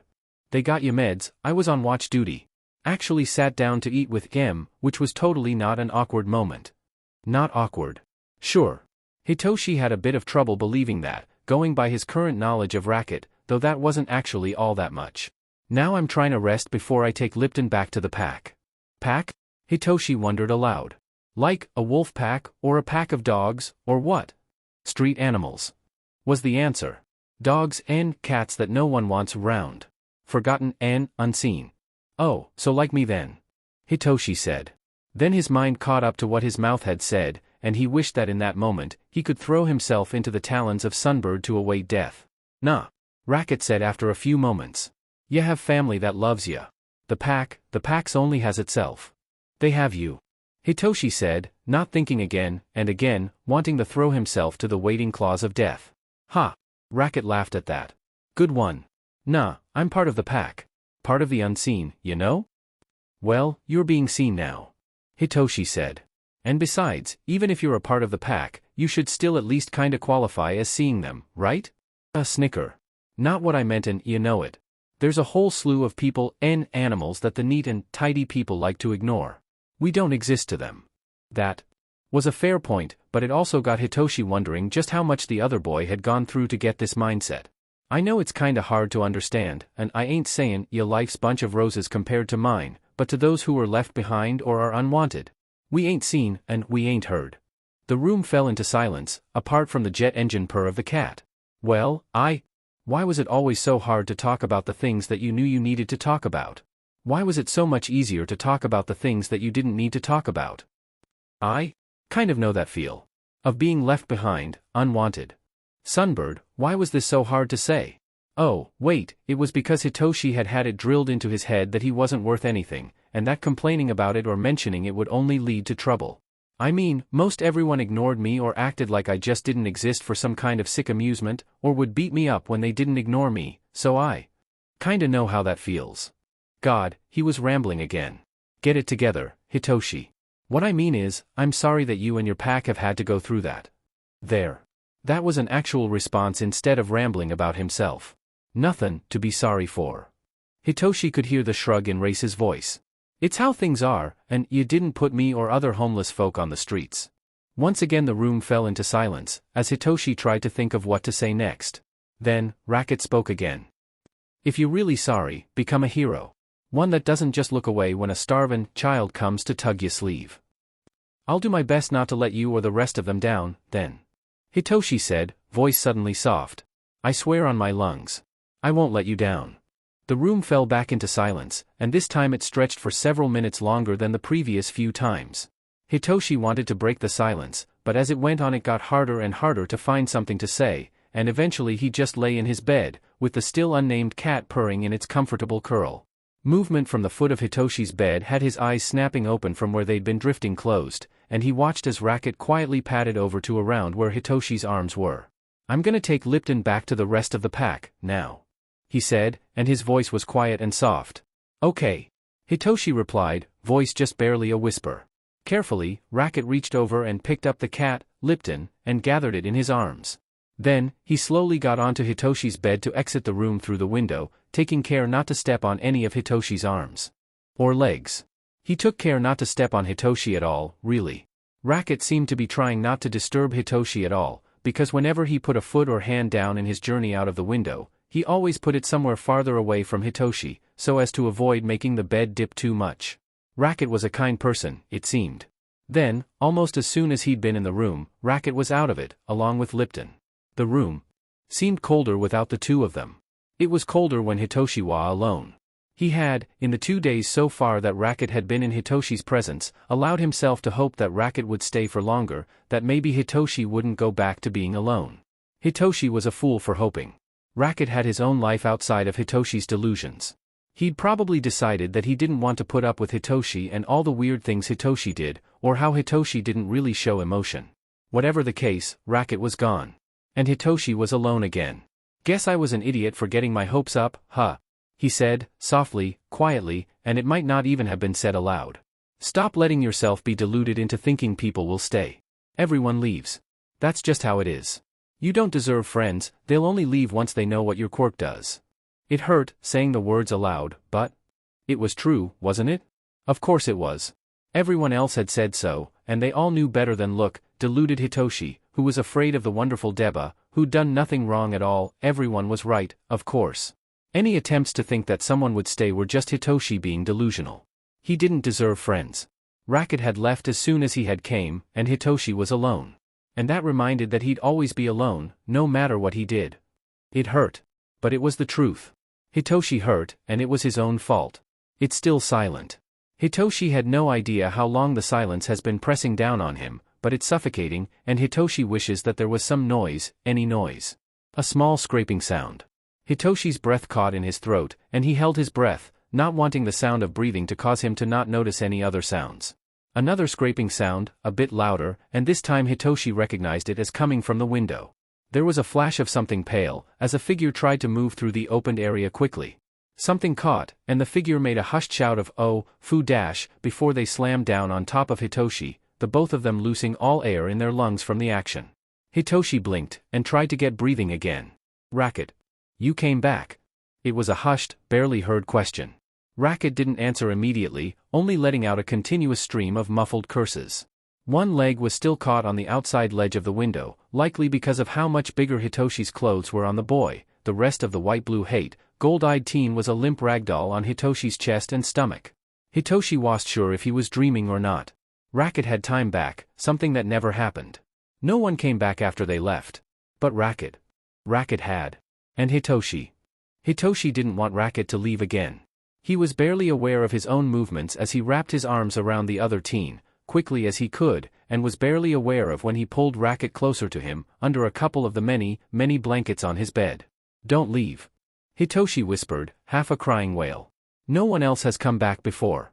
Please don't leave again. He was shaking, now, and his voice trembled, as quiet as he tried to keep it. I don't want to be alone. Racket was quiet for a few moments, and for those moments Hitoshi wondered if the blue-haired teen had even heard him.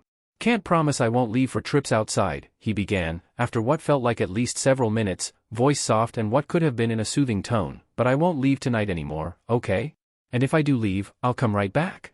Racket sounded like he was telling the truth, but how could Hitoshi know? You promise?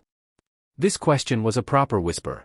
Still quiet, but one wouldn't have to strain their ears to hear it, so that was better, at least. Promise you won't leave me again. Sunbird, how Hitoshi hated that vulnerable tremor in his voice. He was being weak, burdening Racket with his own emotional fears while not even asking about any of Racket's issues. Hitoshi was weak for not being able to just deal with his problems like everyone else did. Racket shifted, and Hitoshi snapped out of his downward spiral of thoughts to look at him. He had his hand held towards Hitoshi, pinky sticking out. Promise. He said, firmly but gently. Slowly, hesitantly, Hitoshi held his own hand out, and wrapped his pink around Racket's, slowly shaking it up and down ever so slightly. Congrats, ya adopted a mutt. Racket's voice had an amused tone. Now go back to sleep you dork. You still got a fever to beat. Hitoshi whined, quietly. But if I go to sleep you'll leave my room or something. He complained. And I don't want to be alone. I can't sleep when I'm alone. It was the truth, like anything else Hitoshi had been saying. He began, before taking off. Can you stay here and cuddle me? You don't have to, he added quickly. I know it's a weird request, but I've always slept better when I have someone to hold. A beat. Yeah, Racket said. Yeah, I can do that. But if I hear someone comin', I'm hidin' under the bed. It works. Hitoshi said, and the emotional exhaustion caught up to him then.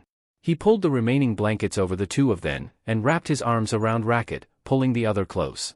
He smelled like strawberries, or maybe that was just the smell of the apartment, but Racket also had some unidentifiable smell that reminded Hitoshi of comfortable blankets and of rain and of cool evening nights, and Racket was warm. Hitoshi's eyes drifted downwards, and cuddling the boy who had broken the previous rules of life, he fell asleep, warm and almost happy. Okay, sadly the chapter is over, and if you enjoyed the video just leave a like, and subscribe with post notification, so when the next chapter is ready, you will be notified. Okay, see you in the next video. Bye.